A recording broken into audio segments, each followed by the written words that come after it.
got color in your cheeks. Do you ever get that feel that you can't shift, the tide that sticks around like summits in your teeth? Are there some aces up your sleeve? Have you no idea that you're in deep? I dreamt about you nearly every night this week. How many secrets can you keep? 'Cause there's this tune I found that makes me think of you somehow, and I play it on repeat until I fall asleep, spilling drinks on my settee. Do I wanna know if this feeling flows both ways? Sad to see you go. Sorta hoping that you'd stay. Baby, we both know that the nights were mainly made for saying things that you can't say tomorrow day. Crawling back to you, never thought I'd calling when you're at you, 'cause I always do. Maybe I'm too busy being lost to fall for somebody new. Now I thought it through, crawling back to you. So have you got the goods? Been wondering if your heart's still open, and if so, I wanna know what time it should simmer down and poker up. I'm sorry to interrupt, it's just I'm constantly on the cusp. I've tried been to kiss you. I don't know if you feel the same as I do. We could be together if you wanted to. Do I wanna know if this feeling flows both ways? Sad to see you go. Was sorta hoping that you'd stay. We both know that the nights were Good evening. Hey guys. Thanks, Sass. Yeah, you get the best intro music here. We all know that, right? I actually, I'm not doing a good job of going live frequently, am I? Hey, Natasha. Hope you're feeling better. Jamie, how are you? It's 109 degrees here. Yeah, I wouldn't blame you for not chatting. Jump in the swimming pool. Yeah, so I was intending to go live earlier this evening, and just as is my luck, no one's been live in about the last week that I've really been wanting to watch, and then Randy and Wendy go live, and I wanted to watch that. So this is why I'm a bit later on this evening. Hey Jolie, how are you? A bonus cookie to you guys that were in straight away. Anna, VB, Bubsy, Misdemeanor. Hey, just another Michelle. JH Bert. Okay, guys, we have another pandemic in our midst.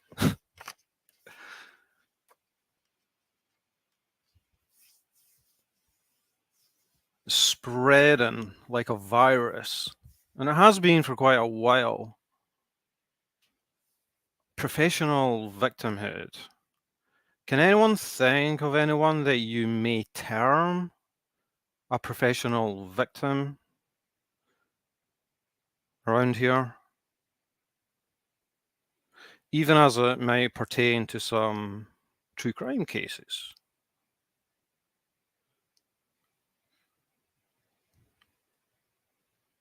Hey, buddy.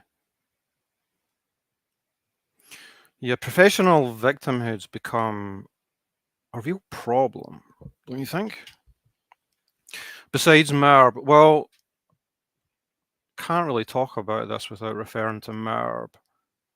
Merb is the quintessential professional victim. BBT has a shout. BBT has a shout. Hey, Lucky Charm. So this could be interesting, just to talk about the victimology of professional victimhood-ness. And it could be interesting as well, because I think possibly Cheryl and I's YouTube worlds might coalesce on this.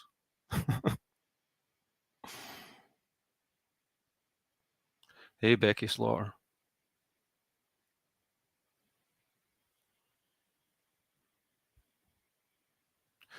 Did anyone catch a live the other day that I missed? It was on BAM's World channel.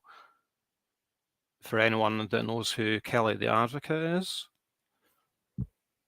that was a really interesting live. Did any of you guys watch that? Unfortunately, BAM tends to not leave her lives up, so it's not there, unfortunately. So someone please go and beg BAM to put it back up. Natasha, she's not done anything on her channel yet, but she was in another channel and she was speaking about her experience with the rechecks. Hey, Jennifer. Hey, I am Missy. How are you?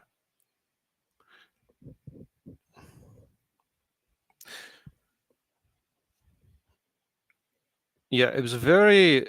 I missed it. I'd love to watch it, but I got the bullet points from some people that actually were there to see it.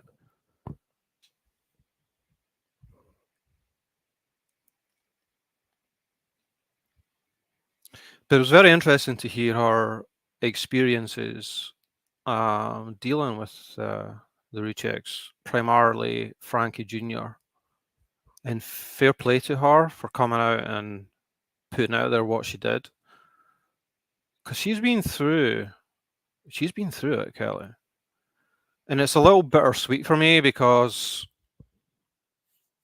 the last time I spoke to Kelly, it was one of the biggest mistakes I made on here, and I owe her an apology for that. So if anyone that's in here or anyone that watches this back, pass that on to her, because I heard secondhand that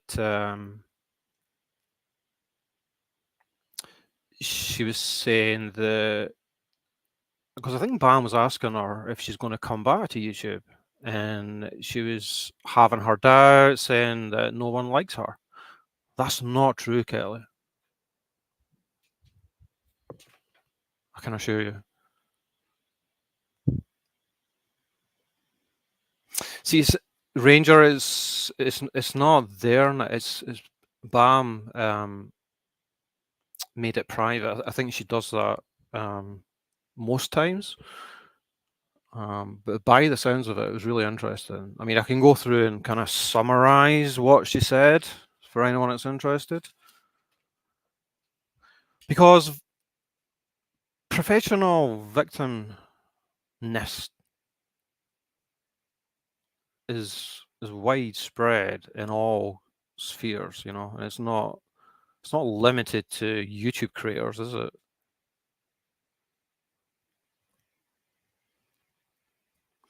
Hey Pink, believe it or not, I didn't pay much attention to the Watts case back then. Once he pled guilty, it was over for me.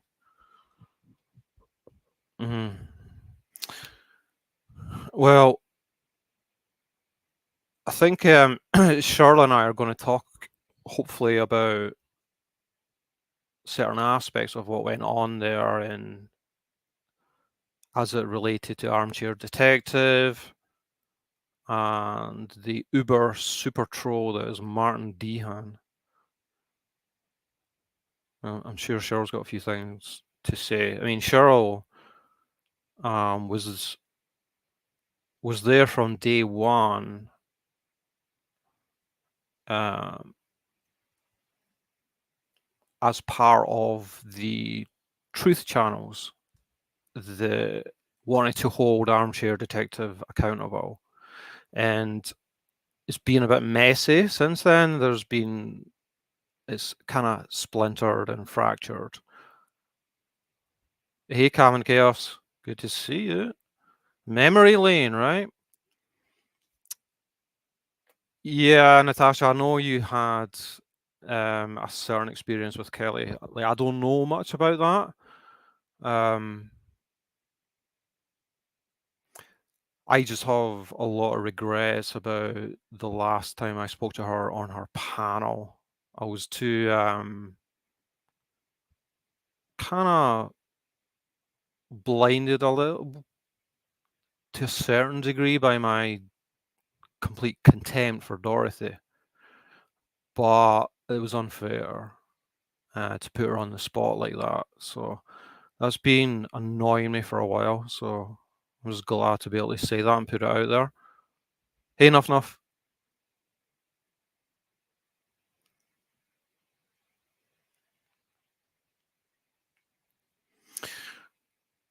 You like the title, Trace? Yeah.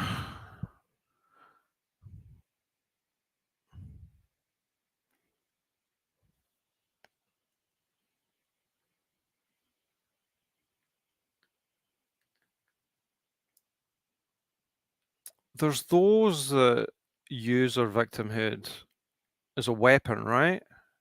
Or use it to manipulate.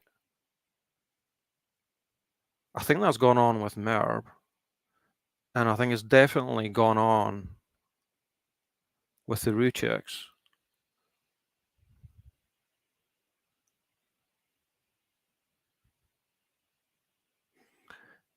And it's such a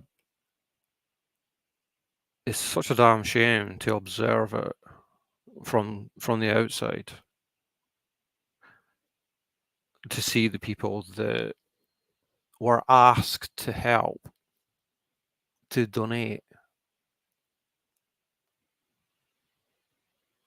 kind of feels like they were manipulated, right? And people have a right to have a certain degree of communication with a potential court case where a lot of money was raised. Hey, Francesca. Yeah,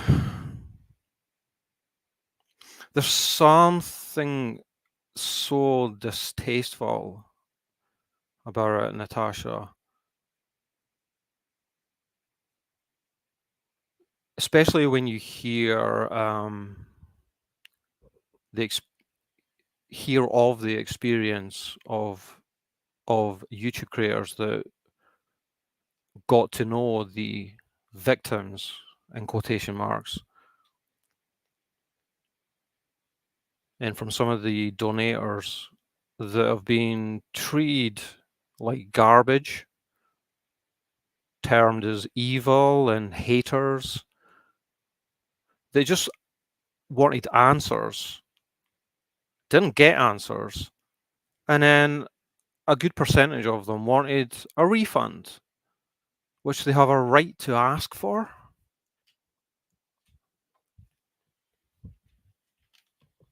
Hey, Dapper.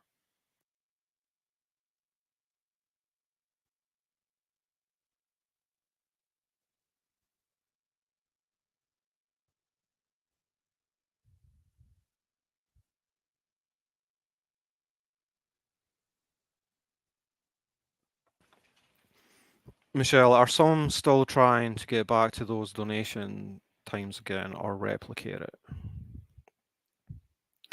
So there was an X amount of money raised to help Frankie Jr. Take armchair detective to court. And it doesn't look like it's ever going to happen.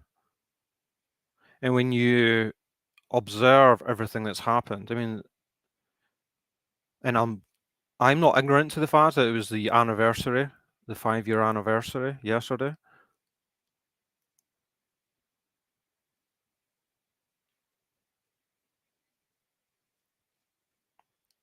There's a lot of pissed off people out there.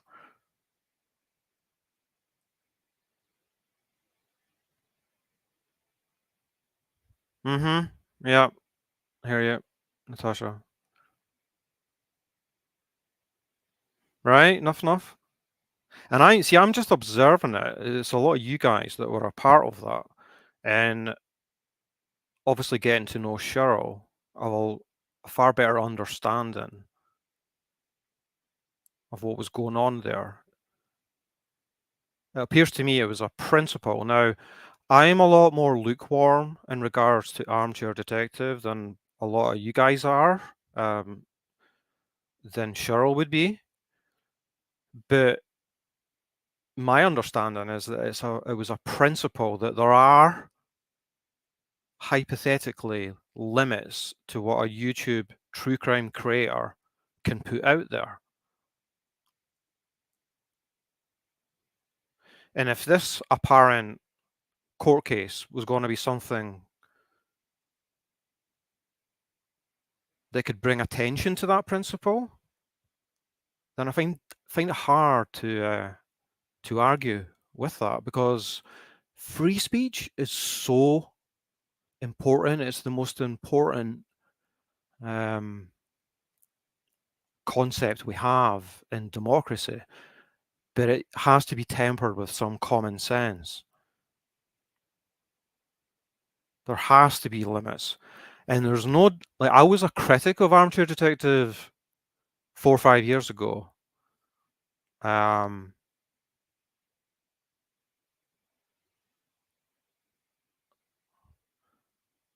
a certain degree, because there was no doubt in my mind that what he was up to.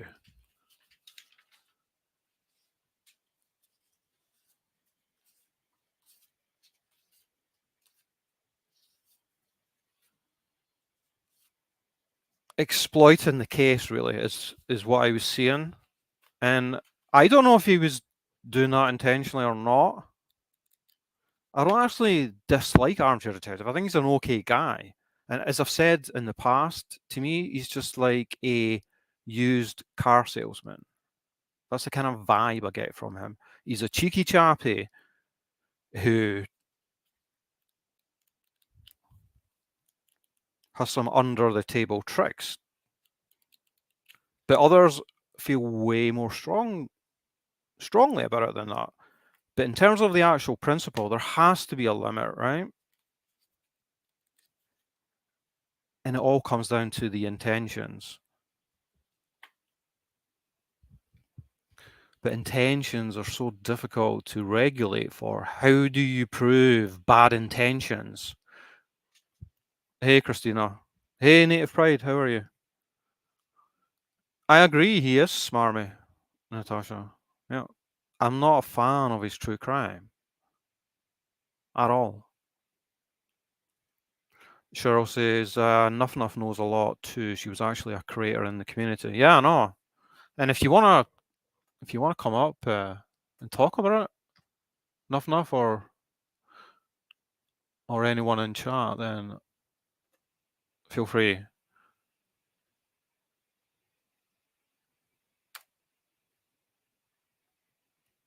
But it's kind of funny because you know how Merb went apoplectic because I shared a video from another channel of Sandra Ruchek tried to smear me as a victim basher. There was a good reason I shared that, because there's something in Sandra Ruchek's tone and language which mirrors Merb's. It's almost uncanny. that was interesting to me.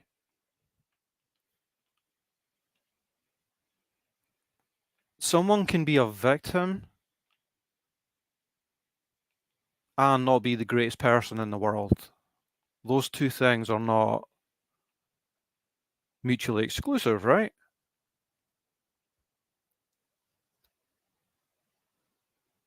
Yeah, I thought it'd be a bit late. Enough. The Holy Sandy, right? Who dareth speaketh the name? Hey, Mr. Sunshine, how are you?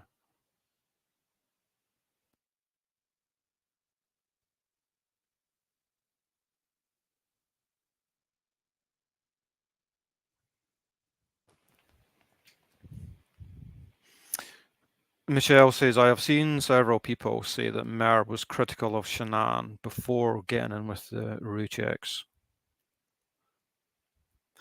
I wouldn't be that surprised.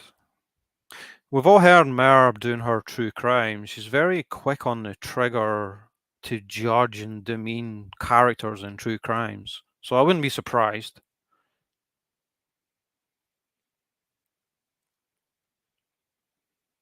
And I don't know why she thinks it's such a virtue to have Sandy as a friend.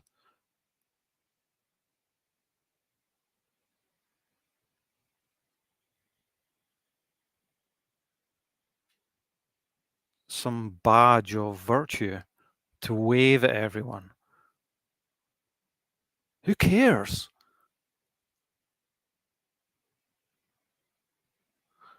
Trace, forgive my naivety, but why would anyone be critical of Shanann?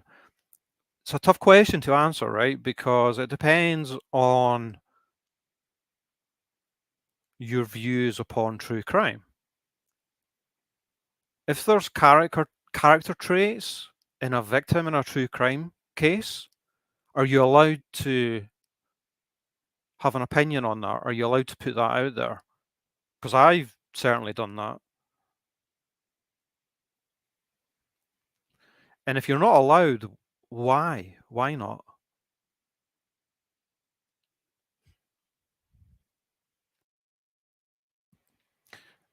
Yeah, it's her trump card, Catherine.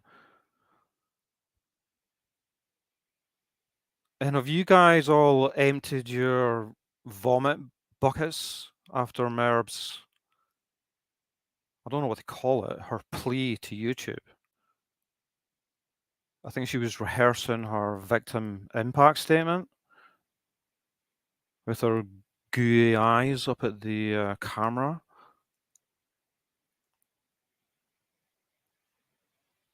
Hey, Welsh lady. Jilly Bear, good evening.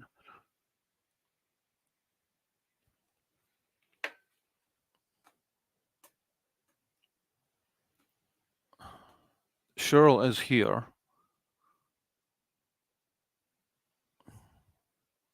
But I'm here. You're here. I'm here. Hi, everybody. We've been kind How of are chatting. you? I'm good. I'm good. How are you? I'm good. I'm good. It's there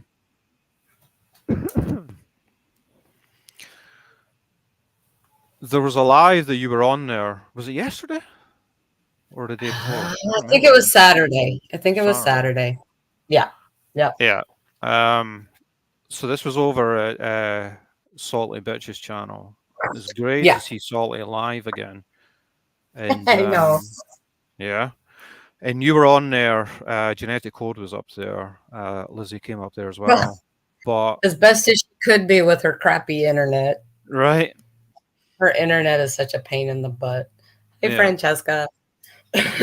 Yes. And it was to talk about the shit show of our community, which was fun. Just for the guys that are in chat that are more on kind of my side of YouTube, do you want to maybe just give a kind of quick summary of how you perceive things have played out, you know, from the truth community in the last 3-4 years, and why some people have an issue? I think it's really hard to do quickly, but I'll try. You know, so so for people that have zero knowledge, it happened very organically. It wasn't like a bunch of people got together and said, "Hey, let's do this thing." It's just one by one, people started. When the Watts case was still really popular, they were, everybody's looking for videos and stuff, and coincidentally, a lot of people started landing on Armchair Detectives.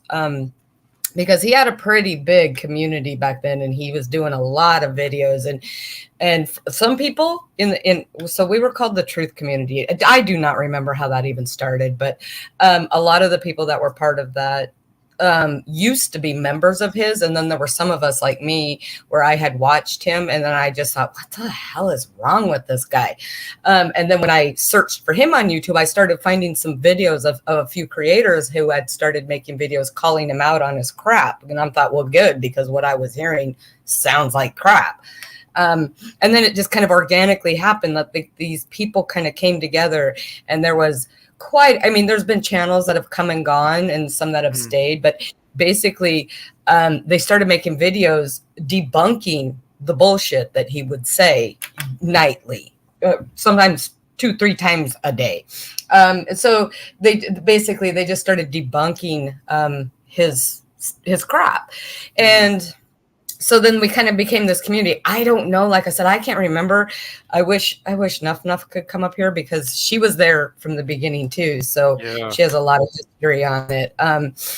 Who actually started that? I don't know. Maybe AD did, because he was very bothered by a lot of these creators and their videos. And then it just kind of started as this thing to try to expose him for, at the time he was really going hard for Nicole Kessinger. He thought she was the murderer, and then she was part of the murder. Then there was this whole witch gang that was part of the murder. And I mean, it got ridiculous.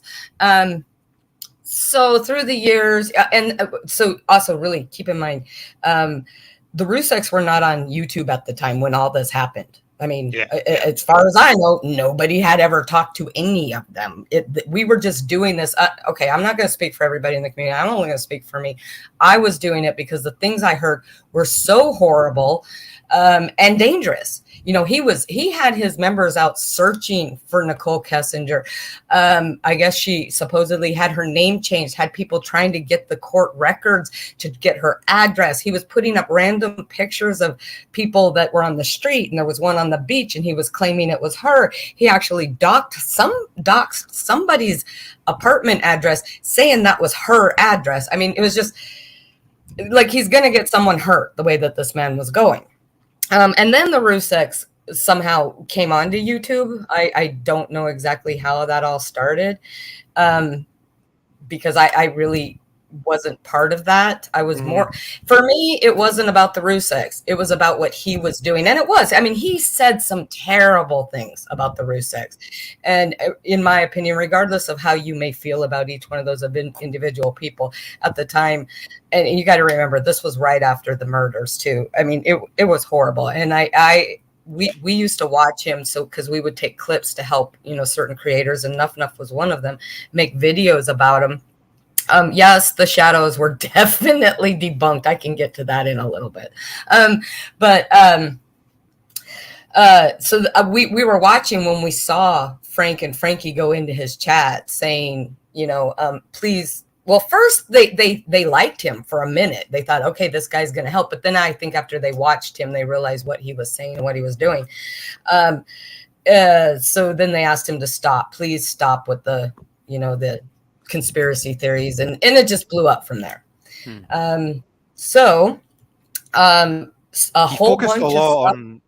focused a lot on Nicole Kessinger for a while, didn't he, as well?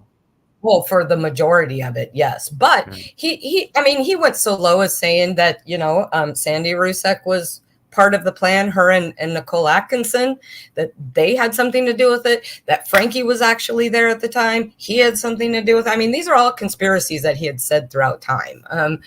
And like I said, a whole bunch of things happened, and Frankie, not the Ruseks. That's the other thing that people get confused about. It's not the Ruseks taking AD to court. for defamation. It's Frankie. It's his court case. So he decided that he had had enough.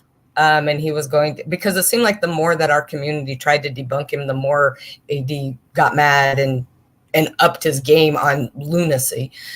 So Frankie decided he was going to sue him. That's where all the people that MRB talk about crowd justice, which, you know, hey, I heard her say that. I could have told her, but I don't like her, so I didn't tell her. When she was like, "No, we're gonna use what the Rusaks did with crowd justice. Crowd justice cannot be used in the United States."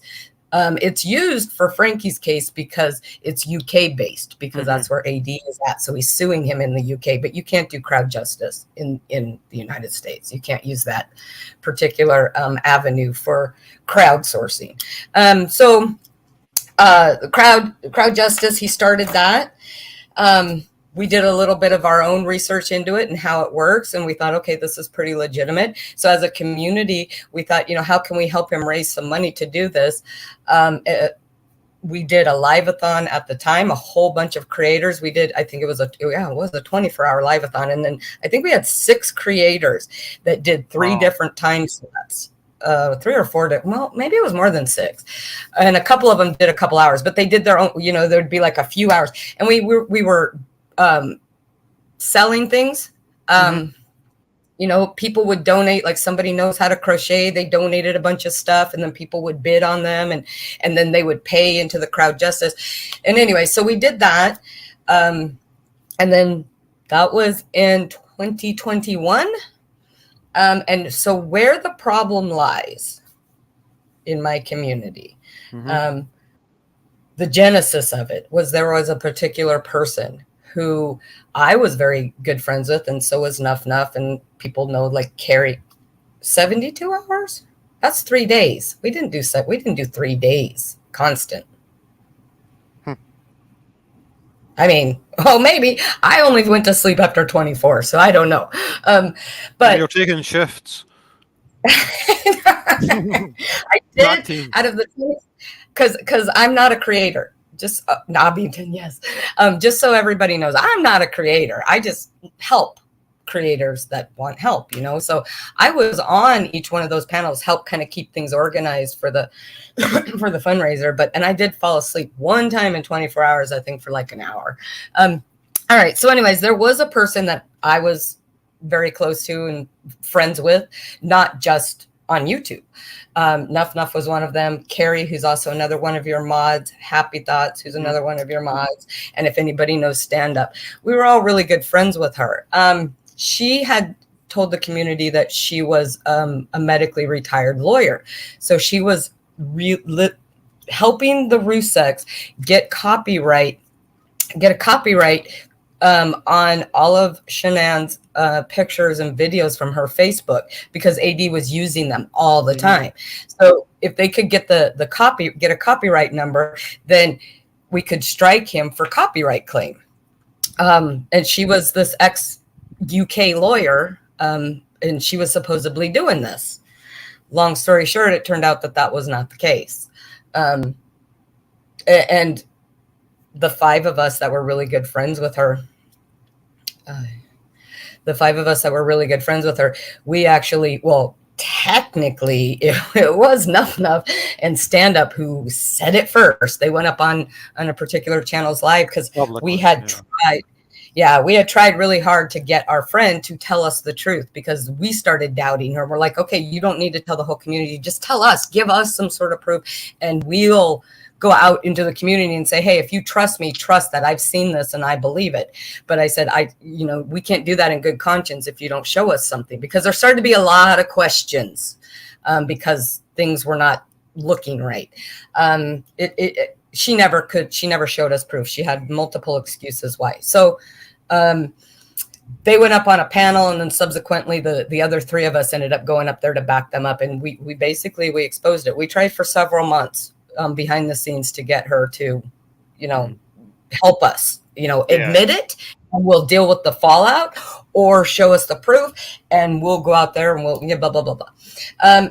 That caused a divide in our community because there are Yeah. some people that just refused to believe that she would be lying. They put all their eggs in one basket and they thought, hey, we had this lawyer, she's doing this, it's going to be great. And it didn't work out that way. So that caused a huge divide. And there were quite a few creators who like, you know what, I'm just done at this point. This is, we got a lot of flack for that. And then also people that supported us got a lot of flack. Because, we were terrible friends, we were liars, we were jealous because she was working with the Roos. I mean, all this crap. So that was the first divide. There's been several divides since then. And it came to a head, and I wish Nuff Nuff was still awake. Oh, I hope she's still awake. Because I can't remember exactly when this happened. Maybe it was about a year ago where some other things started coming out.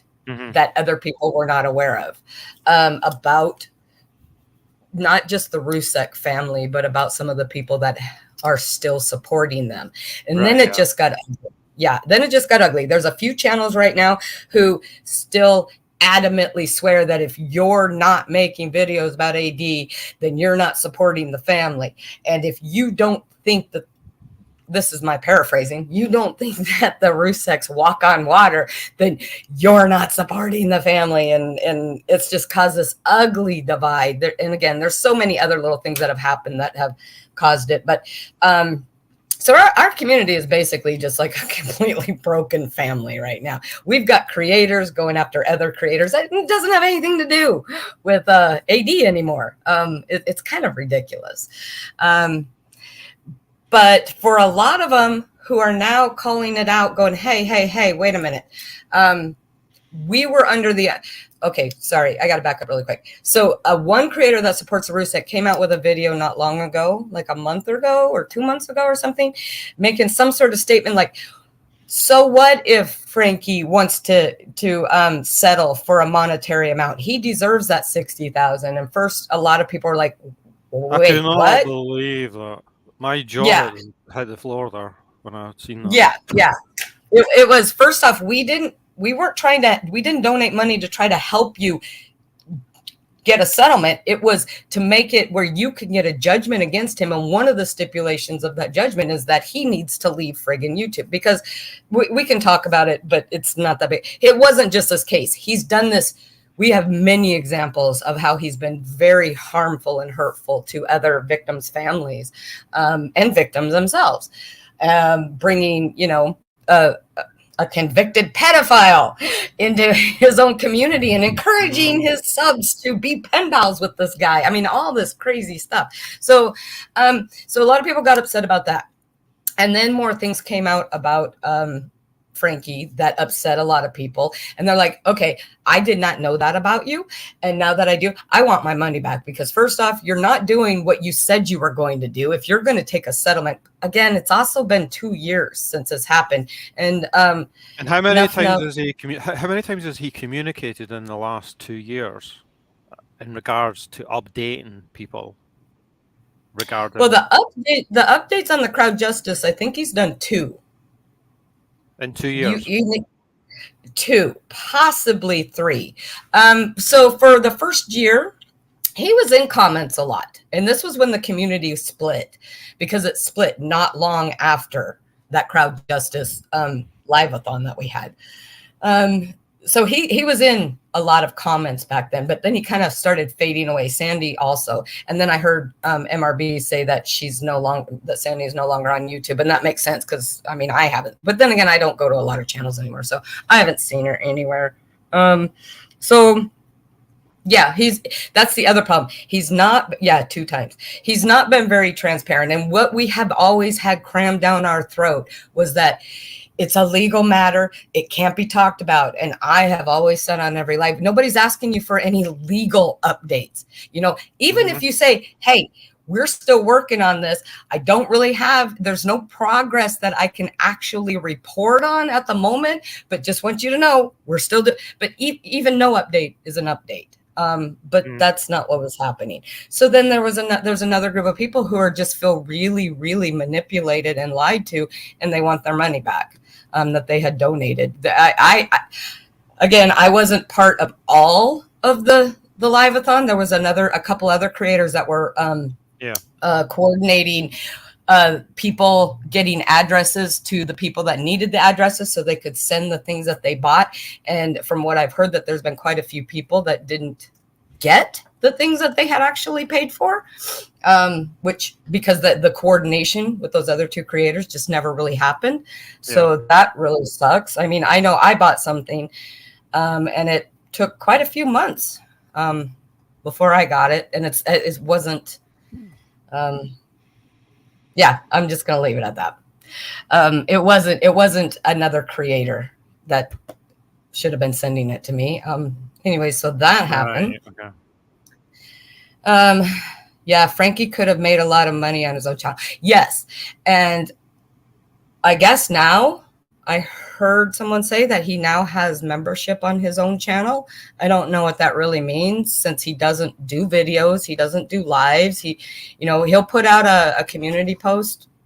I don't know, every now and then, every few months or something, but I don't know, maybe he's going to start doing stuff. The point that Nuff Nuff's trying to make is that all this time, all these people have been trying to raise money to help him with this court case. He's got a shit ton of subs on his channel. If he did a live or two on his channel, there's no way he wouldn't hit. There's no way he wouldn't hit the money that he wants.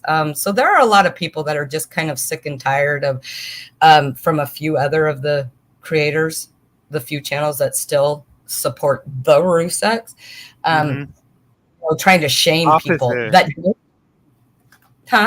Apathy has set in, right? By the sounds of it.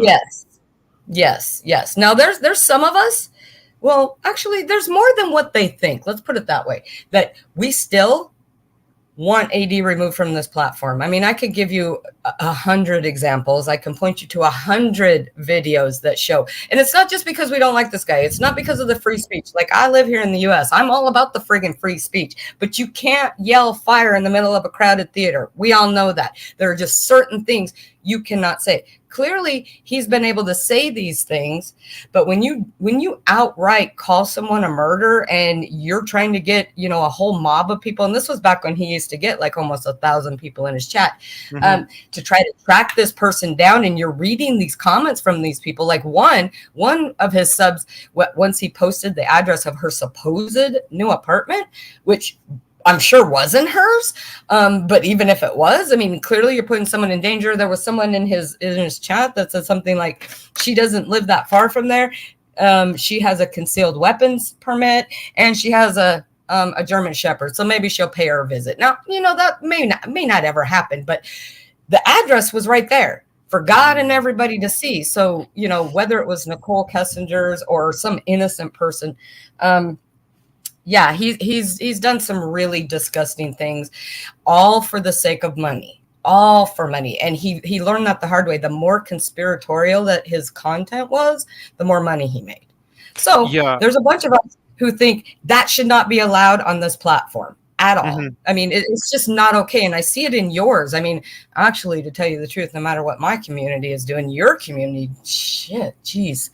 Crazy, like you guys, I mean, the going real life, that's only happened a few times outside of AD like Salty, who's the one panel I was on, one of AD's supposed insiders, who was Dr. B. She supposedly worked in the same prison as Chris Watts, and she was supposedly giving him all this information and bullshit and da-da-da-da. She actually doxed Salty's the plans for her home. The layout plans. So it's happened a few times, but your community, it seems like it's a daily thing where people get doxxed. Well, yeah, I mean, there seems to be no limit now as to what people can throw at others just for the sake of one-upmanship or the drama of it. It's pretty crazy. Yeah. Yeah, I mean, just thinking back to why people had a problem with AD, there's obviously the things you mentioned, which are way more serious. But even just the fact that it was so clear that he was manufacturing content out of thin air, evidence out of thin air just to maintain covering the case. Yes, and he That's did do that. He yeah, actually he's had several mods and people within his community that try to help him that literally like photoshopped pictures. There was one where supposedly he got a picture of NK standing by the tree that night from that surveillance from the neighbors, and you could see the ponytail. I mean, it was all just ridiculous. That's all just but so I will say he's a perpetual victim because he's been playing that all along ever since we've started debunking him. He's the victim. But to go to what you were saying about the Ruseks, they're okay. Somebody asked in your thing, why would anybody have a negative opinion of Shanann? I'm not going to say whether I agree or disagree with any of these statements, but these are the things that people, I mean, she did a lot of videos. So people, I think, made observations based on certain things that they saw, and they pointed out things, and they've come to but it goes back to what you said, Rabid, that just because you're a victim doesn't necessarily mean that you were a saint. You know, there's right. there's a lot of not saintly people who unfortunately get killed every day. It happens. Yeah, I mean, true crime to me is about trying to determine the biography of the characters in the case, both the victim and the perpetrators. If there's something that might sound to others, quite negative, do you have a right? Because people might say, well, what's the point in saying these things? Well, to me, the point is the best true crime, we're all really looking in the mirror at society at large and trying to, open the hood and look into the psychology of why things go wrong with people and their family and their friends and whatever it is. I think that's really valuable to talk about Right. these things, right? Because they're true. Even though it's not going to change anything on the surface, you can argue it's beneficial for the audience at large, just for us to try and explain things, to have feedback, and Hey, Revy. just discuss it. I understand it would be horrible for family members to see certain things, but I mean, it's the world we live in now with social media. So Unfortunately, this was my opinion. Right or wrong. First off, hey Ravi. And second off, I just got a message from Salty. I'm listening to y'all. Just an FYI, I can't chat, but I'm stalking you and rabies. So there you go. Solly calls me rabies, but she calls me rabies with good heartness. Yeah, with love. With love. As much love as you can put into rabies, but okay. Right. So this was my opinion and my opinion only, and I didn't hold anybody else to it. Well, maybe I did in the very beginning. I got a little upset if people were seriously negative, but for the most part, everybody's going to do, you can't control the internet. So my opinion was, especially when the Ruseks first came onto YouTube, the murders, it hadn't been that long. So regardless of what my thoughts may be about either any of them or the victim, it didn't matter. I was not going to be disrespectful publicly at all. If I had anything to say, and I'm not saying I did, but and I'm like this with a lot of things. There's a lot of things I talk about privately that I just don't feel like should be put out into the entire world on the internet. So I choose not to do that. Back then, that was my stance. But enough time's gone by now. And part of it is, and I'm not going to lie, part of it is that this is my opinion of what's happened. We have had that family crammed down our throats by certain creators. And we have specifically been told, now this creator that said this has since months later, come on a live and apologized. And Nuff was there for that one too, and apologized for saying this. But at the time when we had this split, what he literally said is, if you're not here to support the Rusiks, then get off YouTube, which, well, that didn't go over well. And he was one of the main ones. And no, I'm not talking about Martin Dehan. That didn't go over well. But it's kind of like, but we still to this day are being told, if you're not going to support, if you're doing this, then that you're not supporting the Rusiks. You're not supporting the Rusiks. You're not supporting the Rusiks. You're a flip-flopper. You're not supporting the Rusiks. And it's like, it's had such a negative effect on a lot of people because of these people who have decided to white knight for the family. And I will say that for the longest time, well, Frankie did call a lot of us, said we were lying about that particular lawyer person, and that, all these lies and everybody don't listen to these evil souls. So he did call us evil souls. But other than that, he's gone after anyone. Yeah. Does it sound familiar? Yeah. So yeah, we were all evil souls. He has said some negative things about a couple other creators. And you have to keep in mind, these are creators who worked their ass off, who made awesome videos debunking AD. They were also the same creators who were part of that live-a-thon. And, but all of a sudden, they're awful people. And haters. Well, I mean, what he has said about genetic code has been a lot worse. I mean, he really has. I mean, that Martin Dehan has gone for genetic code in the most disgusting, unmanly way. But that's okay, because genetic code holds her own. I'm not going to start splitting lines between male and female, but because she can hold her own. But in the beginning, when all that started, Frankie would be in his comments. And there was, I can't remember. I don't remember, maybe Nuff. I don't remember the exact, I know Salty's listening. She would remember it. The exact comment that was made by Martin was that genetic code was an ex-junkie tweaker with a bad haircut or something like that. And, Frankie does a whole bunch of laughing emojis to that kind of a comment. So, you can't help but assume he's co-signing those kind of comments. And JC, she lost her Facebook, she lost her original channel, all because she was in this fight to debunk AD. Because he had some powers back then. He doesn't have them anymore, but she ended up getting her channel taken down. She ended up losing her friggin' Facebook.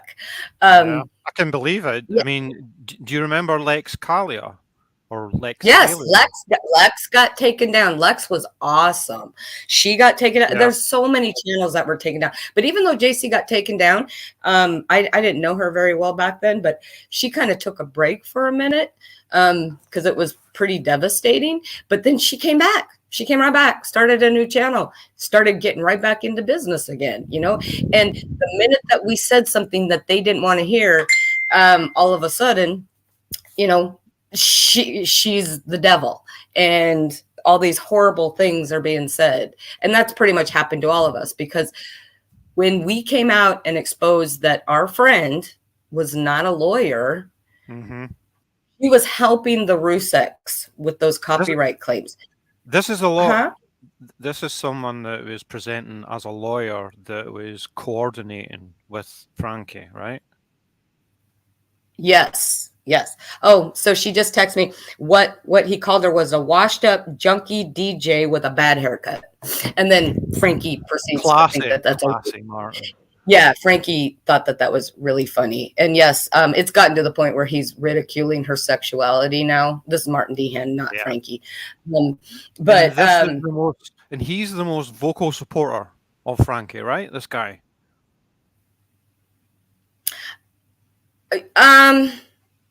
Or one of maybe he's the most asshole. There's a few other ones who are pretty vocal about going, still debunking AD as far as channels and stuff. They just do it differently. And that's the other thing about our community is every channel was different. That's what was awesome. Like JC made really funny but accurate videos. Martin Dehan used a lot of, screenshots, and then, showing what, information that AD had put up and showing how he was wrong. Everybody did something different. There are still some. Martin Dehan right now is the only man that's actually front and center. And I'm not trying to separate the men from women, but Martin has now made this become a man and woman issue, which I took issue with that not too long ago in a comment. So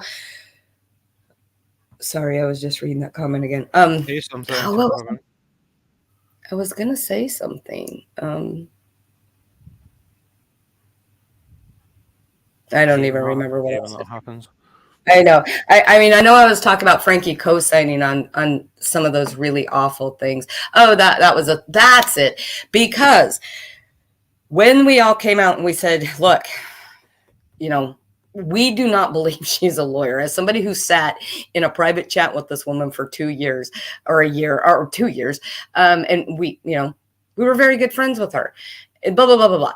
Because she was helping the Ruseks, not as a lawyer, that had nothing to do with it. It really didn't have anything to do with it. What it had to do with was the fact that she was portraying herself as this medically retired lawyer. So she knew how to get these copyright claim stuff through, because she knew the process. And, so everybody kind of relied on her and then it turned out, she clearly wasn't even doing basic Google searches, because there is another person who used to be a mod for AD, actually, that I'm actually in a group with now. And he was like, yeah, all you have to do is look here and you can see that that's not how this is done. You have to do this and this. And it was like, well, shit. I mean, again, shame on us for not, but again, she was our friend. She told the whole community.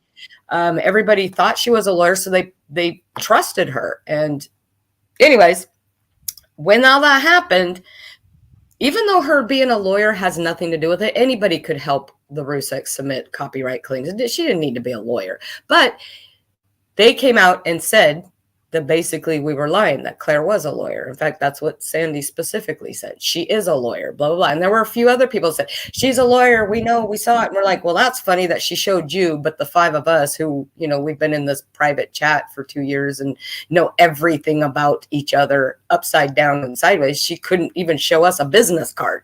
So good for you. I'm glad you saw proof. No one could ever find proof. So they came out and so again, the Ruseks word is gold. So the minute that they said that we were liars and we were evil souls, we were automatically, Because well, what you were saying was inconvenient, right? Yes, exactly. And I was going to say we were ostracized, but we really weren't. It wasn't easy. We got a lot of flack, but we also got a lot of support. There were a lot of people who didn't like what we had to say. Of course, we didn't like it either, which is why it took us months to try to get her to prove us wrong. They didn't like what we were saying, but they trusted us enough to be like, okay, so tell me why you think this. And we did. And they're like, okay, so click. Nope. Oh, shit. I didn't want to say anything. To that person saying, now it's your turn. And she went silent. That was the thing. Yeah. She ghosted us. She left the group supposedly for our own benefit. So we wouldn't have to put up with any flack for what's going to happen with her. Hey, whatever. She left the group. She ghosted us. And then she kind of started hanging around those few other channels who now say that if you say anything against that person or anything against the Ruseks, then you're not here for the right reasons, which blasphemy to say anything, right? It is. It literally is. And I've been accused of all kinds of things because throughout time since all this happened, this was 2021, you guys, this was like almost 2 years ago. I have literally been over it. And I know I've said this on many panels before. I'm sure people get sick of hearing it and I get sick of saying it, but it seems like it's getting thrown in our faces all the time. I am only speaking for me. I was never here for the Ruseks. The Ruseks were never even on YouTube when I started this. I was here because I literally put myself in their place and what AD was doing. And I thought, there's no fucking way. There's no way. There's no fucking way this man, he's got to be breaking some sort of terms of service, right? This is not okay. If I were them, how would I feel? But I wasn't necessarily here for them. So this whole That's a really important point to make, I think. Well, it feels important to me because, yeah. And there are people like, we're here for the family. That's great. You be there for the family. I'm not, never was, never will be, because it's not about them. He's done it to other families, so it's not about them. So, I get stuff thrown at me different ways. Again, it's been 2 years. A lot of it I just don't care about as much anymore because it's not my battle. Okay. I know that. Okay, go ahead. Well, I was just going to throw this one at you. Quite a common criticism of that comes from the same group in regards to anyone that still has an issue with Armchair Detective is, well, why are you not talking about all these other channels that are talking about the case right now and are saying really controversial things? So what would you say to that? Do you mind if I just read that reply? Yeah, go for it. Okay. So after being on Salty's Live this weekend, I had a video made by a creator that she's perfect. In my opinion, she's very polite. She's, she can be a little snarky every now and then, but hey, so can I, right? But I think she's fine. I think she tries to see things from all sides. She has her own opinions. She made a video addressing me because during that live, apparently she was in the wrong live because it was on Salty's channel, but JC was streaming it to her channel too. But she had the chat turned off, and that's where that person was watching it. So she made a video questioning quite a few things that I had said on the panel. And I've tried like 90 times. I hope she doesn't approve all of them. And when she figures out what the problem is, I'll look obsessive. But I've tried like 90 times to respond to some of the things she said. And as for some reason, it won't go through. So what was the one question? The whole thing? Okay. Well, you can probably get a feeling of the kind of thing she was questioning me about by what I say. I said, I will say again for the umpteenth time, you cannot boil the ocean. 5 years ago, when I found this community, AD was the first. Oh, this goes to, again, there are many other channels who have, there's like this Dave in Australia guy who has said horrible things. I mean, he has flat out said horrible things about Shanann. Worse than AD. So that's the pushback that we're always getting. Why are you only picking on AD? Blah, blah, blah, blah, blah, blah. And it gets really tiring. This was my response, speaking for me. 5 years ago when I found this community, AD was the first person I came across. Of course, I know there are other people who have said horrible things, but a precedent has to be set. And for me, I chose to call out AD. If others want to go for different creators, and they do, then so be it. And then I move on. As for all the exposing that has been done about AD and it not changing any of his subs' minds, you are flat out wrong. We have seen many subs who have said that finding so-and-so's channel has helped them see what he really is. If you listen to the live, then you had to have heard me say that right after everything happened 2 years ago, I was angry, very angry for quite some time. In fact, I was very vocal about it, and I was on several lives back then expressing my disappointment and anger. But it got to a point where I didn't feel I had anything new to add. I said all I had to say, so I stopped talking about it. That was her questioning me about, not addressing the Claire stuff and blah, blah, blah. And yes, I did just say her name, and I'm sorry, I didn't mean to, but you know what I mean. You are also completely wrong in saying, because she also thinks that I'm holding out hope that Frankie's going to go to court and he's going to get this judgment. I don't know why she thinks that. So I said, you are also completely wrong in saying I'm holding out some hope for the case to go to court. I'm not that invested in it. I'm not that invested in that to carry any sort of hope. I said it's between Frankie and AD because it is. I'm not a party to the suit. As far as I know, no one else is. However, I do 100% agree that people have a right to ask questions and be angry for the lack of transparency because the case is being funded with their money, and I support those people. I've never said any otherwise. And I said, at the end of the day, a lot of people were hurt and betrayed because of all the lies and insults flung around. And more than anything, that pisses me off the most. It never had to be that way. So that was my response, because she accused me of, well, not accused me. She questioned me whether, she said, it sounds like I'm still holding out hope that Frankie's still going to go to court. I don't have an opinion one way or another. I mean, personally, probably not. If he's already looking for a settlement, then probably not. He also needs more money. He's also stated that the money that he's raised through the crowd justice isn't enough to get him to court. So he needs more money. So there's a really good chance he's not going to court. But either way, I don't care. It has nothing to do with me. But I did donate. I helped with the live-a-thon. I'm one of those people. I don't want my money back. Again, I was like somebody in your chat. If I never hear that name again, I'm perfectly fine with that. Hear the family's name. I wish them well, and I am very sorry about what they've been through. But I don't have anything to do with the family. So I really don't care one way or another. If he goes to court, great. If he doesn't, don't care. She seems to have some misconception about that. So that was my response. Yeah, that was a really good response. Just to clarify where you're coming from there. I mean, she did criticize you respectfully. Yeah. Right? Well, she did. I mean, I thought she did. I think she kind of made a few little jokes or what. It doesn't even matter. I mean, I've watched her before, and I've disagreed with things that she has said before, and I've agreed with her. But she's one of the ones that looks at things differently. And so sometimes, I'm okay with it. Sometimes I disagree with what she says. So, and it was fine. It's all fine. It's just, it kind of annoys me that, my response can't be put up but on the other hand, it's not like she accused me of anything so awful that I feel the need that I have to set the record straight, that kind of a thing. I do, again, I'm talking for other people. Like, again, for me, I don't care. I've moved past all of that shit that happened 2 years ago. But I do know some people are still being hounded by it. There are still some creators, and Martin Dehan is going hard for certain people. And of course, his excuse is, and I saw this, have you seen what she said about me? And it's not just JC. There's another, there's several of them, and I don't want to name them in case they don't want to be named. So he's going really hard for them, and it's completely ridiculous. And it's a complete distraction. He's trying to make them out as these horrible people.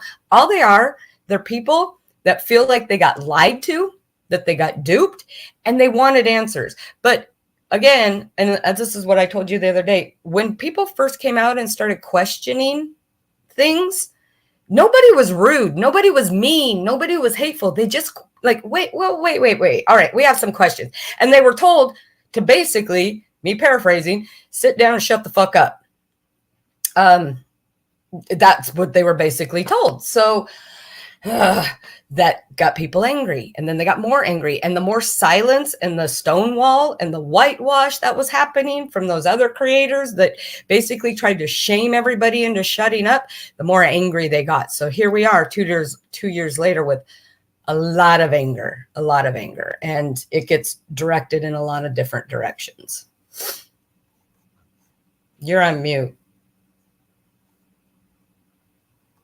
I'm trying to see. Can you hear me now? What? Yes. Sorry. Yeah, I just want to address Susan.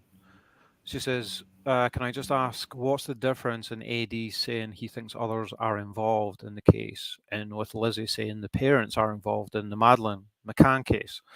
I know enough of addressed you there already, but there's a big difference, Susan.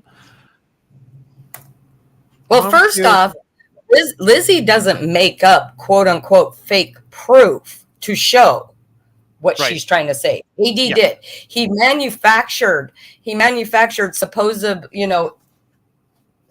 prison insiders. He manufactured pictures. He stole actually other people's photoshopped pictures. He's doxed people. He's done many things that, just saying he thinks NK could be involved. no, you're right. There's nothing wrong. I mean, I think there's something wrong with that, but there's nothing wrong with that. He could say that, but it's all the manufactured bullshit that he's thrown on top of it. Lizzie hasn't done that. She has only shown what was it? I guess it's those PJ files to show why she thinks the way she does. AD hasn't done that at all. He's lied about things. He pretended that he had the Tammy from the CBI. Yep. That she was in the chat. He pretended that Rourke, and he showed the whole interview with Rourke in the beginning, and he pointed out certain things. This is what he's sending you guys. You need to know, like, I talk to him and he tells me things. He tells me to watch his interviews and he's going to send me messages, and he gets his whole chat all worked up. He lies. He flat out lies. They're not just opinions. Having an opinion, she was part of it's one thing. To make up the lies to try to prove. And just to go back really quick, sorry, Rabid, I'm just kind of monopolizing your thing. To go back to the shadows thing, there's a lot of controversy about these shadows thing. Personally, I don't care where the hell they came from. I know people say that they were on Reddit for like weeks before he showed it, and that may be. The point is that Diane, this woman who was a devout subscriber to AD, whether she got it from Reddit, I don't know. It doesn't matter. She sent them to him going, oh my gosh, look at this. You have to look at this. I think there's a shadows here, blah, blah, blah, blah. Coincidentally, and she has shown us as a community proof of this, that right after all that happened, she got sick and her computer flaked out on her. And I think it was, if I'm wrong, enough, correct me. I think it was like 3 weeks that she was offline. He got those and look what I found. And he built his entire community based on, I'm the best detective in the world. I found these. When she got back online and she saw him saying this, she kind of was like, whoa, wait a minute. I mean, I sent those to you. And he instantly blocked her and then proceeded to call her out as a liar on several, and she wasn't physically healthy.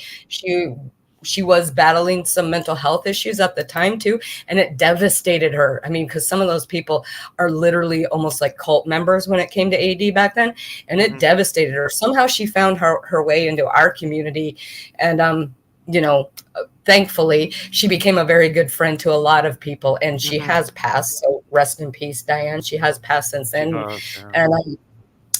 but so when we say as a community that Diane found the shadows, we're not saying she found the shadows in the entire world. We're saying she found the shadows, sent them to AD, and he stole them from her.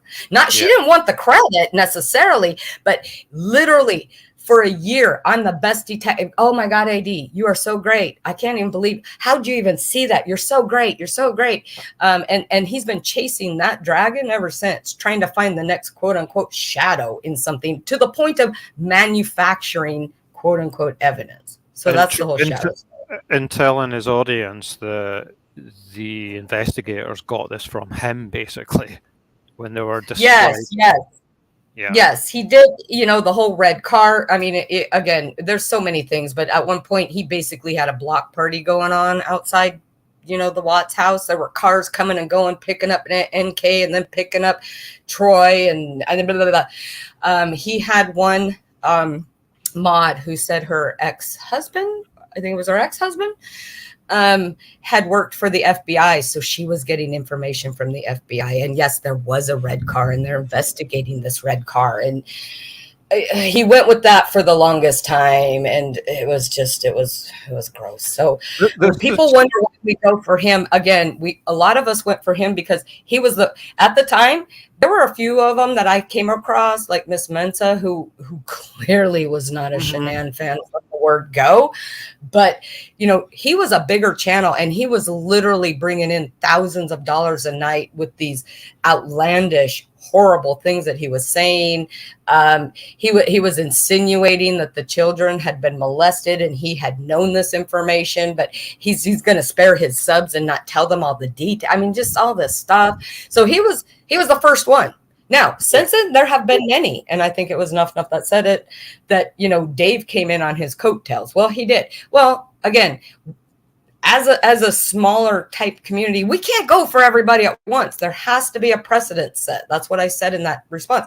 And at the time, he was the biggest one that I saw. I mean, could there have been other ones? Maybe, but I didn't go out looking for friggin' creators to try to get them to shut up. I ran across this guy and he made me sick.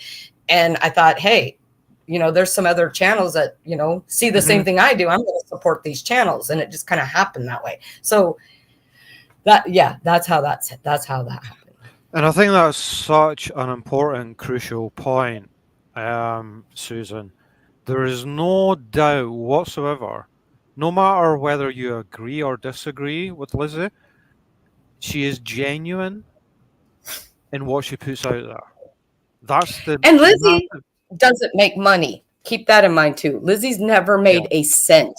A cent, not with her channels, not with any of her videos, not with her Facebook. She has not made one red cent from putting out but you the don't information. You don't even have to bring money into it, right? It's the fact that she's genuine in what she is researching and what she's putting out there as content. You cannot say that about Armchair Detective. Now, it's going to, like I mentioned earlier, how do you regulate disingenuous true crime content? It's a really hard thing because it's so subjective. But there's no doubt in my mind, from the time when I was listening to Armchair Detective, he was intentionally making up shit from thin air to keep the case on his channel. Yes. That's the crucial difference. And even to this day, I mean, that's the other thing.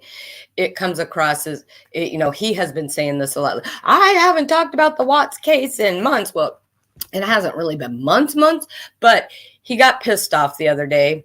That's a whole separate side story I'm not even going to get into yet. But he got pissed off. He said, I don't know. What do you guys think? Should we start looking at NK again? You know, basically taunting Frankie.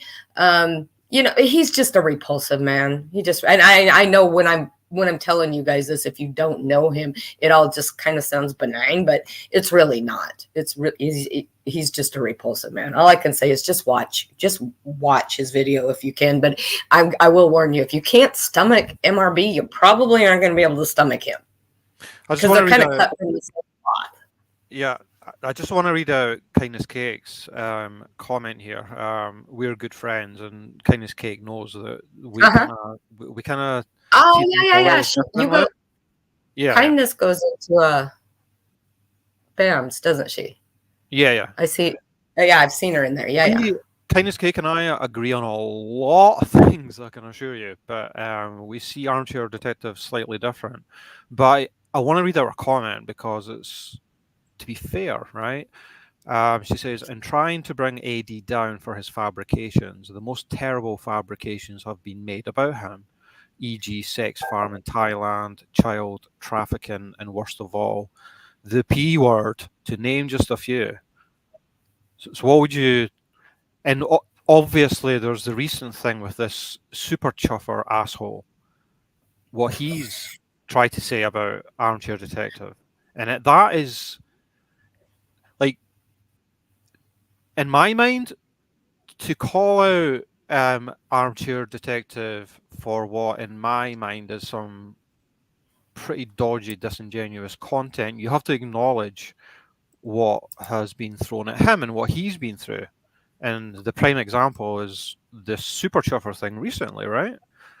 So... Yeah. I think Jenny talked about that, or Nuff talked about that on one of your lives, on one of your 6,000 Things to Hate About YouTube series. So what do I have to say about this? Okay. And I've talked to some people that, offline, that firmly believe a lot of those. Okay. So the Thailand thing, just skeezy. I mean, his excuse for that was even worse. I was on a family vacation and you're hanging on a bunch of Thailand lady boys. That's what most people do on vacation. That's just skeezy. His Google search, it's gross, but I mean, in the big scheme of things, this is the worst thing in the world. It doesn't come off looking nice. Now, getting to the super chuffer thing. This is where I stand on this, because this is where I try to draw the line between my actual feelings, especially when I'm talking publicly, my feelings, and not being a hypocrite. Okay. Mm-hmm. And I hate to do this. Please don't be mad at me, but I hate to do this. But there was accusations made about you recently, Mm-hmm. With zero proof. Right. I have a problem, and it's not just with AD. I have a problem. Again, like I said, I try to handle myself a little differently online than how I talk privately, but people making accusations without proof. I agree. A lot of his stuff is definitely sketchy. It's definitely sketchy. And I am friends with people who 100% believe that he is that P word. And, I'm not going to argue with them because I can't. That's their belief based on the things that they see. I just choose to not label somebody something like that, because I've also had some, I don't think you've ever been labeled that, but I do have a few other male friends on this platform who have been labeled that just out of nowhere. And it's just not okay. Recently, isn't it? Yes, we're talking earlier about minutes. Yeah, in that other kind of side community that I don't have anything to do with. I've seen, that word's been thrown around a lot in the past couple of days. I'm not friends with any of those people, but I don't begrudge people from having that opinion based on the things that they've seen, because even I look at some of it. First off, kindness, the Smule thing, that didn't do anything for me. That really, really didn't. But there has been other things that just make you go, like, if this guy lived next to you, would you let your kids play out in the yard unsupervised? Oh, hell no. I wouldn't. Just because he just has an ick factor to him. But I personally choose to not go online and label somebody something like that without some more proof. The other thing is, and I don't know if you know this, kindness, Martin Dehan went down this road a few years ago. There was a story that came out on Norman, who was anonymous something. I can't remember. Well, he had a couple different names, but this girl came into Norman's channel and told this story, and Norman I think he kind of dug into it, and Martin went down that road, not, after Norman decided he was not part of our community anymore and he was going to help AD. So Martin went down that road, and as far as I know, nothing ever came of it, according to Martin. And I can only tell you what he said, choose to believe it or not, that he was in contact with the mother of one of the girls, and they were talking to the police. And so at that point, Martin said he's going to quit talking about it on his channel because it's now in the police hands. And then, AD's still here. So take that for... Martin Dehan is a proven liar. This is true. This is true.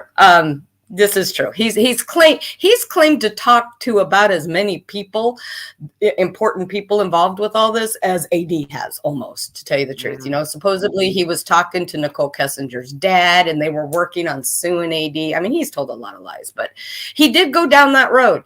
All I have to say is that if there was any concrete proof, it hasn't been found yet, or there isn't any. But people I don't know. Can't be putting that out publicly without concrete proof, right? Well, she's saying that. She said that right there. Yeah. You cannot insinuate or flat out call anyone a pedo unless they are convicted pedo. Yeah, that's my thing. But again, I know several people. I'm friends with several people who are adamant that he is this. And I mean, I'm not going to argue with them because they've come to that conclusion based on some really sketchy shit. I just choose to not say it publicly or accuse him of that publicly, because in my opinion, I just don't want to do that. Wasn't David on Martin Dehan's channel too? Who's David? Are you talking about? Is that Australian Dave? I don't know. Oh, the cellmate David. Oh, yeah. Well, he was actually the convicted pedophile for having a relationship with a 13-year-old that AD and Bubbles at the time said it was consensual. And we all know that sometimes this was Bubbles. Sometimes girls can be kind of floozy, or whatever word she used. She basically put it on this poor 13-year-old girl. But he was convicted of having an inappropriate relationship with a 13-year-old. I don't think David was ever on Martin Dehaen's channel. I mean, I don't think so. So just to get back to this. Wait. Well, Came to that conclusion, you pretty much just endorsed that show. What did I endorse? I think That he is one? I think Kindness Cake is basically saying one has to be careful about even implying something like Yes. that. Yes. Right? I agree. And I don't imply that. What I'm implying is the things that I've seen over the years, they're just sketchy to me. And personally, I did. I had somebody move into the house next to me years and years and years ago, and I didn't pick up anything right away. My husband at the time was like, there's something wrong with that guy. He didn't even say necessarily what it was. He's just like, there's something, don't, because this guy was building an airplane in his garage. He wanted the boys to come and help. I didn't see anything wrong with it. My husband was like, nope. Guess what? Turned out my husband was right. So I've learned to kind of pay more attention. There's just something about AD, and it's not just the Thailand thing. It's the way, again, Kindness, I'm sure that you probably have seen the video when the little boy whose sister was missing, and the boy did an interview, and he was talking about, I hope she's not hungry. I worry that she's hungry or that she's cold. And then when the video was over, it cuts back to AD, and he's got like this nasty smirk on his face. It's just sketchy stuff like that I don't like. All together in one human body, I just wouldn't want to be near him. Yeah. So she's saying that it's okay. Sorry. On you go. Well, she says that it's okay for others to think he is a pedophile. I can't control what other people think. I can't. All I can say is, from my opinion, that I have not seen any proof. I've seen some stuff that I find skin crawling. We all have met people in our life where we just get that ick feeling, but you're not going to label it. Now, other people that want to label it, again, privately, that's their right. I personally will not go out in public and call anybody that name, and I will not take part in conversations that are calling anybody that name. So when it comes to that super cheffer guy, absolutely 100% no, not at all. If some people, for whatever reason, find him a bit creepy or whatever, that's fine to think that and perhaps to say it, but there's a world of difference between that and yes, and the other thing, right? Absolutely. And Susan, you're wrong. I mean, I've been watching this guy for almost 5 years. I know his laughs. I know his smirks. I know his weirdness.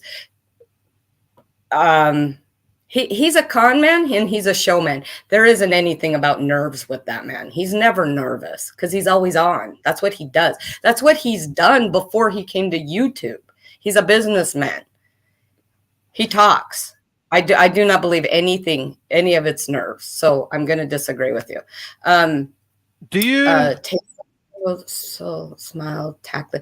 No, you're right. It doesn't. And I'm saying that's my opinion, but I can't tell other people what to think. But again, what that guy is doing and what Martin Dehaen and Helen Schaefer are doing to support that guy is disgusting. It's horrible.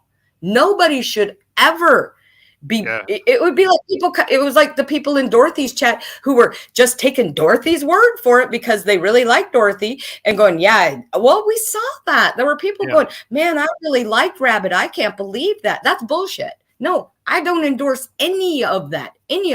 What that guy did was, and I said this on very important to highlight that, right? Yeah, I said this on Salty's panel that, oh God, now I forgot what I said on Salty's panel. Jesus Christ. I have too much going on around me at the moment, so I'm forgetting. I can never understand how anybody could support somebody saying that kind of shit even if it's, kind of casually, but especially if it's so adamantly. And what that guy did with the song about his daughter and what he did with that green screen, it took our already fractured community. Oh, that's what I said on her. I said, basically, those creators that are supporting that guy have now got in the shit mud pile cesspool and rolled around in it with that super chuffer guy. That's how I see it. Because I don't know how you can support what this man has done. And again, I kind of get what you're saying, because the first reaction, he came out calling him a pedophile. God, I wish he would come in here right now. That would be awesome, wouldn't it? He's tried to infiltrate everybody else's lives. Yeah, he I will say this. He didn't call him a pedophile based on the Smule shit, which was the most asinine thing in the entire world, that you're going to try. When I say he didn't, he kept saying that. For anybody that didn't watch, he kept saying that over. I'm not calling him a pedophile, but this. I'm not calling him a pedophile, but this. I'm not calling him a pedophile, but this. But then there was another creator that actually called the police, and she recorded it and asked him, is it okay to call someone a pedophile? And according to this officer, he said, yeah, that's free speech. I don't care what the officer said. I don't care. I know. So then he made a video calling him a pedophile. But at the time, that was solely based. Well, even now, I don't know if he's even come up with anything else since. It's based on, 2 or 3 videos that were duets on Smule that happened to have a few young children in them. It was the most, first it was ridiculous. And then when it kind of sank in, what I was hearing this man say, it was, no. And as much as I hate AD, and I do not believe that man deserves internet access whatsoever, that is never okay. And if somebody came out tomorrow and called that super chuffer guy that, I would feel the exact same way. I would feel the exact same way. Unless you have proof, don't ever say that. Don't ever accuse somebody of that. Period. I think you're probably right, Susan, that he was wanting AD's subs in regards to the bully case. I mean, it's exactly the same thing. Like, I've accused Armchair Detective of disingenuous content. I'm positive about that. But he's done exactly the same thing, but probably, in my mind, worse. To make such an allegation like that for the sake of numbers, and we all know it's about numbers, it's about relevance and being seen, and that is dangerous. Well, and they believed the same thing. They believed the same thing. They believed that the boyfriend had something to do with it. So it wasn't just that he wanted AD subs. It's because they all believed the same thing. So he was basically going to try to ironic, isn't it? That he was. It is, isn't it? It is. I find that. First off, I find that gross. But again, so that goes along the lines of that there are other channels that have been out there saying terrible things about the Watts case other than AD, just like this case. Yes, there are. That doesn't mean that I have to focus on every single one of them. That's just not what I'm doing. So I do. So I just do want to reiterate to you, Kindness. I get what you're saying. But I will tell you, first off, I haven't had any conversations about this in depth with anybody offline since not too long after it first happened. Again, I can only tell my point of view. I can only state my point of view. And as long as somebody, wants to believe that, then all I can do is just say, you know what, that's your belief. And I don't need to discuss this anymore with you. Again, people that do endorse it publicly, I've distanced myself from them. Let's just leave it at that. I know it sounds horrible. All I can do is state my opinion why I think what they believe is wrong. But at the end of the day, I can't change their mind if they're dead set. Because like I have said on Salties, it really seems like some people's hate for AD is the most important thing. Again, we've talked about this. As Sam brought this up on her panel several times the other day. If AD had done any, not even all of them, but the song about the daughter, the I'm your daddy now to her daughter, all this stuff, if AD had even done just one of those things, how would we feel as Yeah. as a community? How would we feel about? It would have been a nuclear explosion. It would have been a nuclear explosion. Of course it But would this be. guy comes in, and because he's talking about somebody that certain people don't like in a way that they think is good because they don't like him, they're gonna co-sign all that. And again, if that's your belief, then I can't change your mind. I mean, I can try to tell you why I think you're being ridiculous, but at the end of the day, I'm just going to distance myself from you, especially if you're going to be out publicly agreeing it's okay.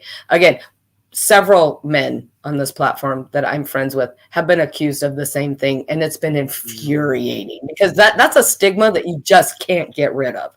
You just can't. And the casualness with which people use that in the pursuit of numbers, you cannot get more disgusting than that.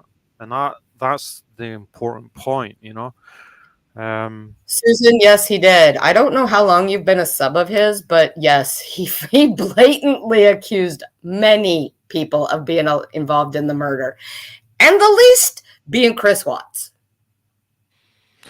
He would every now and then throw in that Chris may have done it, but he has blatantly accused Nicole Kessinger of helping Chris Watts. Then it was Nicole Kessinger and her witch and her tea leaves that she spiked Chris Watts's tea with, so her and her witch coven could kill them.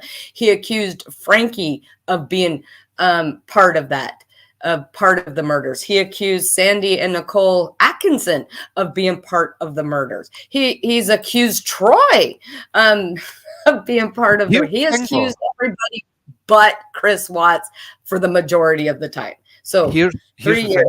So 3 years. So I've been watching him for 5. So go back and look at some of his really, really older stuff. He blatantly says they had something to do with it. In fact, at one point, because he's changed his conspiracy so many times, he'll literally change this was back in the day, he would change his stories in mid-live, but there was one time where he literally had Nicole Kessinger, she's the one that killed the girls. That Chris killed Shanann and Nicole Kessinger killed the girls.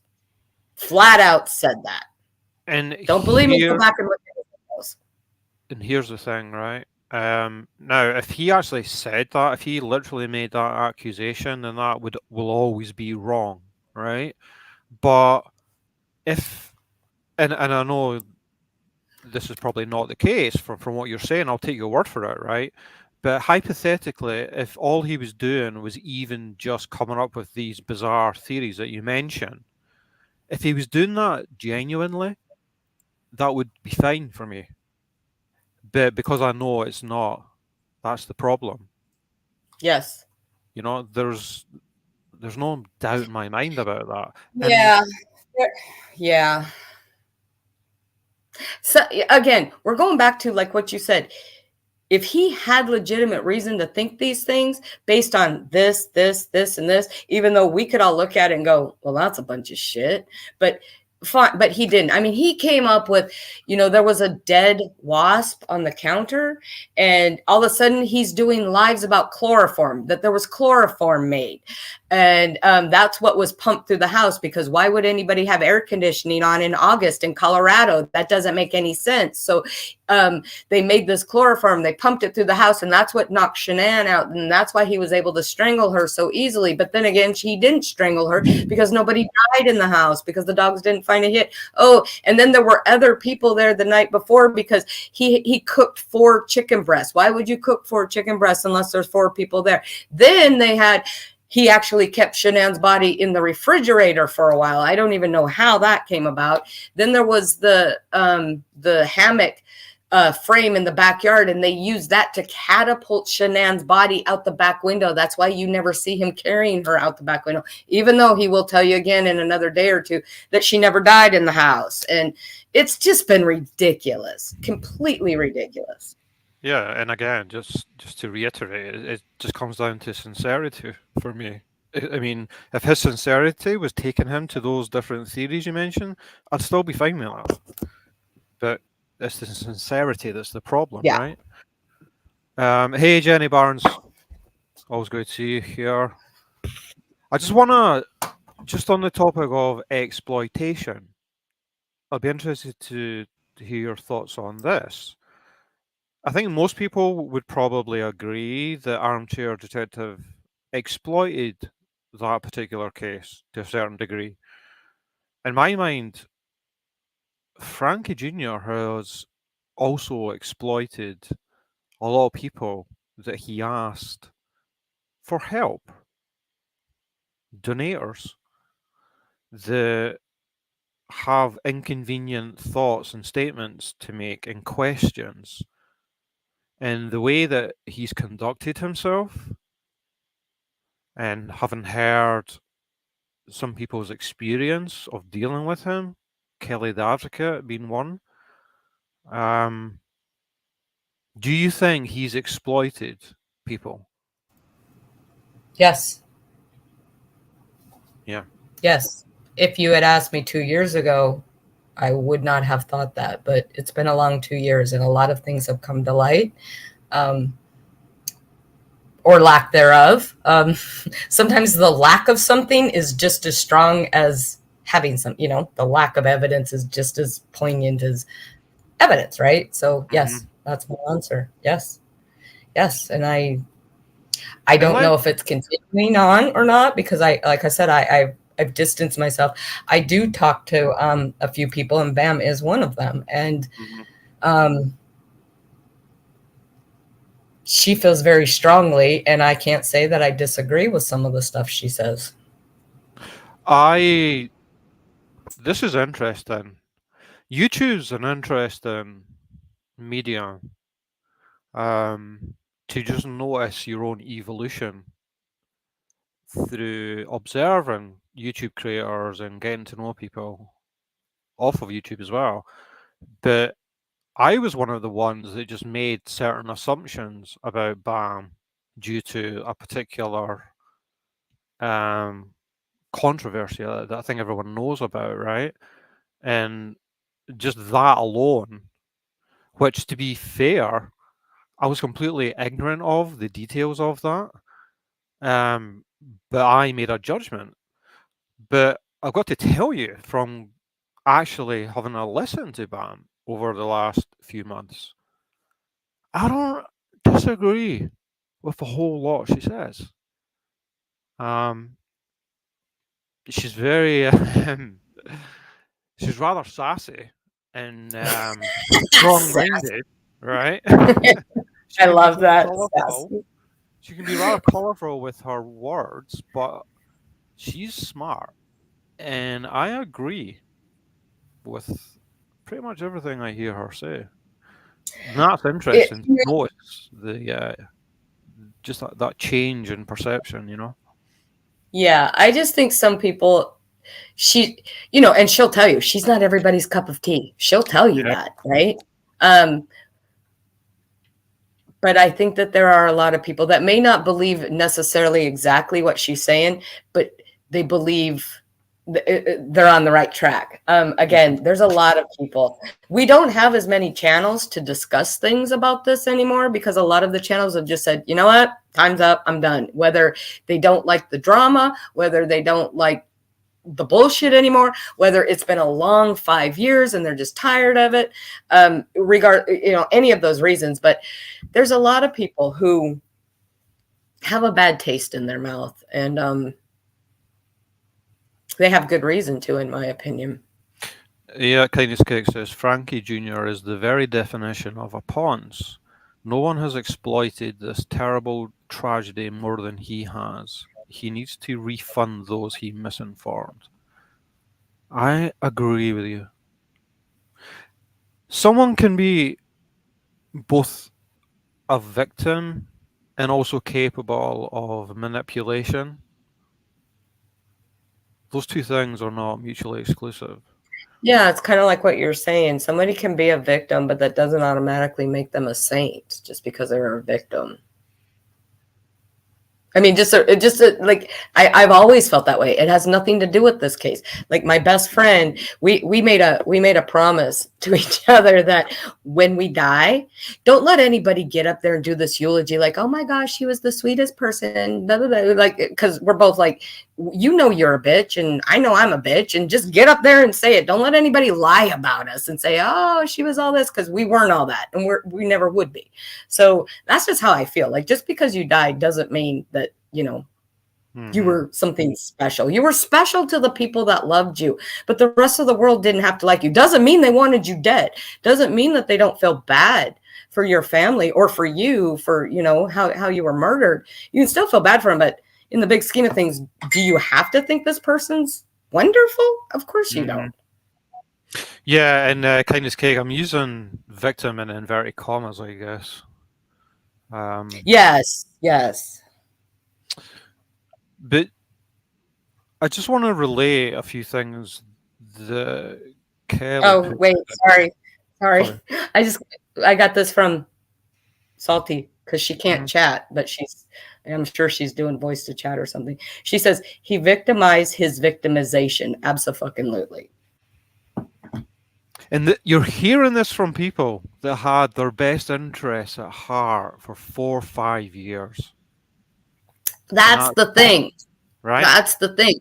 We weren't, you know, they were used to getting attacked from AD subs, right? And we were used to us getting attacked from them and, you know, defending ourselves and trying to defend their point of view at the time.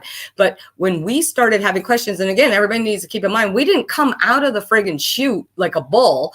There were just a few people asked a few questions, kind of like, and we were instantly literally, no, not literally, but instantly like body slam, like, just don't. Are you turning on the roof? You know, that kind of a thing. We're like, whoa, hold on. We just look, you know, and then it's just progressed over 2 years, and it's just become ridiculous at this point. And again, now anybody that has any questions about anything at this point, you are now a flip-flopper, and that's ridiculous. And I see so many parallels from these particular victims to MRB. Interesting to me. As I said earlier, our two YouTube worlds Yeah. kind of Okay, coalesce on this topic. They do. And I'm going to say something about MRB here in a minute, but I'm going to finish reading.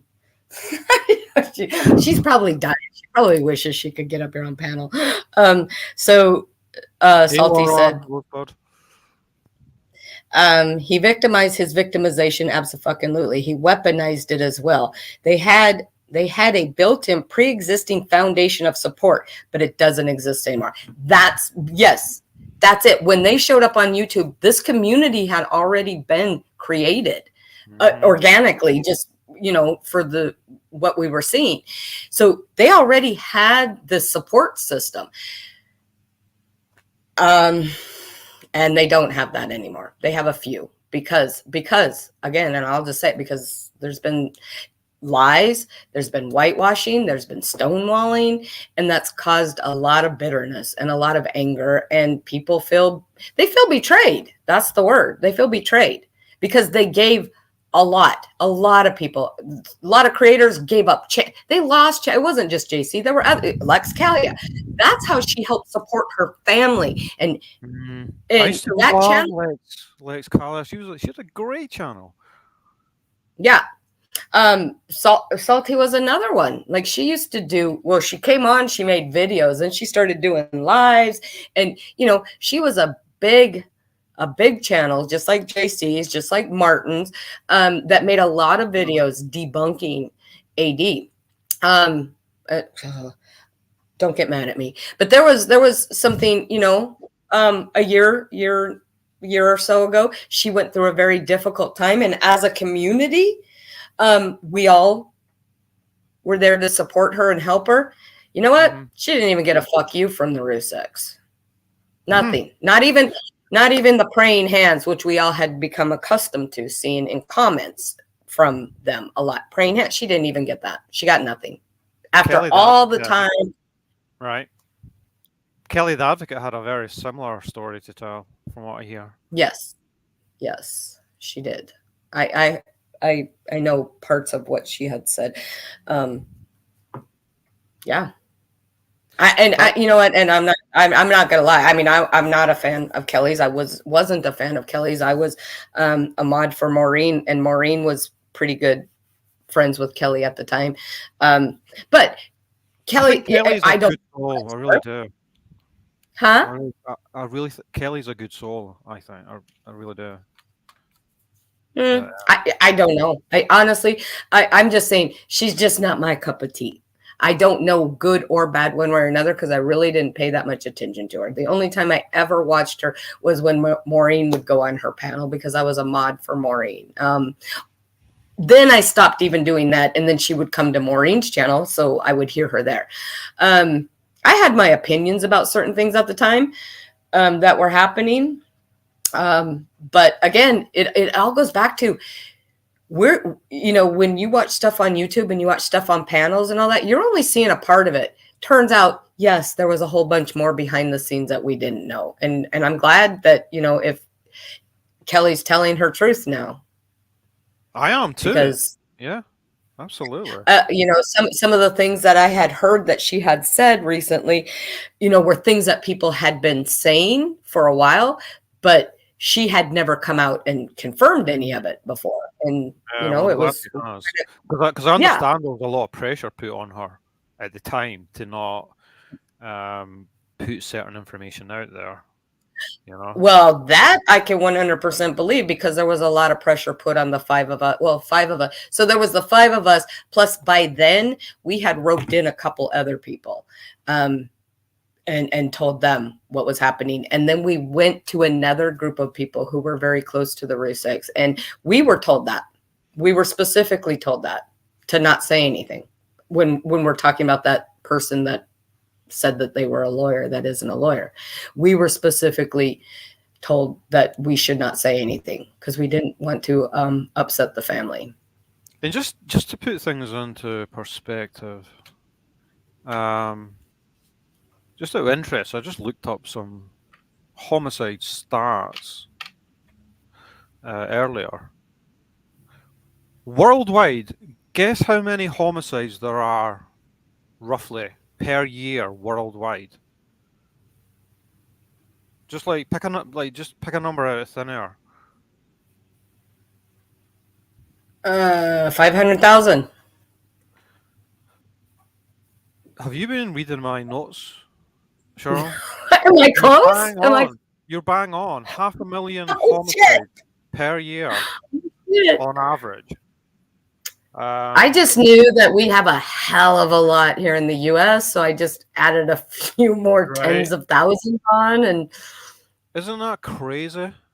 Yes. And it's not just obviously the ones that have lost their life. It's the family and friends of all these people that have been killed, I mean, you probably have to really multiply that by 10 to get a true number of people that would consider themselves victims.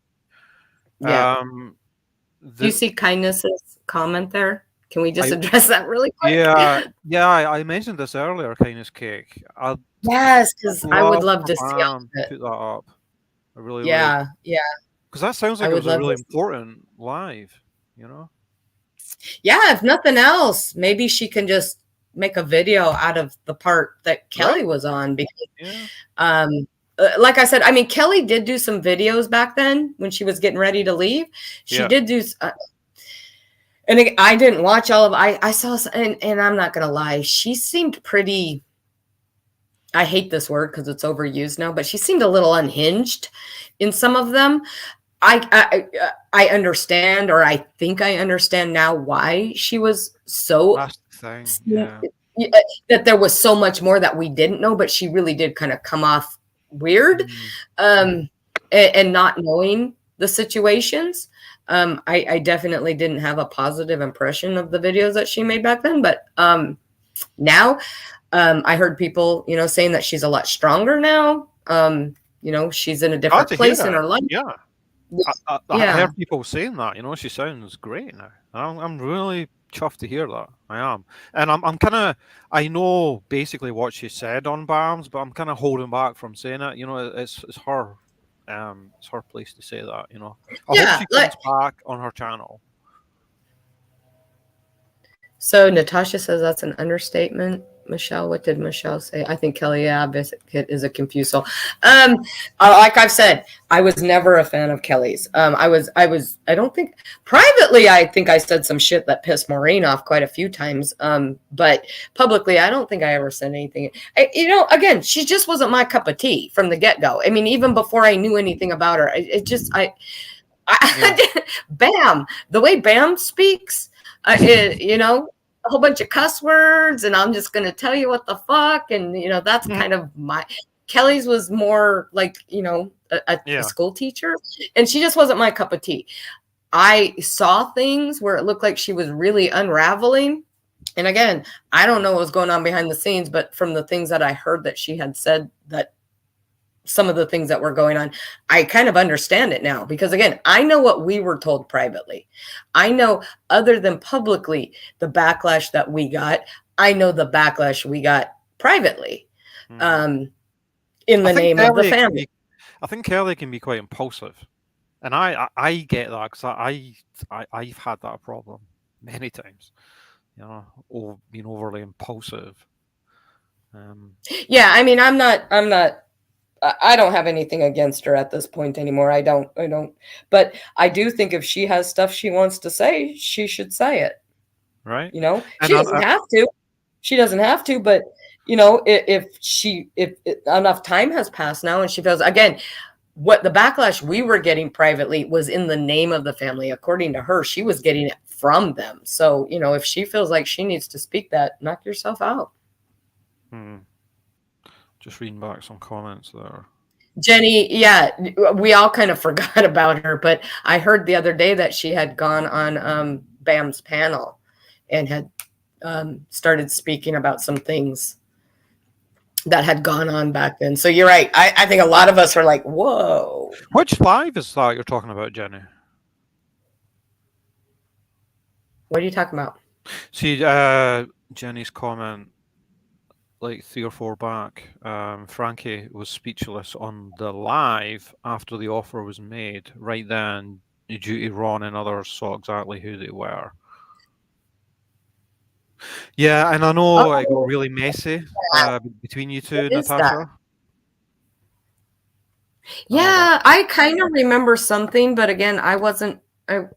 I left Kelly alone. I mean, I really didn't want a whole lot to do with, first off, all the family and stuff. That was, that to me, that was separate than the AD thing, even though the AD thing was because of what he was doing about this case, but they were separate than the AD thing. And I really wasn't that much involved with the quote unquote, the family dynamics and stuff.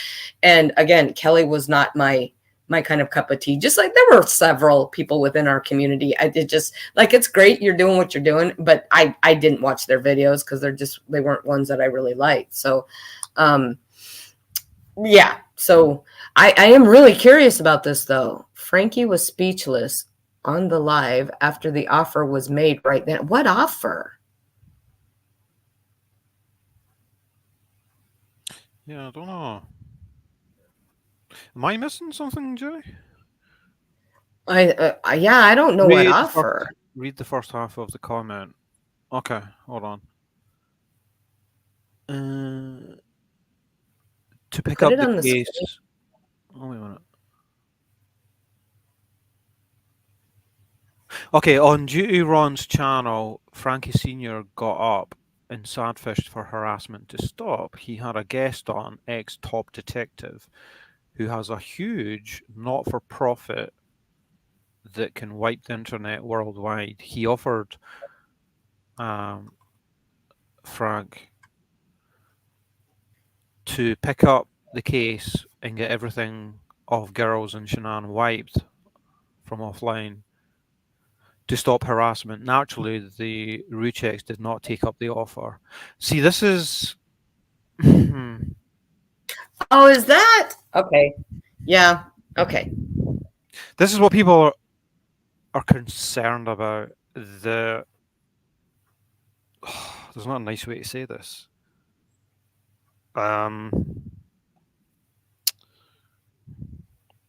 Is there a certain convenience to be held as a mini celebrity, as a quote Or unquote victim, right, I was gonna say, or a professional victim.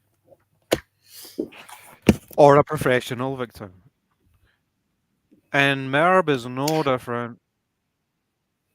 Nope, nope, nope. And I've said this about her. Again, I'm still learning about her, but just in the little bit I've learned about her, like she's used uh Sandy Russek's name probably 6 or 7 times. And I think that's disgusting. You're using a murder victim's mother for your own friggin' clout. That's exactly what she's doing. Mm. So she's doing the same because I think she's trying. Honestly, I've seen people say this, and I can't say I disagree. She wants to be looked at the same as Sandy Russek, which I can't imagine. I can't imagine anybody wanting to be looked at as that kind of a victim unless you love to play that victim role. Bingo. And just notice as well, guys, because MRB is a master manipulator. And just notice with all her recent maneuvers, the the obfuscation caused, and with all those desperate to either share in their own confusion or to spin a narrative, the important issue regarding what's been going on with Merb and Natasha is the fact that she was aware of and ignored the fact that she got it wrong about Natasha speaking ill on her son. That issue's been kind of obscured with all her recent maneuvers. You know, look over here. And then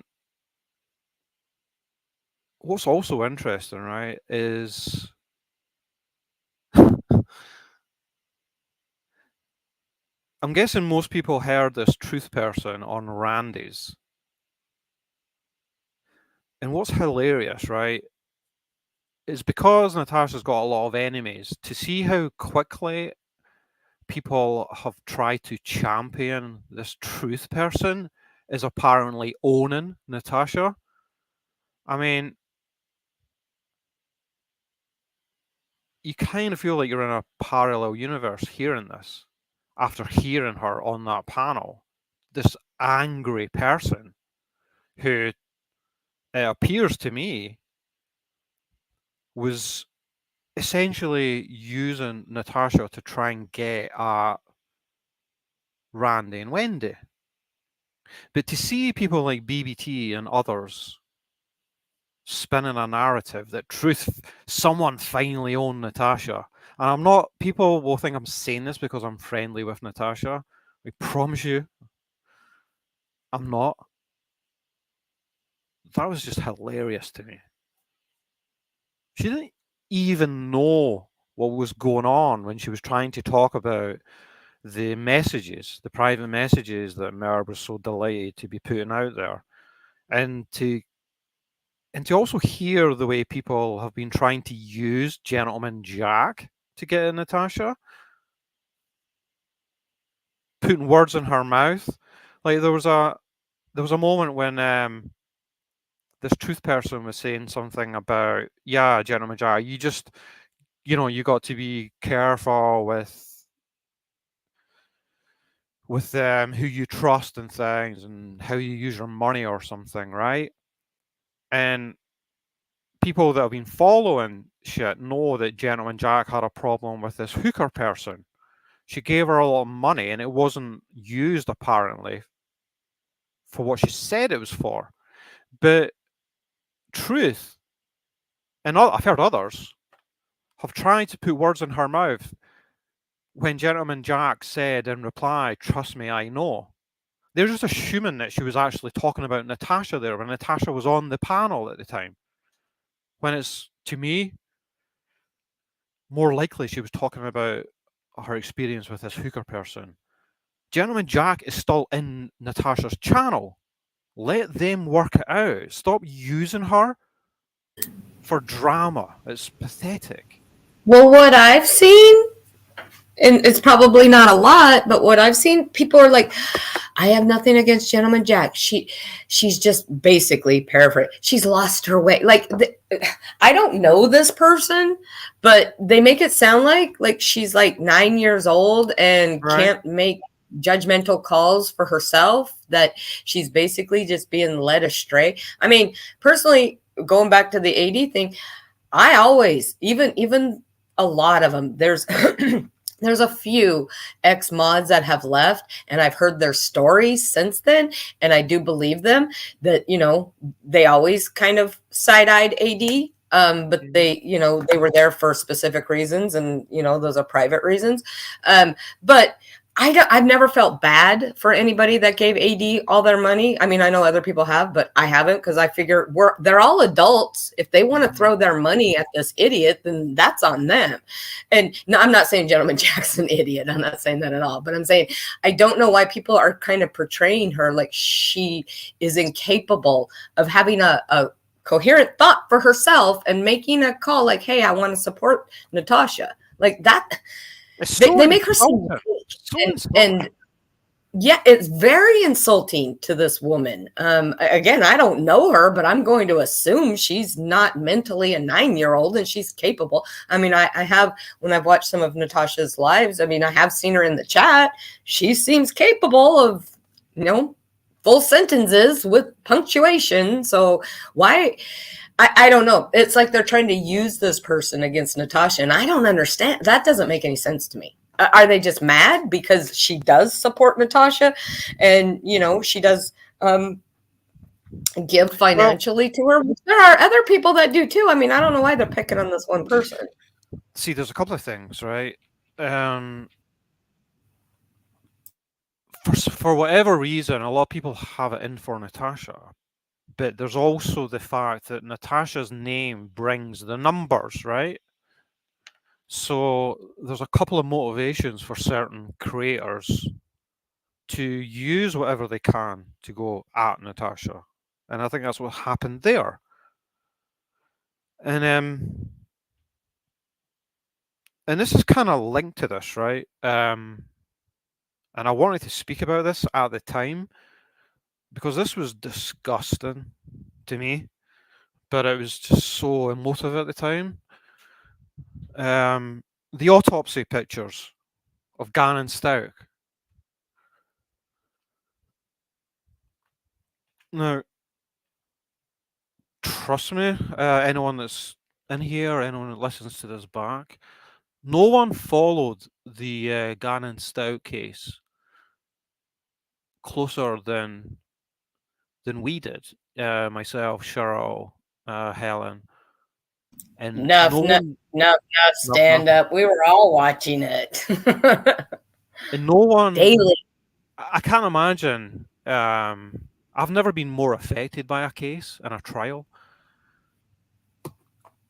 I think I speak for you guys as well. That was unbelievable on so many levels.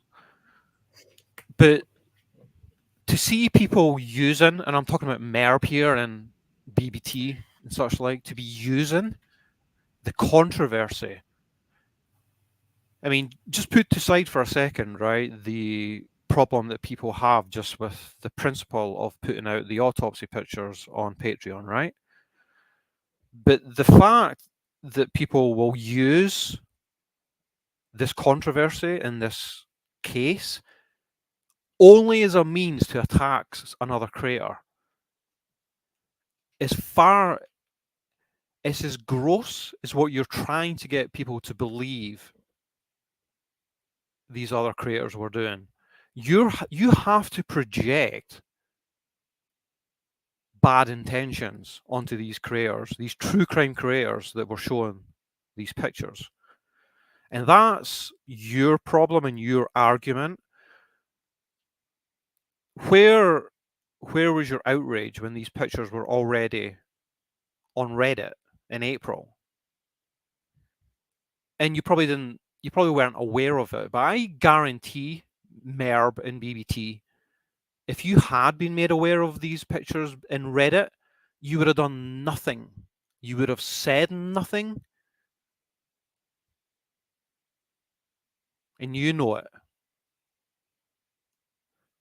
And it's absolutely gross.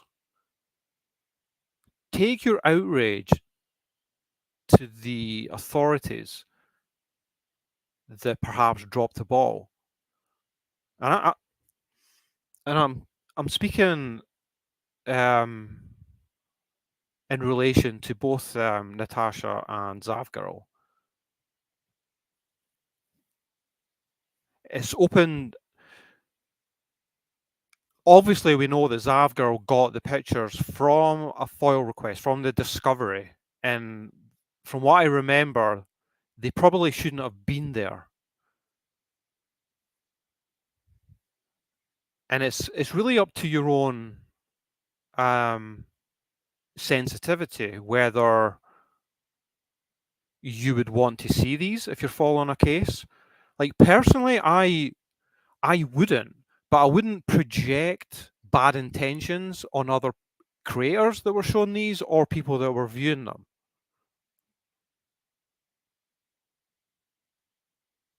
And it essentially became a witch hunt. Obviously, it was getting inflamed with Brian Enton. You really think Brian Enton gives a damn about that case? It was the hot topic.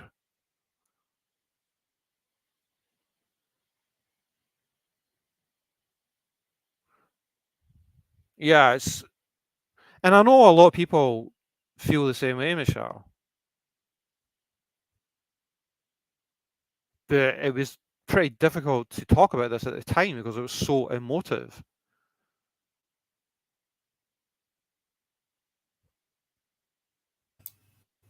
Well, I'm going to say I found almost more repulsive than anything was that how how I like what you said, how MRB used that.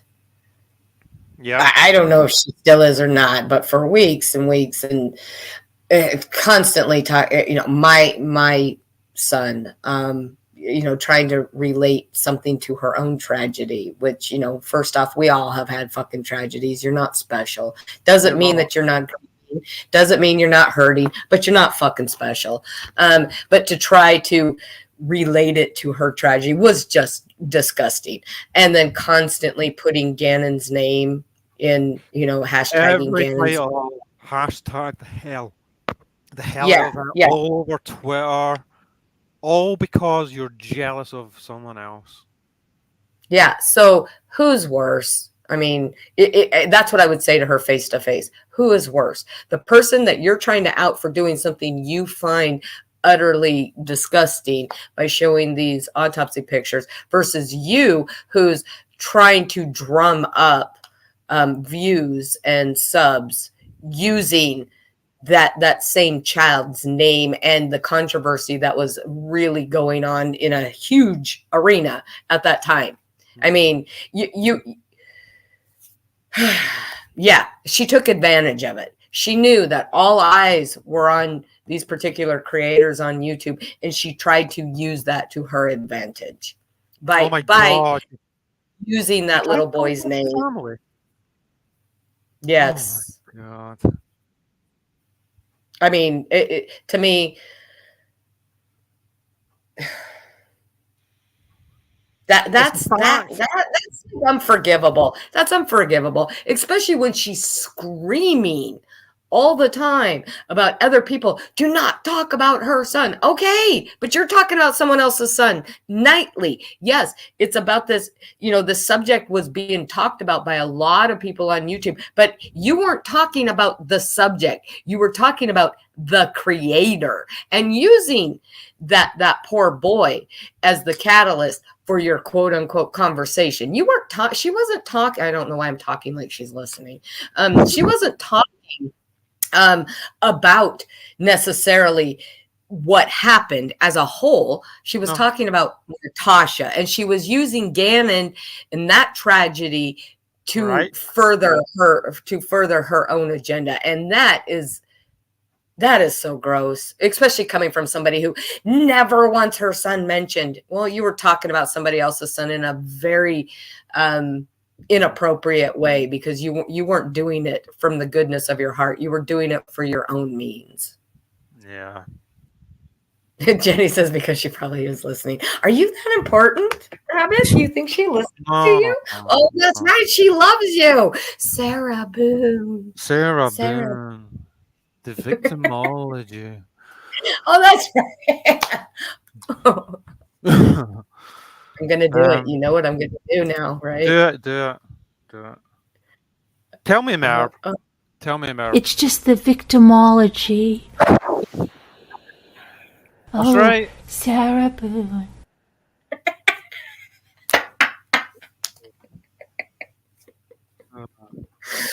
Can't be helped. Oh, you went quiet. You went quiet.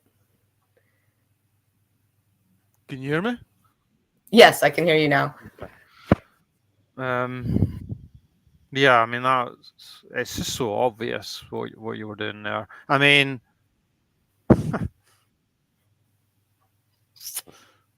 yeah, I mean,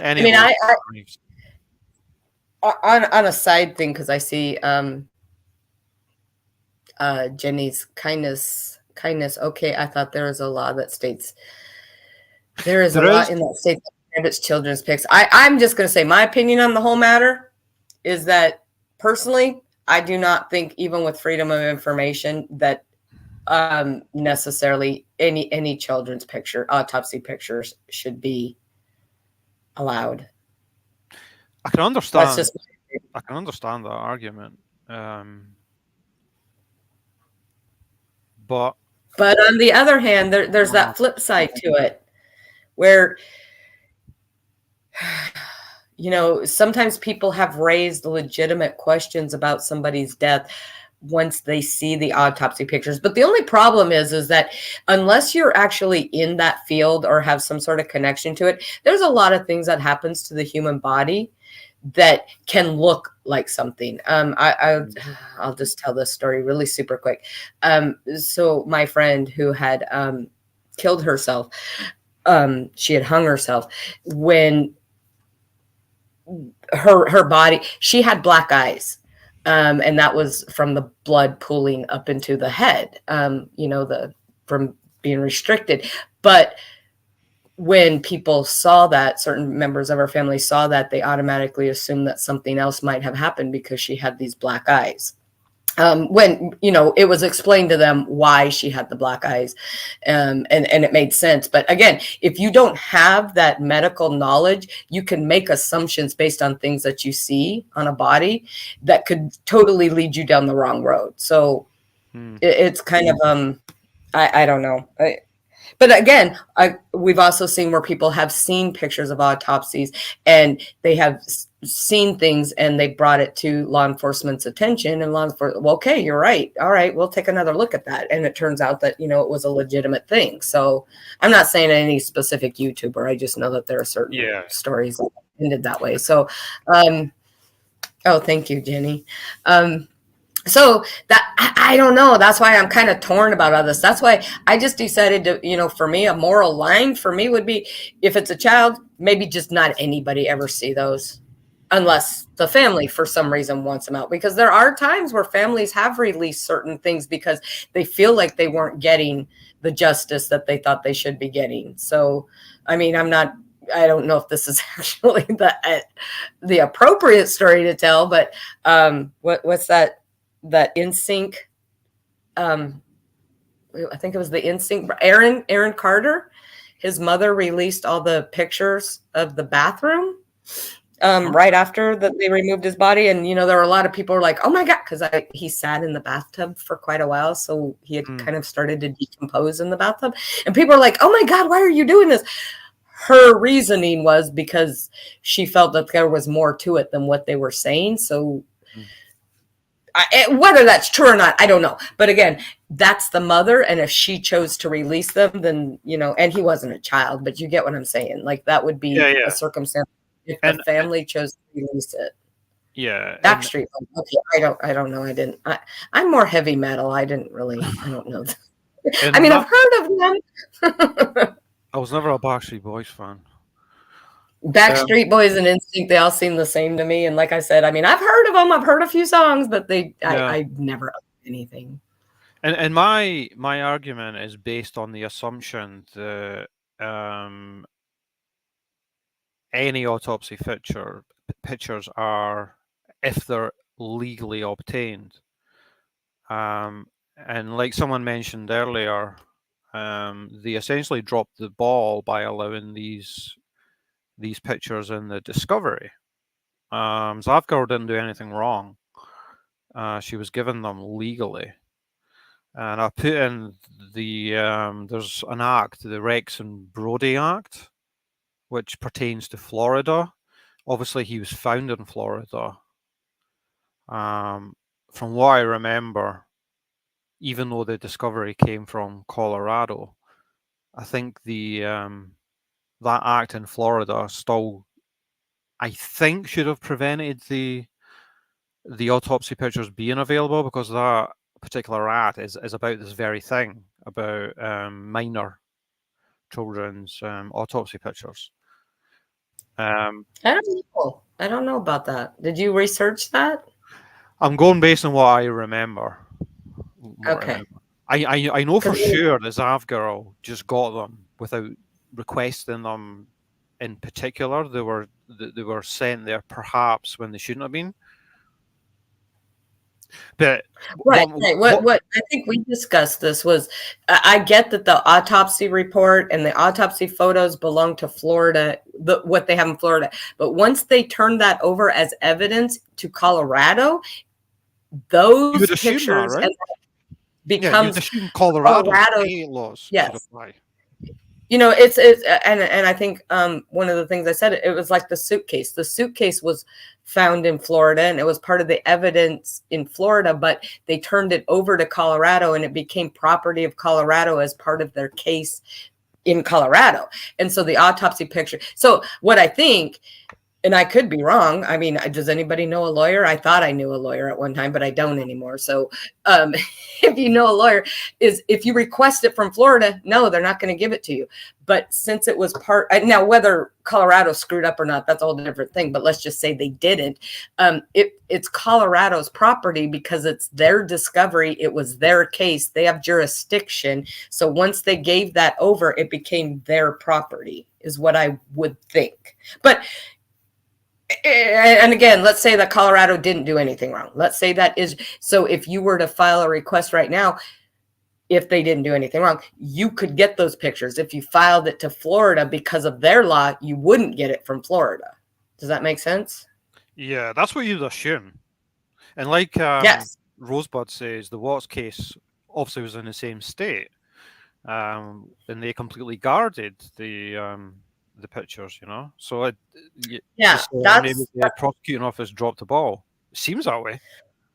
yeah, that's what but again, for me, I just, because there's so many if, thens, whats, and da da da. Sure. For me, personally, I would just prefer if they're under 18, it should just be standard. You shouldn't have to request the court to seal those. But again, on the other hand, I mean, I don't know. Yeah, I just know if I would not be okay with it. my argument, as I say, is based on the assumption that they're legally obtained, and once that's the case, I think Yes. creators have a right to show them. That's my view, and it's a different argument in terms of where you think they actually should be available. Full stop, right? I'd have a lot of Well, sympathy. there's the moral line and then there's the legal line. And I don't think anybody can dispute legally they had a right to do that because they didn't obtain them nefariously. I mean, they legitimately requested it and the picture, not necessarily the pictures, and the pictures were there. So they were obtained legally. That's But even morally, I would still defend creators making the decision to show them. We may differ on that, Cheryl. We differ on that. I just said that. I mean, that again, that's just, but I've also said if this had happened 5 years from now, not coming right off the end of the trial, would there have been this much moral outrage? I'm guessing probably not. I think it was just too soon And if there for a were lot of people. certain, and if it wasn't for the fact that there were certain creators that were putting this out that just happened to be enemies of someone like Merb, it'd be different people calling out, but it wouldn't be her. That's for certain. That's the problem. Yeah, that's the other thing though. That I mean, that's like an offshoot of this is people, and we all know what people, a lot of people use this as a reason to go for Natasha. You know, just not a reason, another reason, right? Right. If people that didn't like Natasha, oh my God, they got handed the golden key. Now we're really getting we, you know, but thankfully, you know, for her sake, that you know all of the campaigning that I saw MRB doing, trying to get you know CBS, ABC, CNN, all these, you know, it never And grew legs. Or get this. I heard from someone that the ever entertaining Baby T did a video. You know, one of our cut and paste videos. good Um, night, kindness. Kindness is going to bed. like kindness. Yes. So BBT did a hit piece video on Natasha. I heard, and she tagged on to the end of it a little tribute for Gannon. Why? What Exactly. was the point of that? What was the point Exactly. of that? Another example of Use somebody as a trying to weapon, use a child, huh? right? To use as a weapon, right?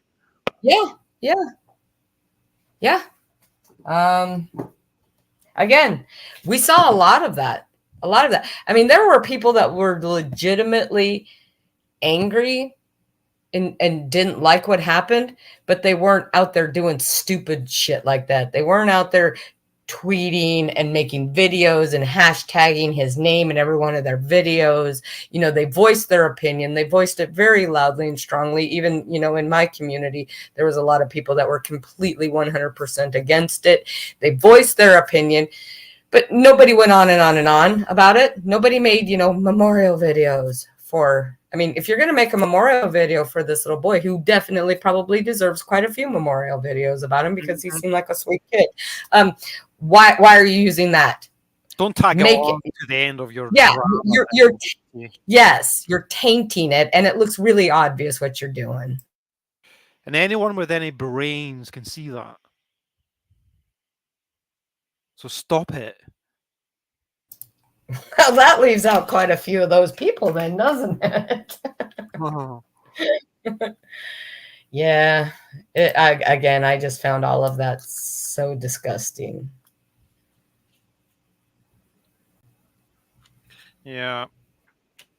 I mean, either you feel genuinely repulsed by, you know, what you're saying you feel repulsed by. You don't need to mar it down into the drama bullshit. Because it does. You're just weaponizing it. Again, weaponizing it. And then going back to the title of your thing, then you've got MRB who used it for at least what 3 weeks, 4 weeks to be this victim. She used somebody doing something to somebody else's family member for her to be a victim. Like, who does that? And talking about weaponizing, you know her plea to YouTube she did? She said it was either in her plea to the camera or it was in her GoFundMe little write up there. She said, she's speaking about all the 800 haters that she has apparently that are harassing and bullying her. she said of them that their weapon of choice is to go after her deceased son. Their weapon of choice. Imagine either thinking that or putting that out there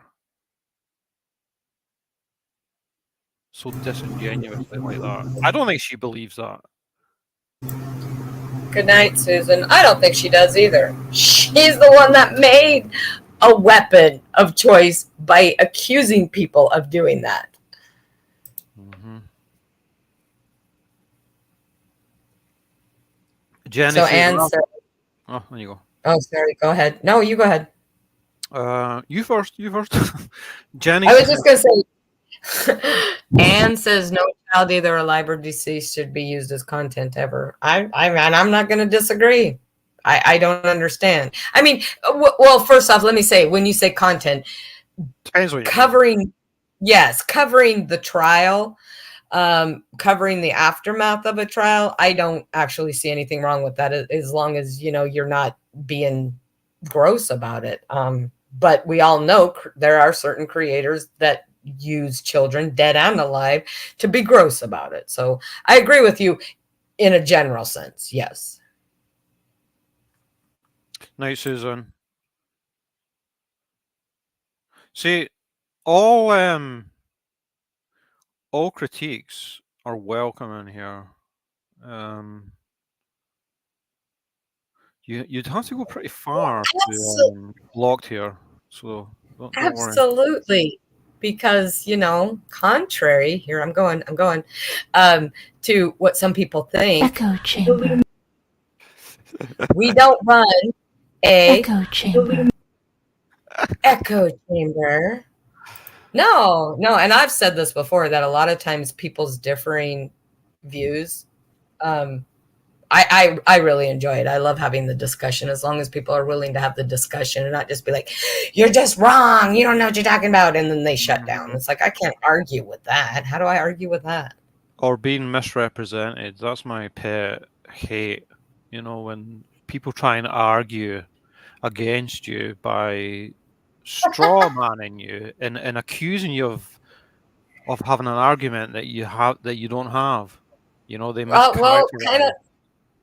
kind of like the video about me where, and it wasn't a horrible video, don't get me wrong, I don't think it was horrible, but she clearly misunderstood or didn't know the full explanation, and part of it is maybe because I didn't explain it all the way, because I at the time I didn't fucking feel like I had to, but she clearly misunderstood a lot of what I was saying, so she made a video about it. And what's frustrating is that my freaking comment with my response will not show up, so that's frustrating. So I get what you're saying.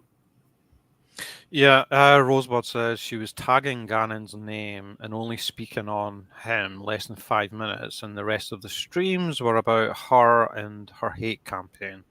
It was gross. Exactly. And we all know it. We all know it. Laura says, Jenny, I was so glad MRB got called out on her hypocrisy on the Gannon case. She tried so hard to get her name attached to it and to connect with the parents like she always does. Oh, God. I mean, you just have to look at her tweets, who she's trying to get the attention of. Every media outlet that she can. Nancy Grace. Everyone. She's gross. Yeah.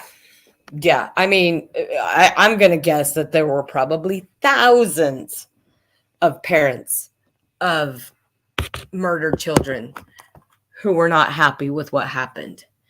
And maybe some did. I don't know. I mean, I'm not out all over the internet, but I've never seen such a gross display of trying to use her own tragedy and to get attention to her own dispute with another YouTuber. I mean, it was just, well, yeah.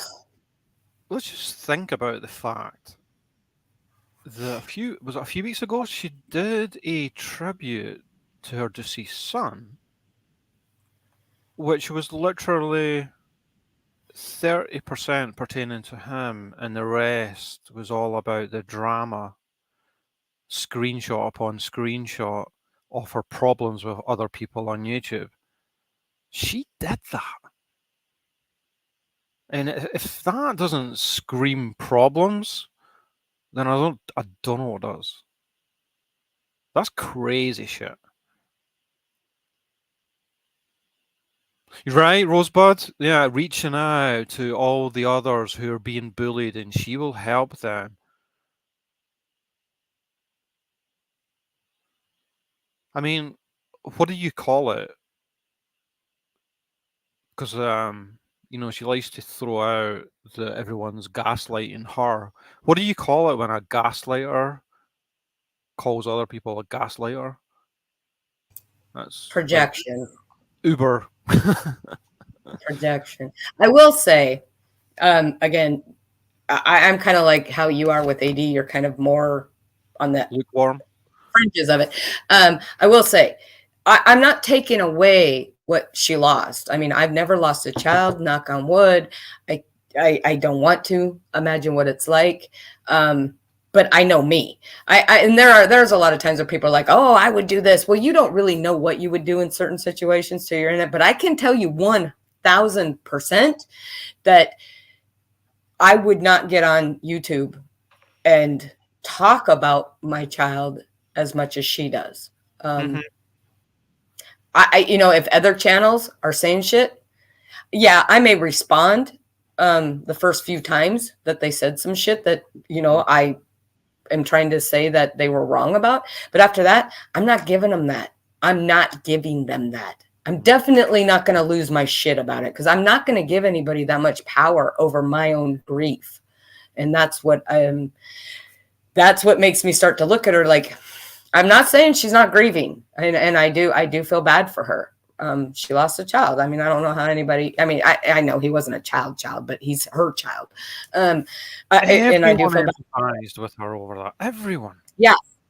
So my thing is, you want to remember your son, then remember your son. If you don't want to have him part of the drama, then don't have him part of the drama. If the other people, according to her, are talking about him in a negative way, like I said, you defend it a few times, and then after that, don't give him that. But that's where you have to start side-eyeing her, like, well, she's kind of, at least some of the things I've seen lately, she's the one that's been talking about him a hell of a lot more than I've seen anywhere else. Why? Why do you keep bringing him up? If you don't want him brought up, why do you keep bringing him up?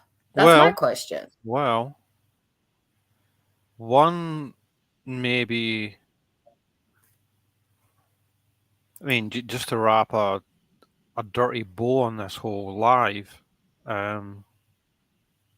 some people may think something rather similar to what has been going on with the exploitation of Frankie Ruchek with Merb in that regard, that it is rather convenient for her to be the grieving mother.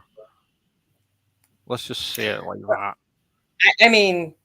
Yeah. That, and if that's not the case, same thing that I've said about, the Rucheks. If that's not the case, I'm telling you, that's how it's coming off looking. So if it's not the case, then maybe change up the way that you're doing it. It's kind of like if what you're saying is not being received the way that you think it's being received, and people are telling you it's not being received that way, then you need to change what you're doing. And if you're not changing what you're doing, there's a reason for that. Exactly. Yeah, just another Michelle. Exactly. That's... She's looking forward to her victim impact statement. Oh, what was that? Does she know that when you take someone to court civilly, you don't have a victim impact statement? That's not how that works. Wow. But maybe does she think that these people have committed like felonies where she will have an impact statement? Because I don't know what grounds she's planning on lobbying against these people. But yeah, if she's going to sue somebody, you don't get a victim impact statement. No. She'll probably make one though.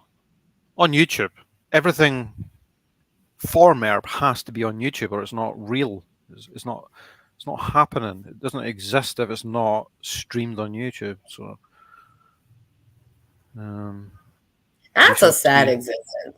That's a sad existence. I mean, I get, like, just like with Natasha, you know, this is their livelihood. This is their job. You know, I heard her say she's a brand. I don't know if she understands what that means in the way that I understand what it means, but they both use this, you know, as their income. So I get that, but you don't need to come in with the crap that you say. You just don't. You don't need to go to that level. But your brand all by yourself. All by yourself. Mm-hmm. I mean, she's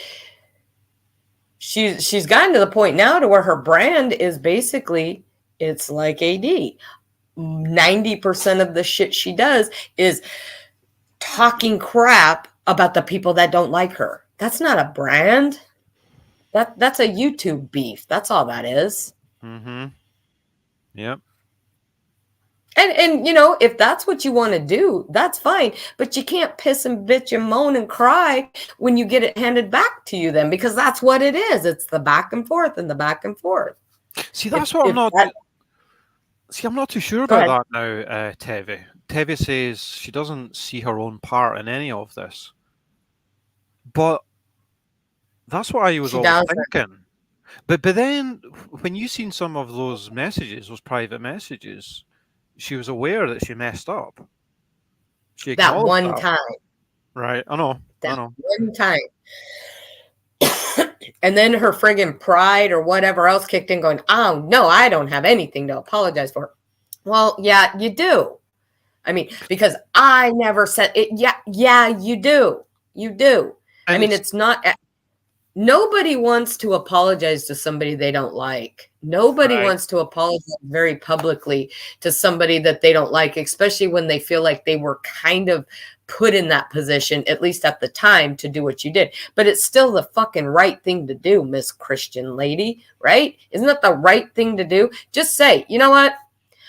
At the time, this is what I thought, and I kind of lost my shit. And I shouldn't have done that because I made myself look like a lunatic. Your words. I mean, not that I didn't think that when I saw it the first time, but, and say, you know, yeah, I lost my shit. For that, I'm sorry. Doesn't mean that I like Natasha. Doesn't mean that I'm not going to still be calling her out on shit. It just means for that one particular thing, maybe I should have trusted but verified, you know, not just gone off the damn screenshots. What Jenny just said there as well nails it for me, Jenny. She only ever smiles and enjoys herself when others are suffering. Schadenfreude. 100%. And that, you just summed up exactly what my problem with her has always been. There's no one I've ever seen that takes her polite. What's that? I said, like when she does that smirk when she's talking, when she's clearly looking at herself on the screen, but she's talking to Natasha and going, and how do you like that? Do you think you would like that? I don't think you would like that. Like that? Yeah, she seems really happy when she does that shit. She's on a high when she feels like she's causing pain to others. She might not be successful, but the thought of it makes her high. I've never seen that on anyone else on YouTube. And again, from what I've seen, it's not just Natasha. It's anybody. You know, when she was showing that chat, in her mind, she thought she was winning something against Natasha when Natasha only, at least the part that I saw, Natasha only talked in that chat like a few times. Everything that those mods said, she attributed to Natasha. And I'm thinking, what is she doing? You know, again, is she trying to hurt just Natasha or just anybody that has anything to do with Natasha? Because from what I saw, that's all she did. That's all she did. She sees people as a collective, not as individuals. So she's always And it done was that. horrible. Yeah. It was horrible. I felt Yeah. honestly, I think I told you, it's like I was having a hard time watching that because it just felt so invasive to me. Yeah. These are people that are in a chat. I'm not going to defend what they did. I'm not going to excuse it.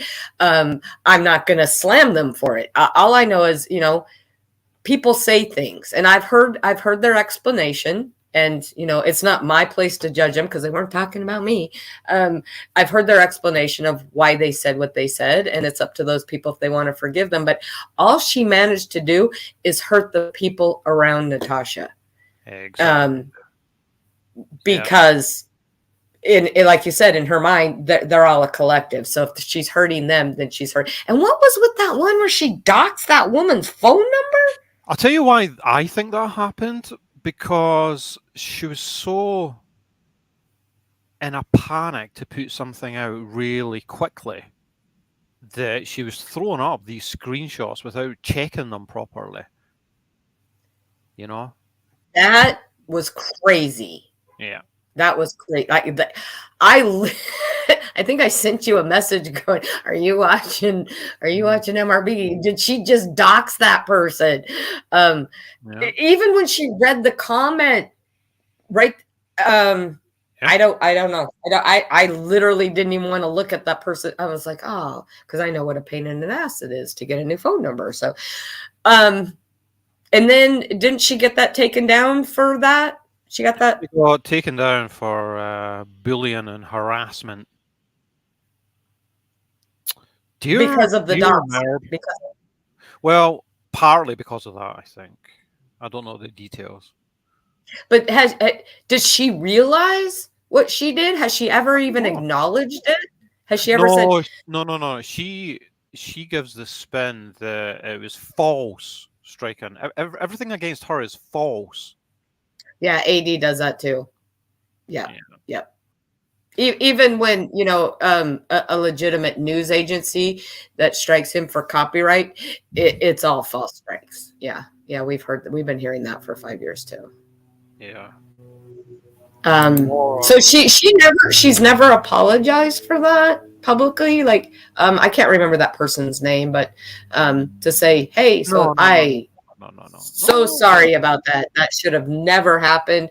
I regret that horribly. I still can't stand you because you support Natasha and you're a mod for her, but I'm really sorry. That should have never happened.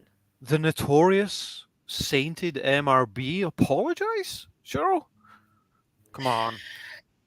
See, I'm asking you these questions, and I'm kind of surprised by the fact that this stuff. But I try to so when AD's done this, would he? Oh, hell no, he's never up for a single thing. So again, they're just cut from the same cloth.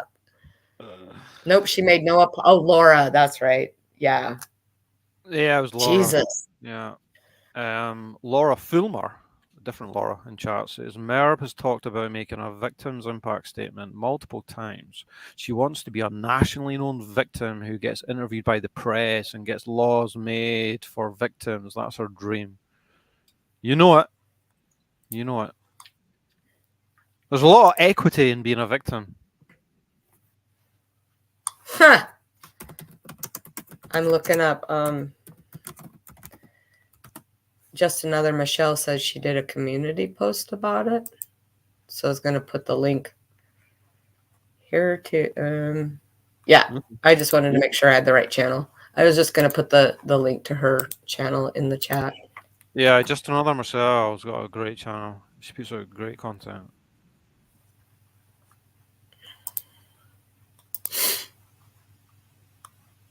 Her tragedy is worse than anyone's, yeah. Ever notice how nonchalant she is when someone has a bad situation? Yeah. She can't see past her own skull. I've heard stories about Davida, the woman who's around St. Patrick's Day. Is that the right woman? Her daughter passed away? No, that was someone else. Oh, that was someone else? Okay. I think. Yeah, and so a lot of those I've heard, other channels talking about it, but I hadn't seen any of it. But she sure did make a big deal about that other chick's birthday though. So what's that other girl that gets on the panel and Was it Davida, Julie? Was it? huh? Whose birthday, Cheryl?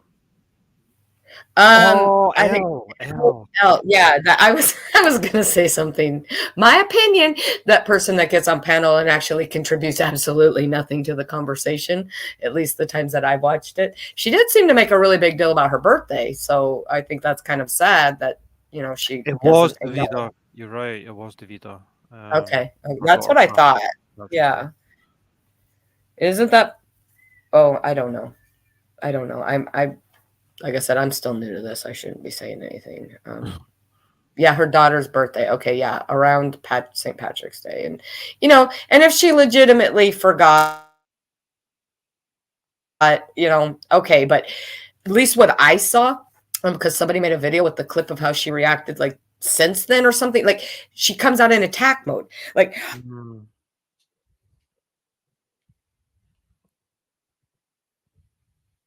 I forgot about it at that moment. I told her, blah, blah, and then she goes on to attack this woman. And I thought, well, you kind of lose credibility for being quote unquote sorry, and then to attack this woman. I mean, if it were me, if this Davita, and I don't know if this Davita's done this, but if this Davita was actually out there talking You're about cutting out, her, girl. had been. Am I cutting out? I can hear you now. Okay. I would have addressed it, and then I would never bring it up again. I'd let that woman say whatever the hell she needs to say. I just would never address it because in the long run, I screwed up. And I apologize for it. That's all I can do. And I would never bring it up again. But And did anyone hear the way she was talking about Nicola? That was a part of her channel up until who? recently. She was the woman that went down on their most recent vacation, and Merv was telling this story about how she accidentally got hit with a deck chair, I think it was. Well, she left Merv's channel and she went on BBT's, and I've not heard it all, but from what I hear, she never said anything that bad about Merv, as far as I know. But the things that Merv was saying about her the next day, it was disgusting. And she was trying to encourage her other panelists to like come out with dirt on this woman. It was unreal. Oh, is that when she had like a bunch of people up on her panel? It's like she told her story, quote unquote, Uh-huh. and then it was somebody else's turn. But every time somebody else started talking, she would start interjecting again. But and there was like 9 friggin' people up there to Right? basically like roast this woman. Yeah. I saw some of that. Yeah. What the It's hell was like, that? she would say her come out with her filth about her and then just sit back, and I guess it was like a queue of like who's next, come on. And she was waiting for them to say something nasty about her. She's messed up.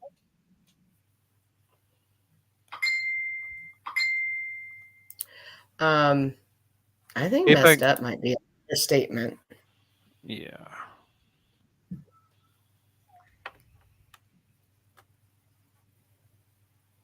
Oh my god, Laura, really? What? Um, what Merb did to Davida was horrible. She even accused her multiple times of lying about her daughter's death date in Zoom meetings. What? Oh Jesus. But she gets upset when people question her about her son? But that's Right. okay? That's okay for her to do it? Because she's special. That's what I thought, Jolie. She didn't say anything that bad on BBTs from what I gather, right? I mean, the people in her channel have to be hearing this. People that are friendly with her have to be hearing the way she speaks about people that leave and thinking, when I leave, am I going to get this if I ever say anything slightly perceived as negative about Merb?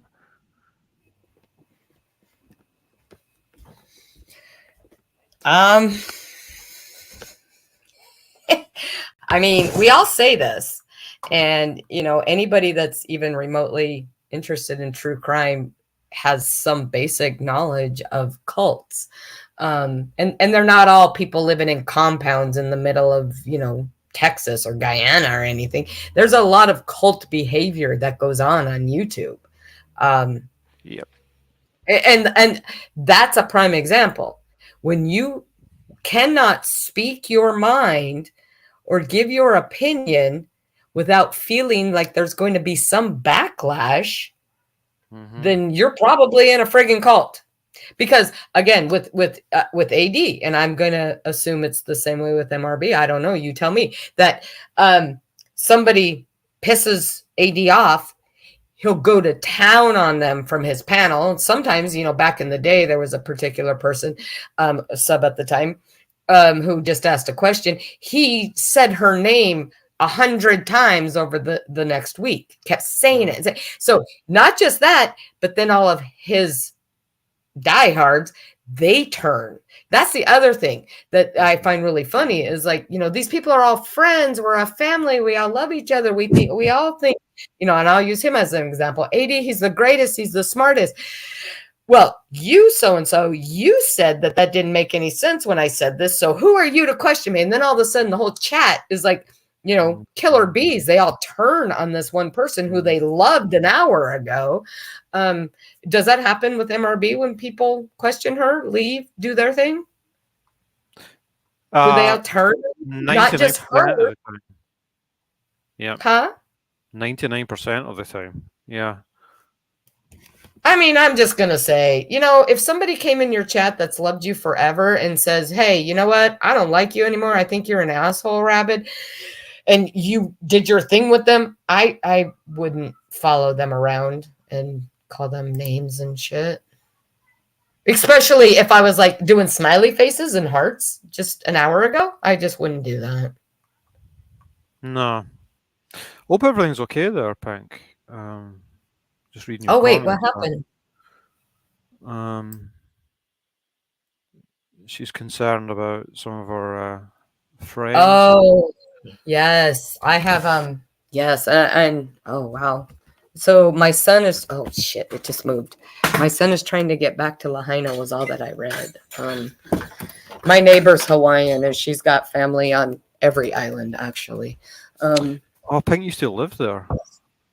God. Is everybody okay? So not that I'm not trying to take away. My neighbor, thankfully, as of now, all of her family, a lot of them have lost their homes, but and everything else. But so far, they're all safe. Is everybody okay for you, Pink? My son is trying to get back to Lahaina to help for a month. Okay. She's still waiting to hear from a few people, I think. Yeah, I just so I've been watching all the news updates, but I usually don't get to them till the night. I think, don't quote me, but I think the one I saw earlier, like the death count is up to 93. Yes, it's all gone. I've been to Lahaina many times, but my favorite part of, because Maui is my go-to, like that's where I would love to retire if they didn't have cockroaches, damn it. But Kihei is my town. But you can't go to Maui without going up to Lahaina for sure. You're right, Jenny. It puts things in perspective for sure. So I'm really sorry, Pink. I really hope that I'm waiting on 2 friends. My son has heard from most of his friends. I really hope. Front Street was fire. Jesus. The first time I mean, I don't know if anybody else will know, but the first time I ever had Bubba Gums was in Lahaina. And then I became a crack addict with Bubba Gums. And we do not have a Bubba Gums in Alaska, so that every time I go somewhere that has one. Oh, you But have to explain Lahaina what they started. are to me. Well, it's just a restaurant based off of oh, Tom Hanks. Run, Forrest, Run. What was that movie? Forrest Gump, isn't it? Is that Forrest Gump? Yeah. So it's Bubba Gump. So I don't know if you remember the movie Bubba, his friend that did wanted to do the shrimp boat. So it's a restaurant based off of that. So they just have like a lot of, seafood and kind of southerny kind of food. And it was, yeah, they have like the best artichoke spinach dip there. God, now I'm hungry. Oh, Mick Jilly Bear. I love Mick Fleetwood. Yes. I just saw him on an interview. He had a restaurant there that burnt down, Jilly Bear says Lahaina is my all-time favorite place to visit on Maui. It's so heartbreaking to see. It's just gone now and so many lives have been lost. And they're still missing. I absolutely agree. I mean, it's been everybody feels that way when something bad happens anywhere. But so here in Alaska, it's literally so much cheaper to fly to Hawaii than pretty much almost anywhere else, except for maybe Seattle. Really? So Alaskans, you will not find a whole lot of Alaskans that have not been to Hawaii. It kind of feels like our kind of second home. Yeah. How long does it take to fly there? Well, the flight there is long. I mean, from here it takes like 5.5 hours. Well, it takes forever to anywhere from where you are, right? Well, you can get to Seattle in 3.5. So and that's why I said you can get cheap flights to Seattle. But and I haven't checked in a long time because I haven't gone to Hawaii in quite a long time. But it used to be, it was a lot cheaper to go to Hawaii than, like I said, pretty much anywhere other than, in Washington State or Oregon.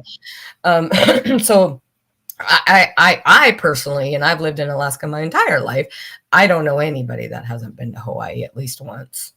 So, and I also used to work for a travel agency that was strictly Hawaiian.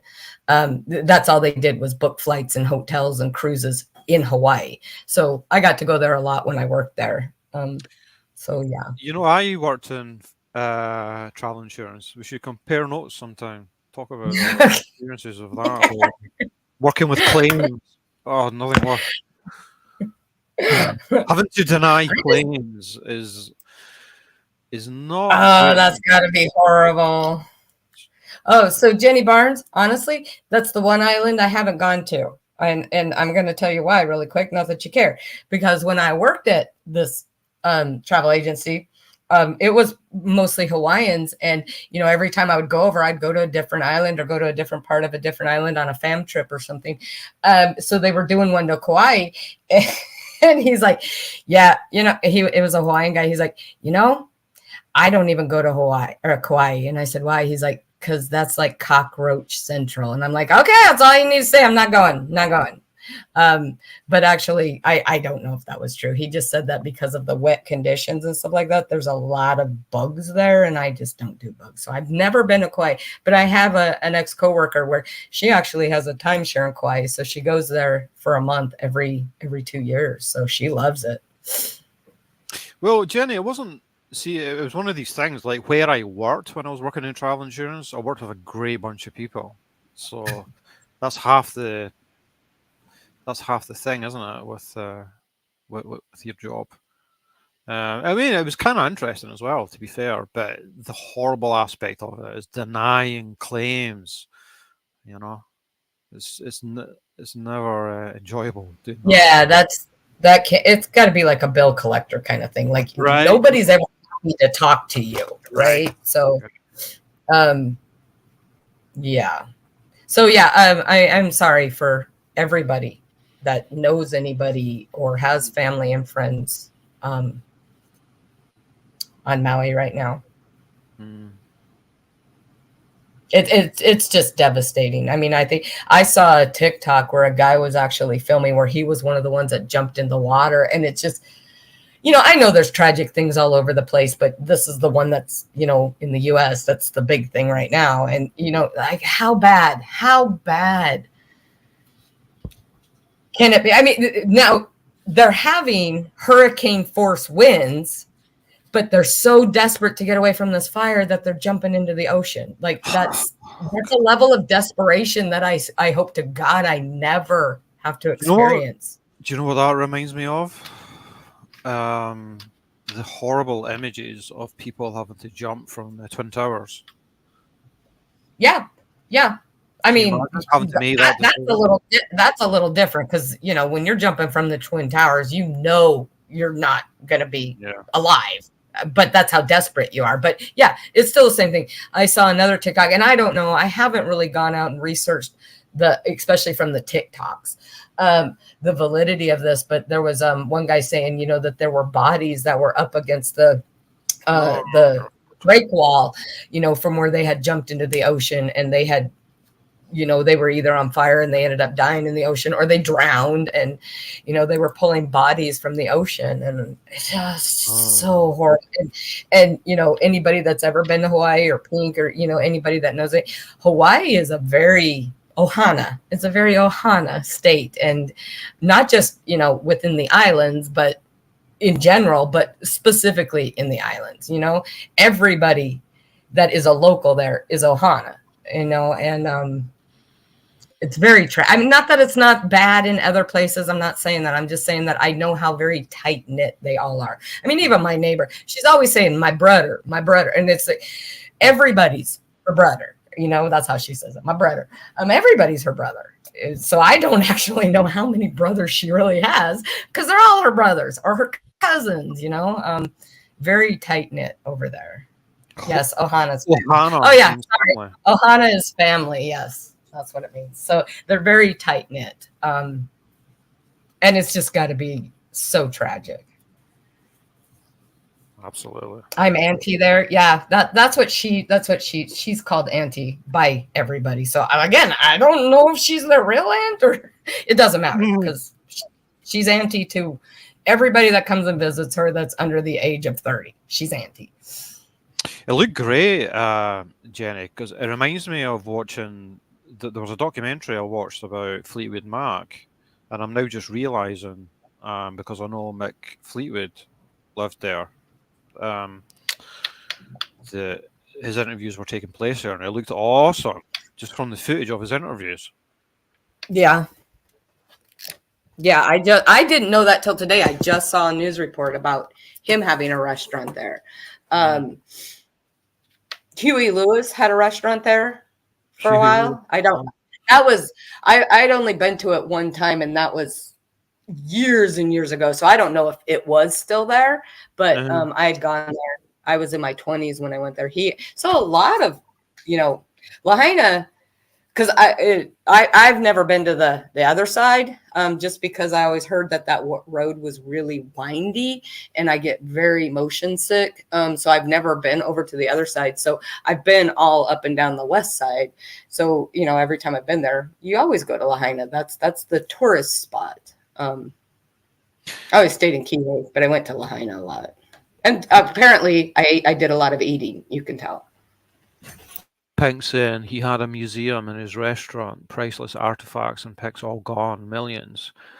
And that's the other thing, like a lot of things, sometimes things are not covered insurance-wise when it's, certain disasters. Well, even if it is covered by insurance, it's irreplaceable. You can't replace certain things. Does anybody know? Pink sat with Mick Fleetwood's mother. Wow. Oh, cool. He's Mick Fleetwood. I love him. Oh, that's his mom's. Okay, cool.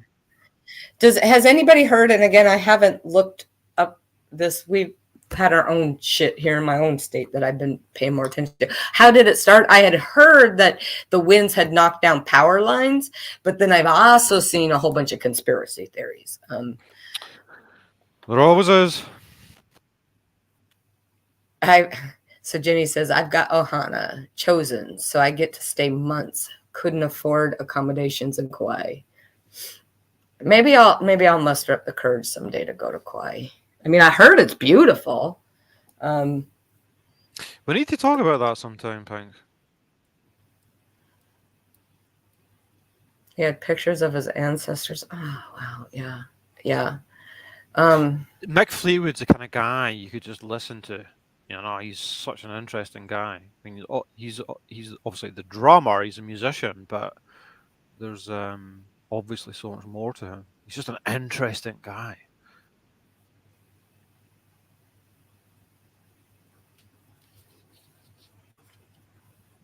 Has anything come to light of this Waco channel, Waco? I noticed that they tried to go live about 10 times earlier. I kept getting a notification and I go like, nope, it's not there. It's very interesting that Mer was promoting them though, when they were doxing and trying to intimidate people. Guess that's okay, Mer, to promote that sort of shit, right? I did see Robbie left some comments in on that channel and called her AJ. But I thought he moved off of that. I thought Crafton had helped him figure out who it was and that it wasn't. Yeah, I think they got the name of who it was, someone in Australia. But I mean, I don't know a huge amount of all the shit that Robbie's been through, but it seems that whoever it is, there has to be linked somehow to some of the people that go after him. It's hard not. I mean, it could be just some random person that just has a vendetta, but it's definitely someone that looks like they've been. Yeah, it looks like they've been watching for a while. Because I mean, I don't even know what half of what they're talking about, but they seem to know what they're talking about, bringing up weird stuff. That's right, Pink. Yeah. Doc's Robbie's husband. Yeah, I did see that. I hate when people. I say Waco, but yeah, obviously they meant it to say Wacko, but they didn't spell it right because Waco's Waco. I hate when people defend things like that by saying it's public information, as if that's the only pertinent issue. Just because something's public information, there's still the ethical issue. Well, but he doxed his husband, which doesn't have anything to do with Robbie. Exactly. And from what I was trying to decipher from all this B&B stuff, that's his husband's parents. So why are you again, you want to get at somebody so bad that you're going to take down some other people that have nothing to do with your friggin' beef? Mm-hmm. That makes no sense. Mm-hmm. I don't understand it. And I know, I'm just going to put this out there. I know, yeah, like Waco, Texas. Exactly. So when I see WACO, my brain just reads Waco. I know people would say, well, Natasha talks about MRB's husband. Well, he puts himself on screen. Hasn't he done like quote unquote concerts? I mean, I from what I understand, people know Robbie's husband, but I don't. I mean, at least the few things I've seen, he's not that, and his parents most definitely are not part of it, right? Mm-hmm. So why are you bringing out all their bullshit and the GoFundMe for? I think there was a GoFundMe for his parents because something about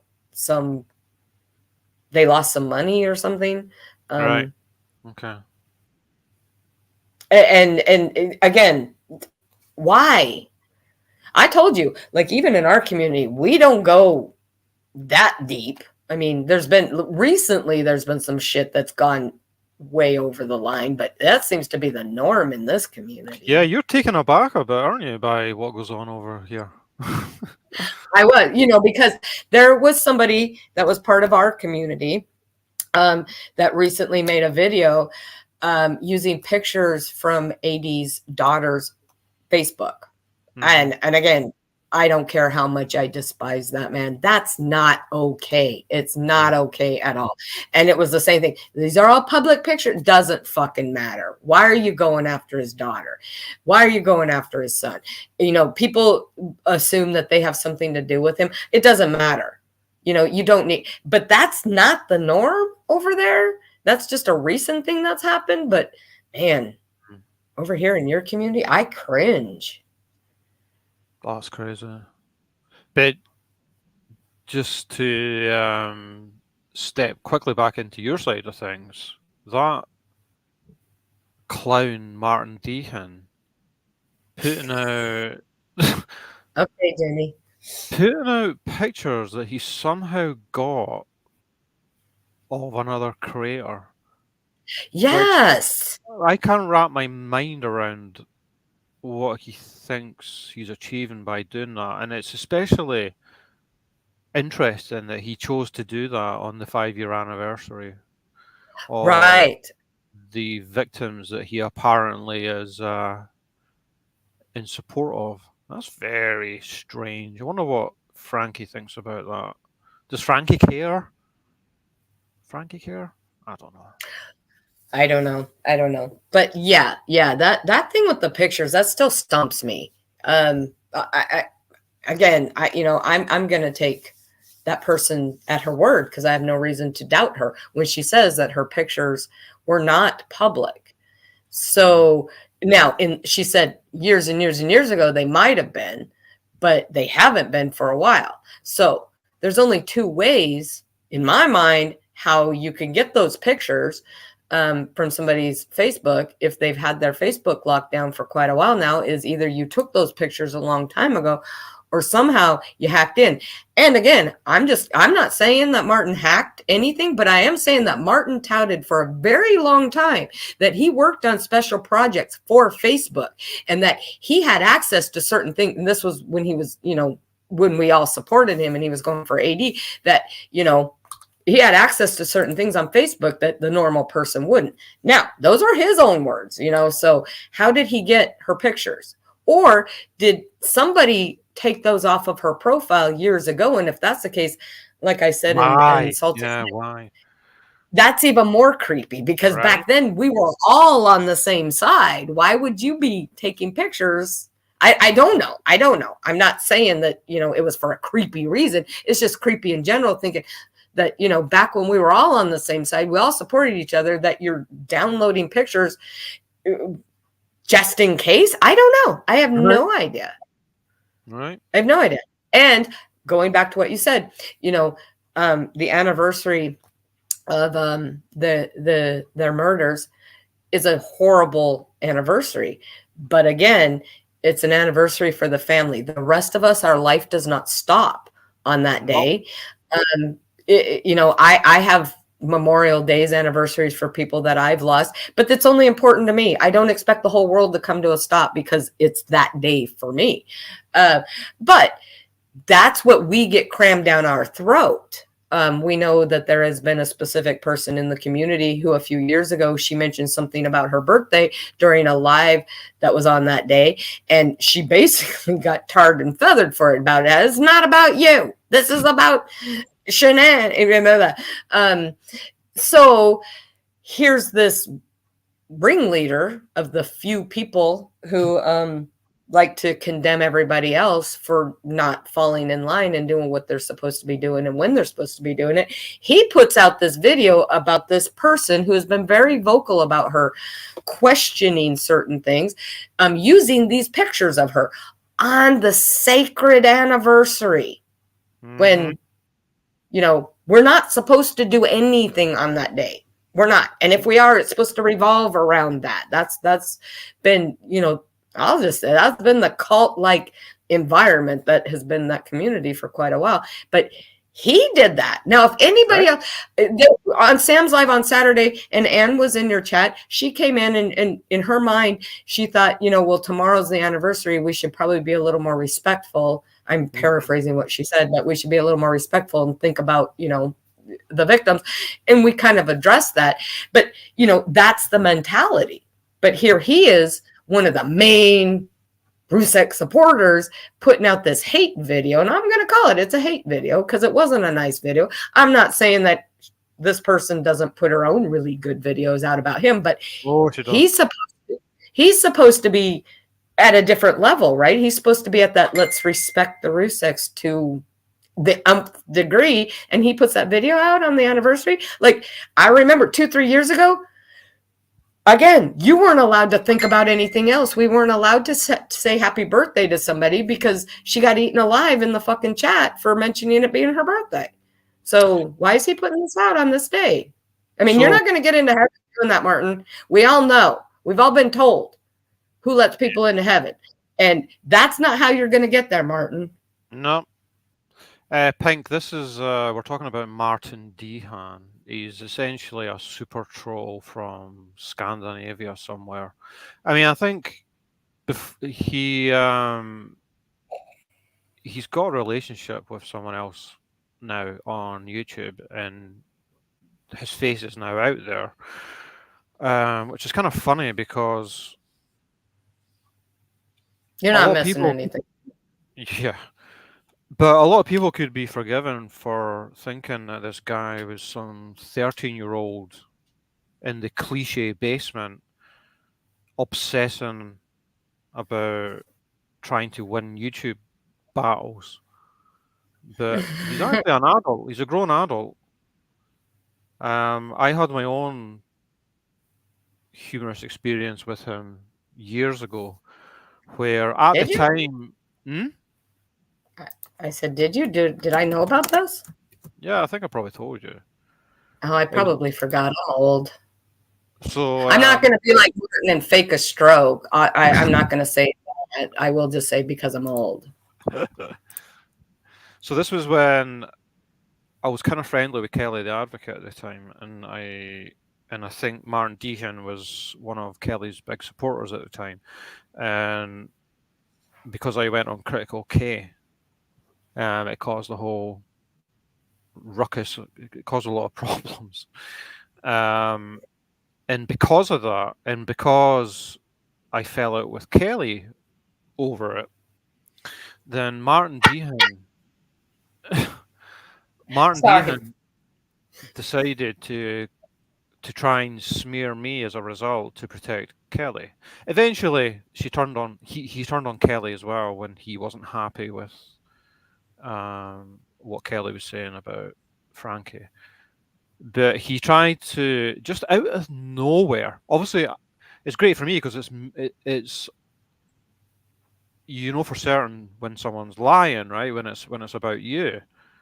And from that moment, you just disregard everything they ever put out there. Yeah. Because he was putting it out there as a fact that I was either RDA or a part of RDA that allegedly was going after MRB in relation to her son. That was so easy to debunk, obviously, but well, then that was recently. He went for RDA a long time ago for other shit. A while ago. This was a while ago. Okay. But then what he would do is he would leave random comments on old videos I had saying, I heard you were trying to get my address and things. Just utter nonsense. So yeah, as soon as I know someone's capable of shit like that, then I disregard every single thing that they come out with. And then the reason that some people thought he was like some 13-year-old basement dweller is because he took some hissy fit about the entirety of the United States over what happened at the Capitol, I think, right? Yes. Yes. It's like, and how stupid all Americans are. Not certain Americans, not even just the ones that were part of that insurrection. All Americans. And he made several videos, and we're all stupid, and we don't know how to run a country or a democracy. And that if we were smart as a country, we would pay attention to the European countries because they know what they're doing. And we're just too stupid to function on our own. Mm-hmm. I'm paraphrasing, but yeah, it was the same thing. Yeah. Once certain people started pointing out, and this started years ago, even before this rift, people started pointing out things that they knew to be not truths. Mm-hmm.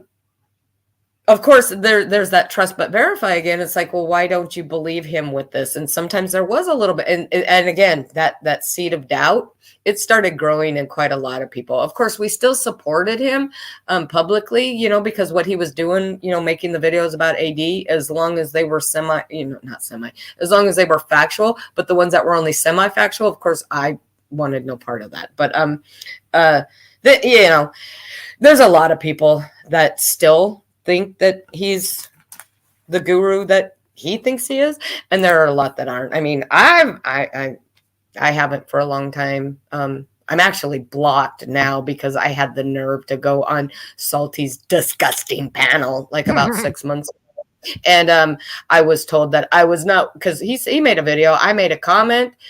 It wasn't rude, but I mean, I'm sure it was something that I didn't agree with on his video, but it didn't matter because I was told that until I apologized for going on that disgusting panel, I was not welcomed at his channel. So I was like, okay, cool. Because that's going to come 3 weeks from Tuesday from fucking never.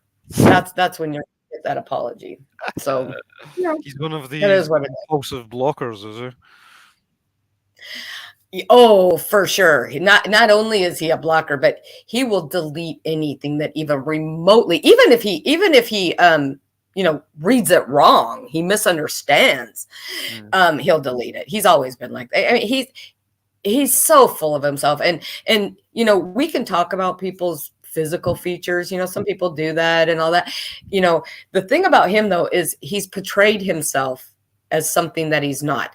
And first off, we all know, we can look at his profile picture and like, clearly you're not 25 years old. We know that. But he has gone so hard after AD through the years about his looks. And then we'll get into this, not just AD, but the amount of women that this man has gone for. And the only reason I'm bringing this up is because he has made such a big deal about AD going for women. And when I say women, he's talking about his girlfriend and one other creator who they claim to suffer from anxiety. And he's calling AD a piece of shit for going for them. Because they have anxiety. And it's like, what the fuck are you doing, Martin? Like, that's never been a problem before, because his girlfriend and this other creator, they give to AD better than AD gives to them. Just let them fight their own battles. So that's the only reason I'm bringing this up about how Martin, though, everybody on his side seems to have forget the list of women that he has gone for in the past 5 years that I know of, and I don't even know what he was doing on YouTube before that, is in double digits that I can think of off the top of my fucking head.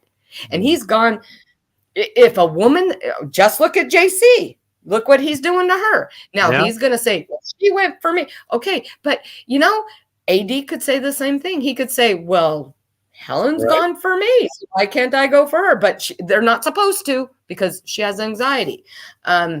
He's gone for JC. He's gone for so many women. And I will tell you, I remember when I first kind of came into this community, I didn't really know a whole lot. I wasn't talking, but I was, you know, trying to keep up with, you would read like, gossip, you know, in the comments are like so-and-so and so-and-so. And then I'd try to find that person. So I'm trying to catch up. But I remember that whole RDA thing, right? That's where Amber Alerts was part of that, or something to do with, he went so hard for her. Cause I remember, cause I would watch his videos and I'm like, I don't even know who he's talking about, but Jesus Christ. Like, you know, same thing he did with Jen, you know, calling her a trashy meth head and, you know, a stripper.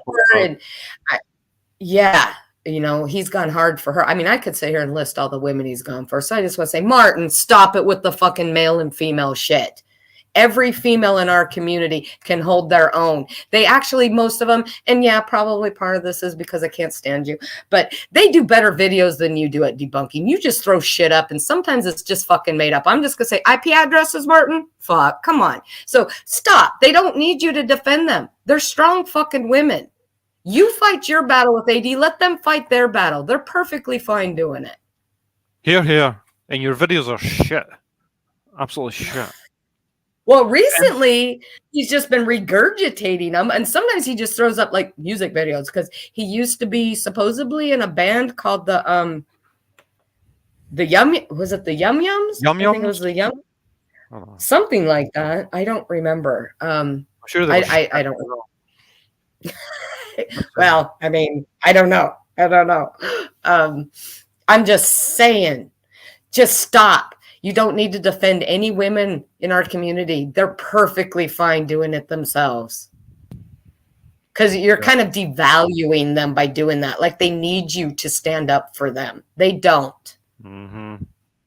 And we all saw how you ride a bike. You can't probably stand up. Well, no, that's right. Helen did show you fishing or something. So I guess you can stand up, but you just can't ride a bike for shit. Yeah, and you should never have gone on camera because. Yeah. So that's what I was going to say is he has made fun of everybody's looks. You know, he's talked about everybody's looks all these years, right? And all we have is this stupid little bubble picture of him. Okay, whatever. Make fun of AD's teeth. I don't care. Make fun of Amber. I didn't know her. Do whatever. But then when he goes on camera, it's like, wow, okay, you know, that whole if you live in a glass house, you know, there's a reason I don't talk a whole lot of shit about people's looks. Because like I said, I'm not a supermodel. I'm not a size 2. I'm not going to sit here and talk tons of shit about. But he's made video after video after video talking about other people's looks when really, maybe you shouldn't have done that. You shouldn't have done that. He looks like someone that's been given day release or escaped from some kind of hospital confinement. He looks kind of lost. It's really weird. But well, the only thing I think is missing is his chin. I mean, I'm just going to say, where's the chin? So there's a female creator who, wow, she goes fucking hard for him. She goes really hard for him. But he's going hard back. The only thing is the pictures he used were the ones that she said were private. So how did he get those pictures? You know, you can poke at Sheila, and you've done it, and you've gone for JC, but he also did this recently too. He pulled out some friggin' article from the Pride celebration that she used to because she's a DJ, she would DJ for, and something in the article said something like some dispute she wasn't going to be doing the DJ for this event, and he made some reference to her anger management. He's always trying to portray women, other than AD, as neurotic, unhinged, drug addicts.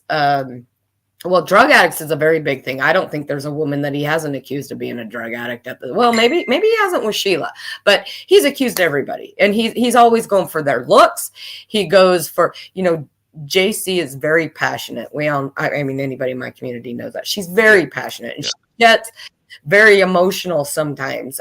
You know, when everything fell apart 2 years ago, and then the things that have happened since then has really affected her to a point to where, you know, she's been very loud. She's cried a few times. She's been very opinionated. And again, a part of it is, I think, the whole loud thing and the crying. And so he portrays her as this completely irrational, delusional, unhinged female who has anger management problems, right? Because she does. A lot of the shit has really affected her, and she's gotten very angry to the point where she has yelled and cried on panels. Because she's been angry. So that's how he's portraying her. So he puts the screenshot of this article where she had a dispute with the parade, whatever, and she wasn't going to DJ that year. And he just said something to the effect of anger management, genetic, you know, again, just trying to portray like there was something deeper in this article. Like it was because of her deranged anger issues that they let her go, when that was not remotely the case. And so, you know, on Salty's Live, she was really good about putting the links in. Yeah. So that's Martin Dehan, you know, for the longest time. That's the other thing. AD used to always accuse, like, we were all like under this umbrella. Martin Dehan was like our cult leader, and he guided us. AD actually even said that, you know, they all have jobs. They all have purposes. Martin Dehan tells them what to do. It's like, fuck, are you fucking kidding me?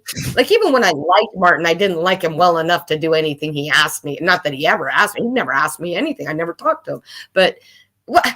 No, he's not a guru. He's really not. And now that people have seen more and more of him and what he's like and how vicious he's been, you know, he started unsolicited, a GoFundMe for Salty a few years ago. I mean, not that she didn't appreciate it, but she didn't ask him to. And then he turns on her.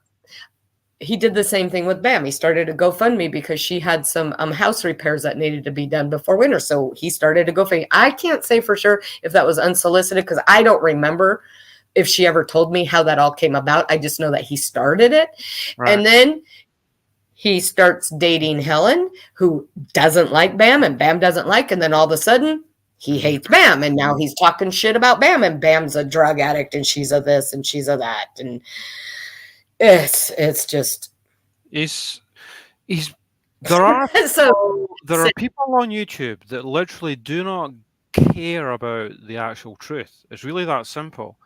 From my limited experience with this guy, I know there is nothing he will not do to try and smear someone else.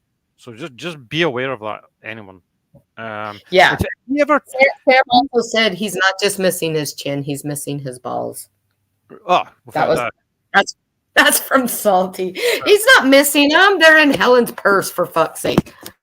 But believe me when I tell you, if this guy ever puts anything out there that is the truth, it's in the same way that a stopped clock will tell the right time twice a day. That's it. Yeah, and you know, Salty's listening, and she might disagree with this, but I will say, you know, back in the day, Helen used to do really good videos. She did parody videos. That's what she did. She did some debunking videos, but mostly she did parody videos, and they were hilarious, and I liked it. I didn't agree with a lot of Helen's take on things, especially after what happened 2 years ago, but and I'm only talking about publicly. I'm not talking about what she's like in private. Publicly, she always kept like a kind of an even keel, right? You know, her stance was as long as you're respectful, you're allowed to disagree with her. Well, she's come to prove that is absolutely not the case anymore. And I've seen several people say she's changed a lot since her and Martin got together. And I'm just going to say, you know, in my opinion, I can't say that I disagree with that. At all. Really? But I will say that if she made a video debunking him, I believed her. I had no reason not to believe her. She was very straightforward. She was very factual. Whereas Martin Dehan, not so much. He thought he was showing shit. He would throw up screenshots of different laws and different things and different this and this, and this is why it can't be done.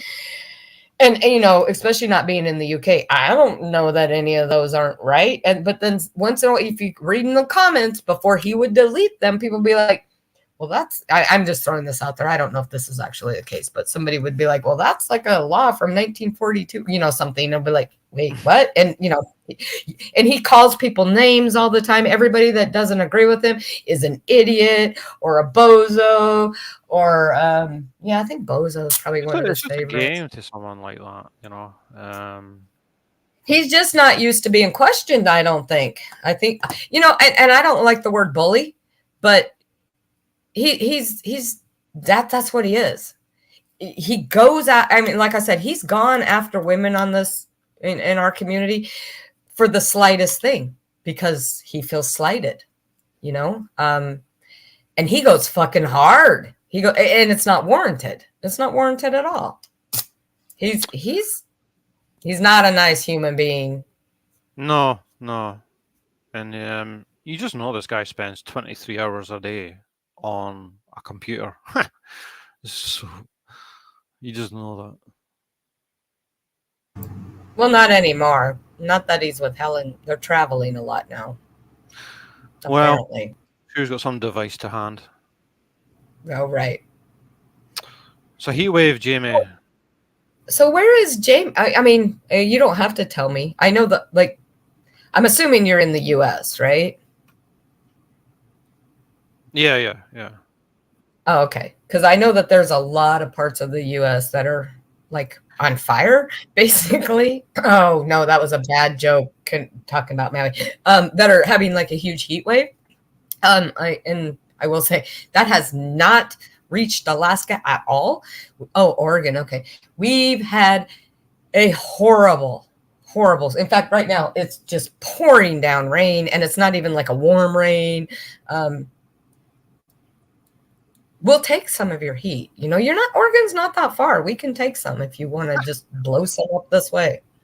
I don't do well in heat at all. I'm Scottish, we melt as soon as I don't either, but we have more not warm months than cold months. So when it gets really hot, I think I've told you, it's like, I'm not complaining because I can't complain because, our flowers here, like we have fireweed here. That's kind of a big thing. Like you can tell when the summer's coming to an end. I'm sure there's other parts of the country that have fireweed, but it's a big thing up here because, the stalk, they'll bloom, and when they're like halfway bloomed, your summer's halfway over. When they bloom all the way to the top, then, basically your summer's over. Like the fireweed here aren't even growing straight because they're not getting enough sunshine. They're barely blooming. They're not growing straight. Like these stalks are all like wonky, like they have some sort of disability. Like we need some sunshine. My daughter's mother-in-law had a heart stroke. You mean heat stroke last year? Shocking, it presented as a real stroke. What is that? Oh, heat stroke. Yeah. I'm trying to give me a sec. I'm trying to share a channel. Oh, Jamie. Oh, yeah. Oregon. Yes, I saw a certain creator. I think it was Shorts. Who's from Oregon? That was nee boo boo. I have air conditioning. And she's in Oregon, and I don't know. Is she part of this community? Your community?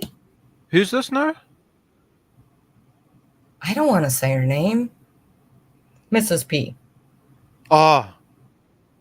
Yeah, I think she may be actually. There was a couple shorts she made where she was like, and all of you haters are sweating pigs, and I think it's hilarious because I have air conditioning in my bedroom and I have air conditioning in my living room. And I was like, is it that big of a deal? Like there's a lot of things I would probably brag about, but air conditioning wouldn't be one of them. I know that I have Salty's channel pinned at the top. I'm just going to put the link in again here, guys, because we've spoken about a lot of stuff here that if you're interested in knowing more, it'd be a good idea to go and check out this channel and have a listen to the recent live, actually. Yeah, the other thing about Salty's channel is it's kind of that I like, and I'm not just saying that because I like her, but it's ran a lot like Rabid's. Like you'll see if you read the chat, there's people that come in that are not fans. And as long as you just don't come in like a friggin' bull in a china shop and just, start throwing shit around. Mm-hmm. And she's also like Rabid. She's also going, if you want to come up and talk about it, come on up. We can talk about it, so. Yeah, absolutely. That's the way it should be. Yes, it is Mrs. P. Mrs. P lives on the coast. So what did you say? Like 2050, Oregon's supposed to be like Arizona. What the hell's Arizona going to be then? Just like an overcooked piece of bacon by then? Because if you guys in Oregon get to be like Arizona. Where roughly is Oregon then? Is it in the kind of middle? No, it's right on the West Coast. It's right underneath Washington State. All right. So kind of northwest then. Yes. As opposed to Arizona, which is not. But, like I said, because I always said, as far as bugs and climate wise, Washington and Oregon would be the furthest I would ever go in the lower 48. But not if it's going to be like hers. Well, I'm not going to be alive in 2050. Yes, you will. We all will be. Healthcare is improving exponentially. Oh, you remember yours is different than ours. Well, we have to have insurance to have health care. Well, you might need to win the lottery. Right? Right? Oh, Jenny Jo says, careful. She's like, Beetlejuice. Say it 2 more times. Don't say it 2 times. Don't do it. Don't do it. Everything's going smoothly here so far. Relative. I don't know what you're talking about. I want to get her attention.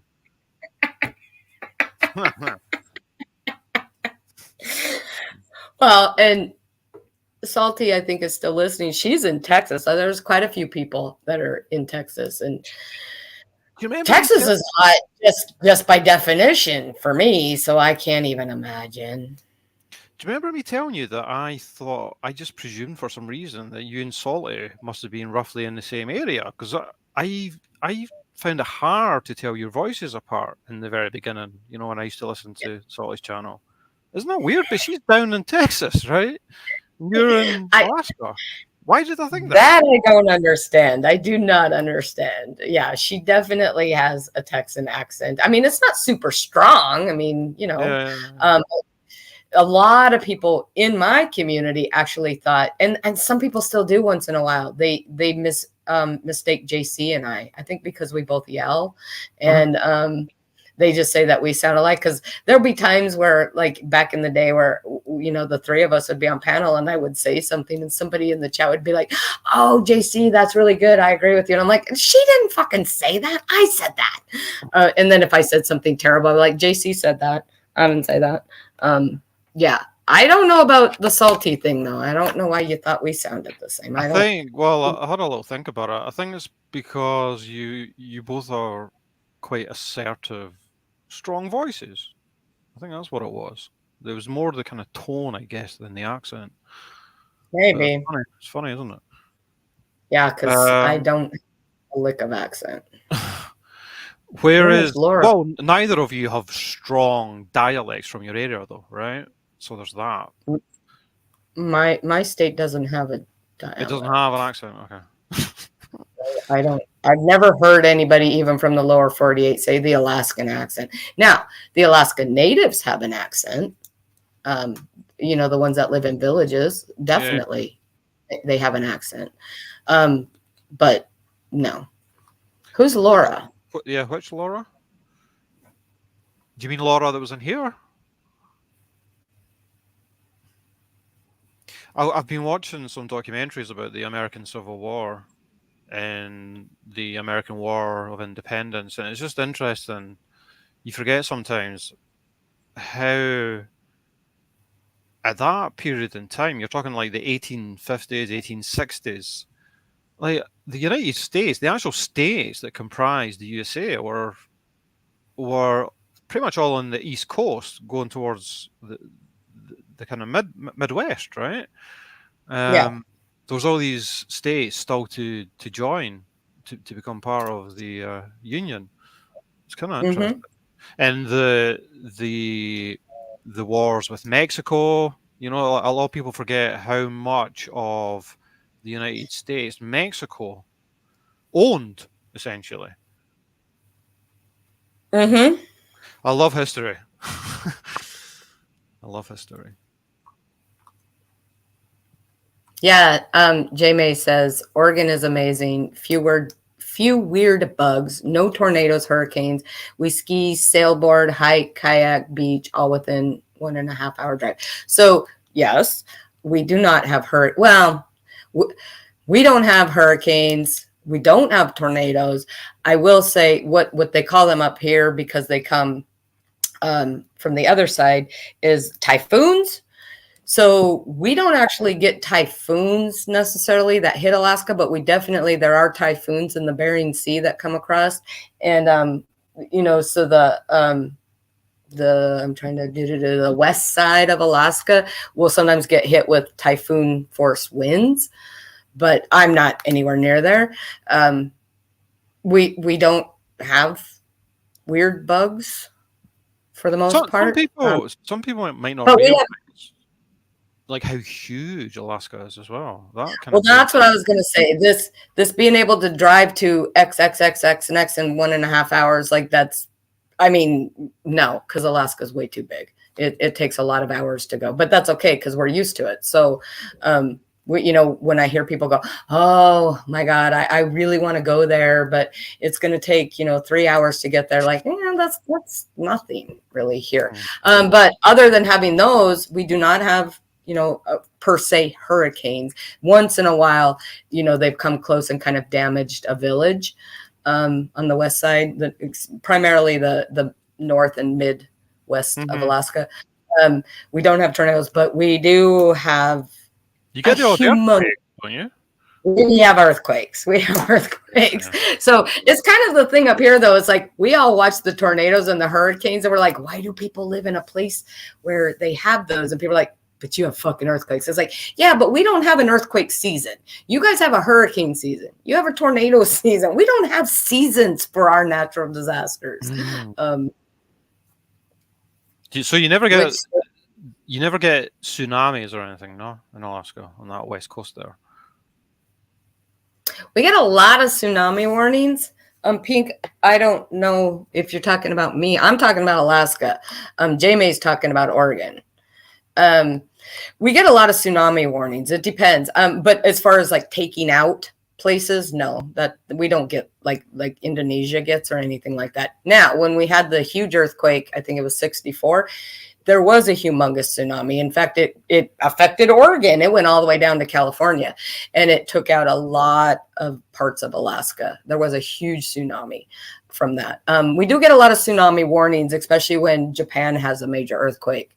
And I think I told you one of my favorite places that I like to go to in Alaska is Homer, and my other friend lives in Valdez, and those two places have a lot of tsunami warnings. But other than the 64 earthquake, I don't think there's ever been any major one. Now, where I live in Anchorage, a tsunami could hit. It definitely could, I suppose. But there's the inlet coming in. We have the ocean right here, but it's not the open ocean. It's an inlet. So I can't remember how many miles and miles and miles the inlet is, but that tsunami would have to be pretty friggin' incredible. It's like a huge bay, isn't it? Like a massive bay near where you are. Yeah. So, I mean, there's a lot of towns that, they have Valdez and Homer and a lot of them on the coast, the west coast of Alaska, that do have tsunami evacuation routes and stuff and signs for it and all. But for the most part, no, tsunamis haven't been a problem. But knock on wood, let's keep it that way. I think you answered. Just the earthquakes. It's just the earthquakes. I just answered what I was about to ask as well. I was assuming, therefore, that Oregon might be at risk of earthquakes if it's on that western seaboard. I think, all of that is kind of part of the Ring of Fire, right? Coming all the way up through Alaska. I think anybody along that fault line and that Ring of Fire stuff. I'm touching wood when I say that, by the way, Jamie. I'm touching wood. I don't want to give any bad luck there. We'll be ruining this. Yeah.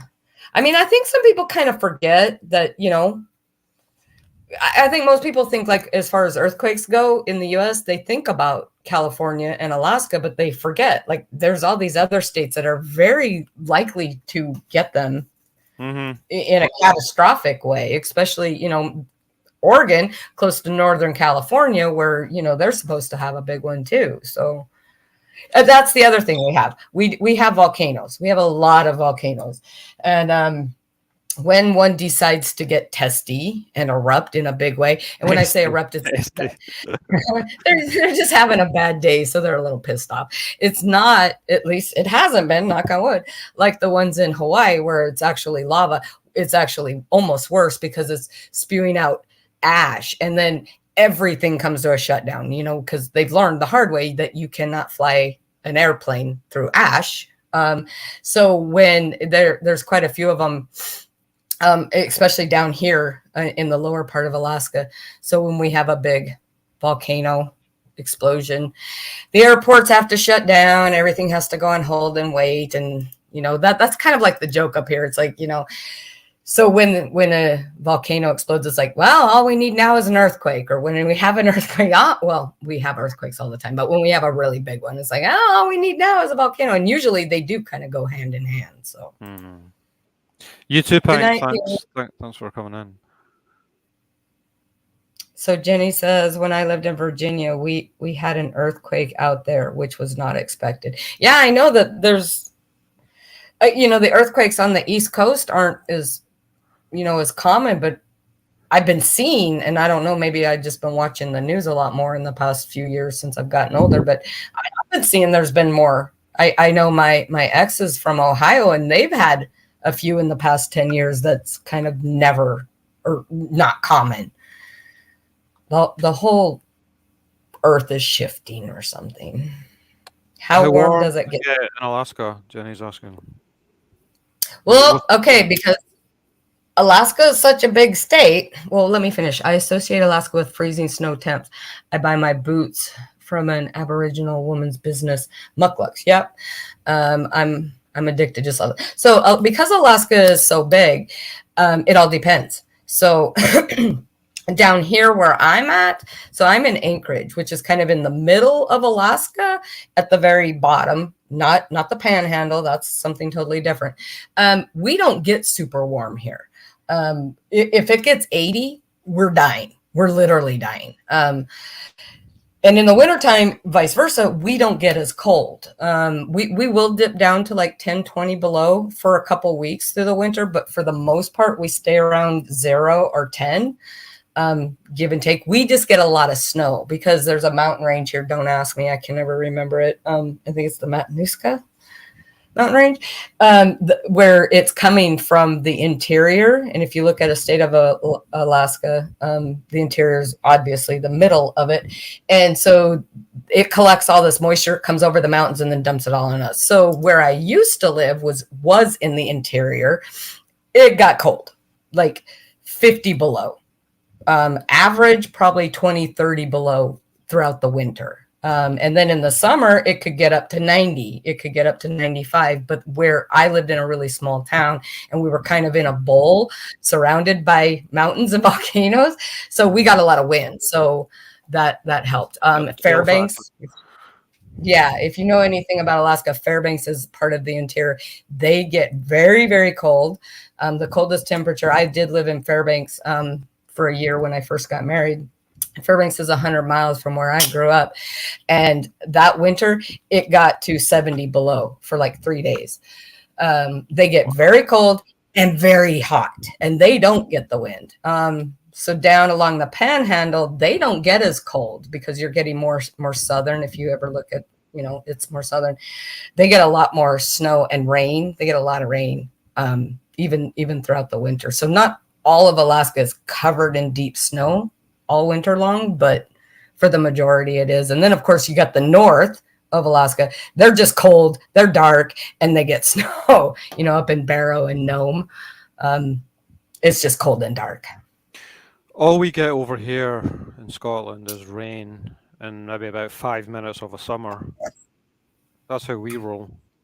Rain. No, I think I've sent you pictures. I've sent my other friends from over there pictures. We get a lot of snow, and a lot of the girls were like, "Yeah, I don't know if I could deal with that." And I'm like, "I've lived here for 54 years. I don't know a winter without snow. I really don't." What happened to Sarah Palin? Hopefully, I don't know. Hopefully, she's not here. Where did she go? I saw something not long ago. She's dating some ex-hockey. I don't know. I don't know, but she's not popular here. Just so you know, she's not popular here. She did just try to run for governor not long ago, the last election we had, and she was just decimated. She's not popular here. Send her to Russia. Send her over there. Huh? Send her to Russia. What? Well, funny you say that. I made a joke on Salty's Live, like, I might be Russian by next month. So Russia has this habit of, Threatening uh, Alaska.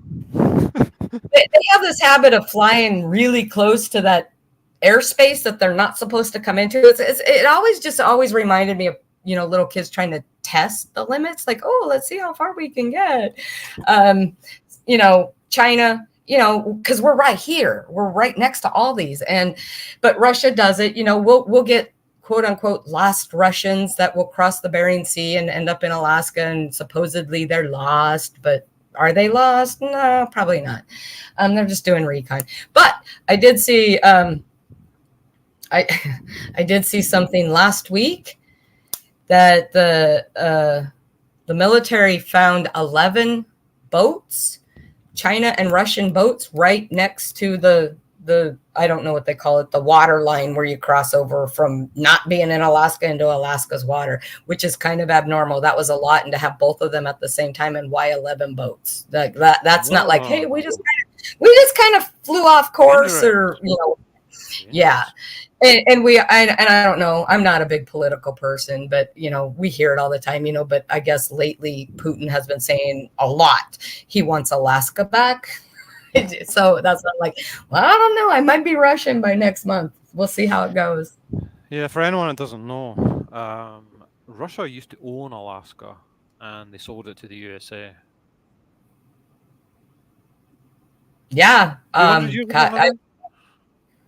I can't well, I don't remember when it was. I just know that we were the 49th state. We haven't been a state for very long. It's just been, I think, a little over 50 years that we've been an official state. I just know they call it Seward's Folly, because the United States thought that it was a really bad deal to buy Alaska from Russia. And it turned out that that was not the case, because we have a shit ton of oil and coal. Yeah. And also, politically, from a military standpoint, we are at a pretty good position to cut off a lot of things, but we're also in a very good position to be the first one to be attacked. So, yeah, likewise. Yeah, I wouldn't last long in Alaska, I don't think.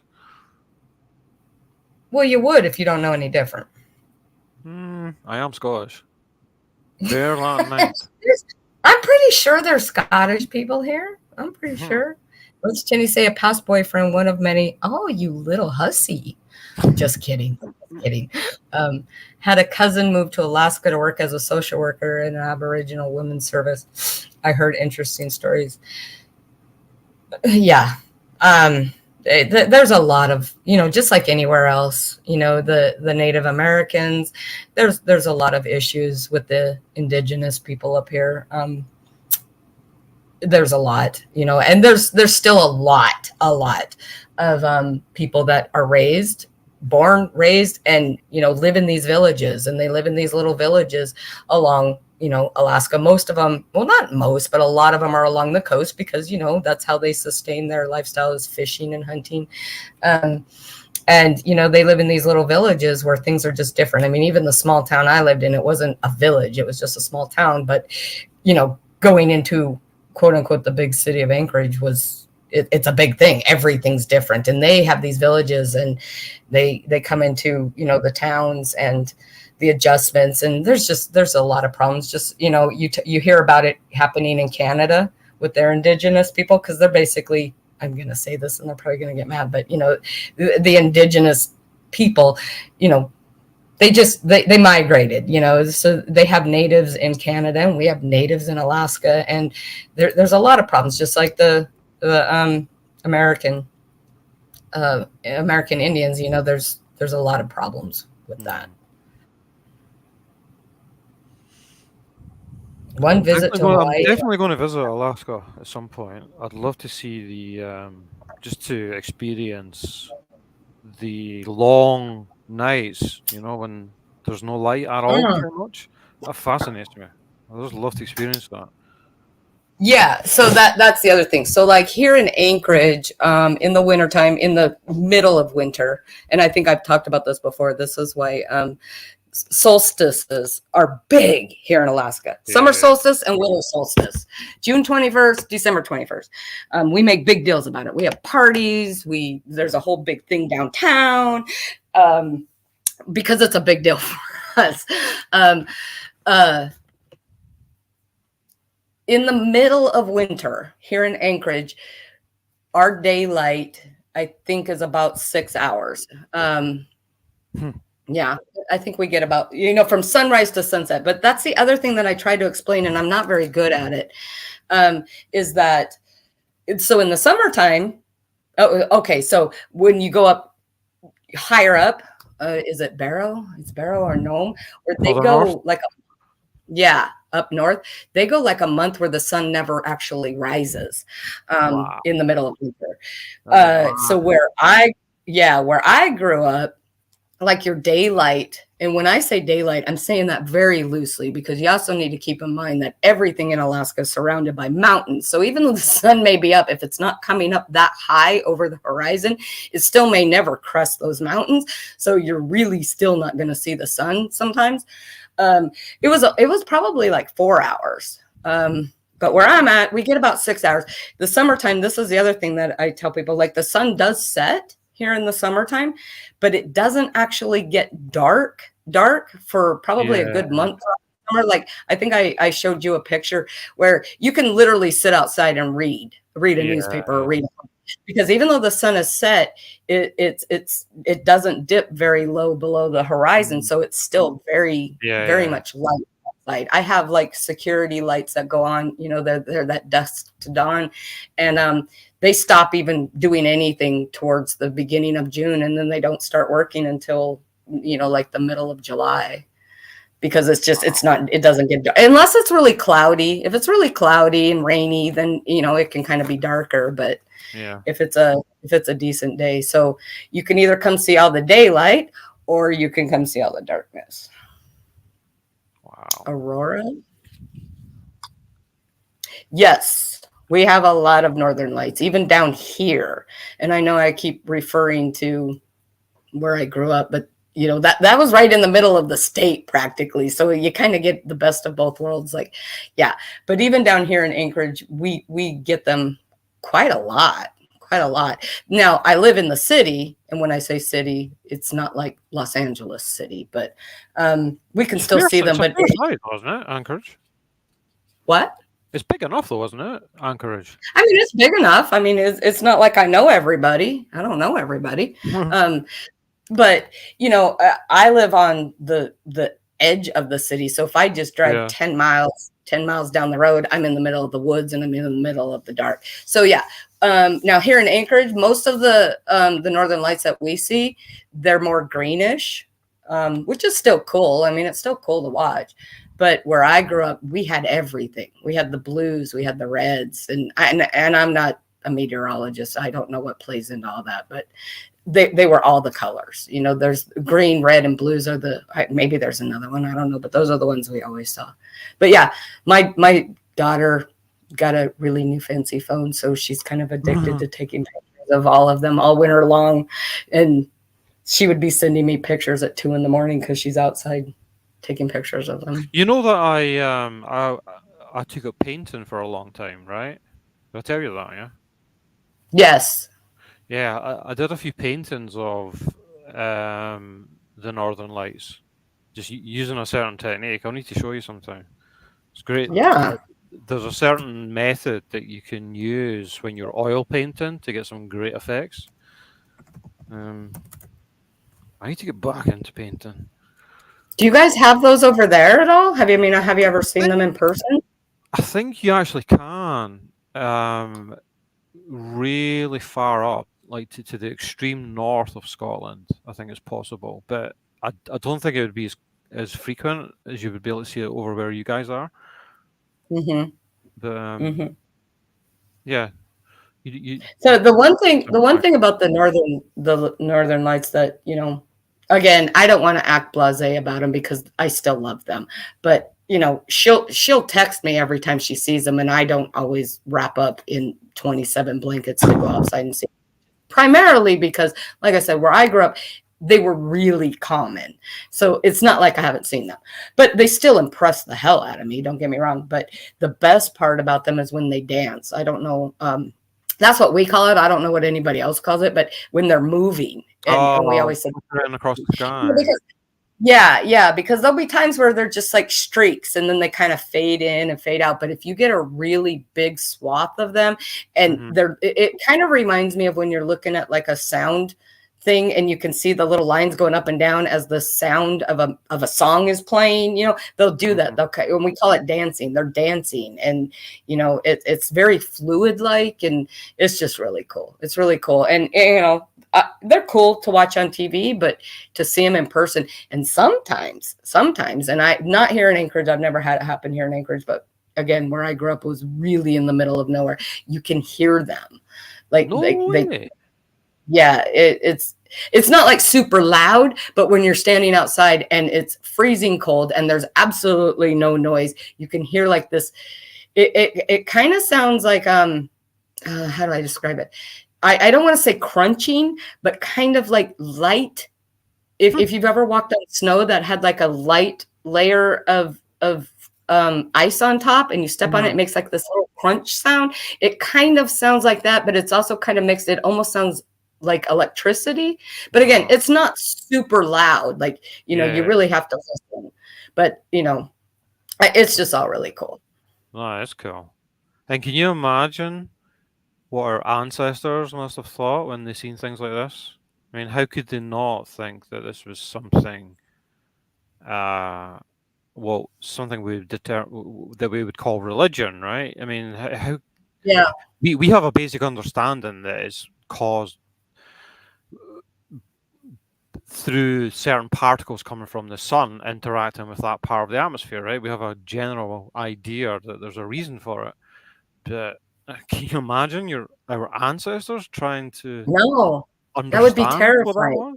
Right? That would be terrifying. And I go back to, like, when I say they're red, they're not like, like the red of your dog or anything, but you can definitely see a red color to it. But how would you not think that it's not some sort of fire? Because, I've had campfires that kind of have bluish flames and greenish flames and reddish flames, right? So you're looking up at the sky at this stuff. How would you not think that the sky's on fire? Back then, when your information is so limited, I don't know. I think it would be terrifying. Somebody said something about ice. They would have to give it a meaning, it's just like the way the Egyptians would think about the certain stars and certain collection of stars, that they meant something. They would have to, Absolutely. What did somebody say about Iceland? Because I've always wanted to go to Iceland. Oh, Jenny. Has anyone seen Joanna? Do you know who that is? Joanna Lumley? No, I don't know who that is. She's quite a famous actress over here. She's great. I think she's done a few documentaries in her time. Some travel documentaries as well. She's great. Oh, penguins. That's the other thing. Yeah. Well, Oregon, I don't know where you are in Oregon, but there are parts of Oregon that get icy. Everybody knows the penguin walk. That's how you walk on ice. That's how you walk on ice and not fall on your ass.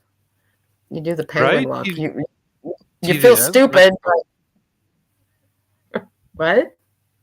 I'm just agreeing with Tevi. It would seem mystical to them. Yes. Sure. Yeah. I bet you there's stuff somewhere, like the Native Americans, where they have drawings and stuff of things from way back then. I'm sure they've referenced those, and maybe not even here in America. I mean, I know there's Northern Lights over in Iceland and in other places. I think Norway is also. I mean, I'm in a couple Northern Lights Facebook groups, and they're not just for Alaska, because they report on, where is going to be if it's going to be a good night for Northern Lights and da da da. And I think Norway is another one that gets a lot of Northern Lights. Yeah, so there's got to be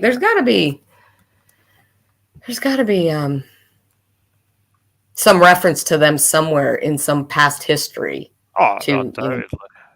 where they thought it Yeah, was. It was. I'd rather be a penguin than a walrus, Jenny. Definitely. I don't Want to be a know. walrus. Just being fat and happy, just laying around. I don't know. Don't walruses eat penguins? They have to catch them first. That's the problem. They're not quick movers, are they, walrus?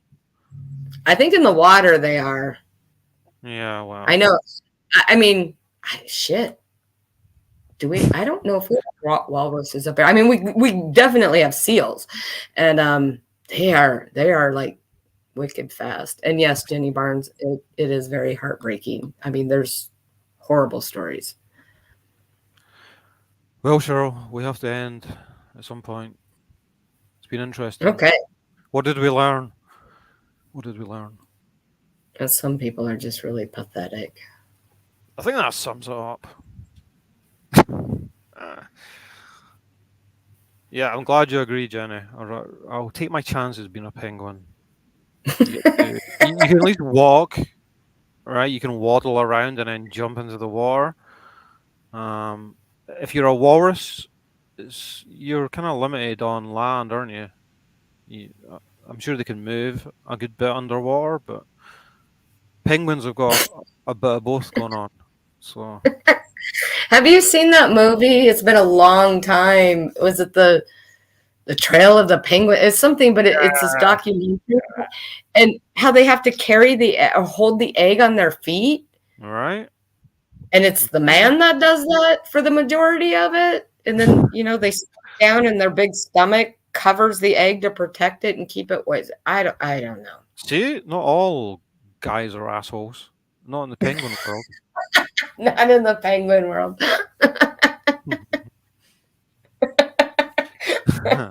Yeah, def go back and watch this from the beginning. Yeah, um, it got how do I phrase it? A little fiery, which is always good. A little fiery, but I hope interesting. Hey, it is Divine. How are you? Is that a salty shaker? Yes. All right, guys. Thanks everyone for coming in. I'm going to be doing some research, recapping what I've known and what I've forgotten about the Madeleine McCann case. Because I'm excited to hopefully speak to Lizzie again. Lizzie Taylor. I think her handle's Heidi Ho 4. She does Yes. great stuff on this case, and we spoke about it once before on my channel, which was great. But there was a few problems. I had a few technical problems, shall we say? But I think she's got some new thoughts about the case and about the timeline. And I've always been interested in this case, so hopefully we can get that together. And there's always Sarah Boone. Believe it or not, Jilly, I've still not even read the recent letters from Sarah to the judge. I don't know if I'm just deflated at the constant postponements, but it would be good to do maybe a recap of that case and take that opportunity to check out these new letters. Who again? Who? Oh, Sarah Boone. You should have never told me I could do that.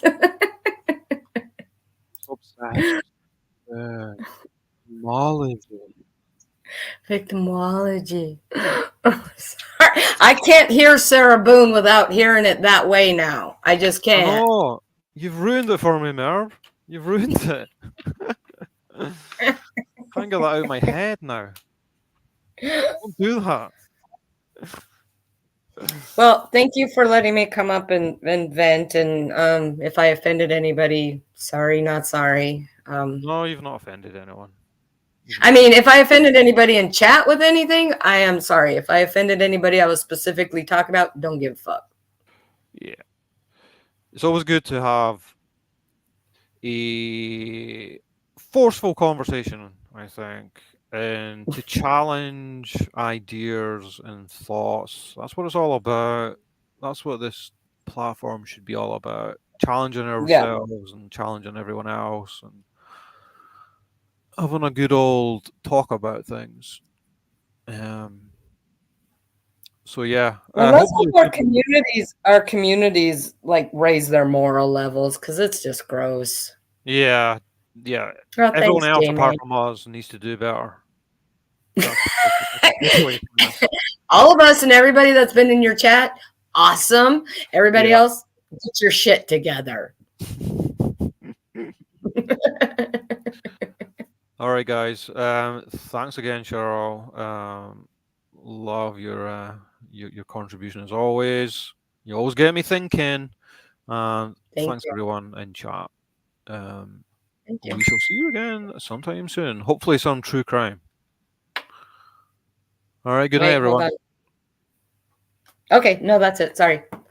Salty said very good live. Oh, thanks, Ollie. Appreciate Okay, it. good night, everybody. Good Have a good night. night and have a good week. And be safe. Yes.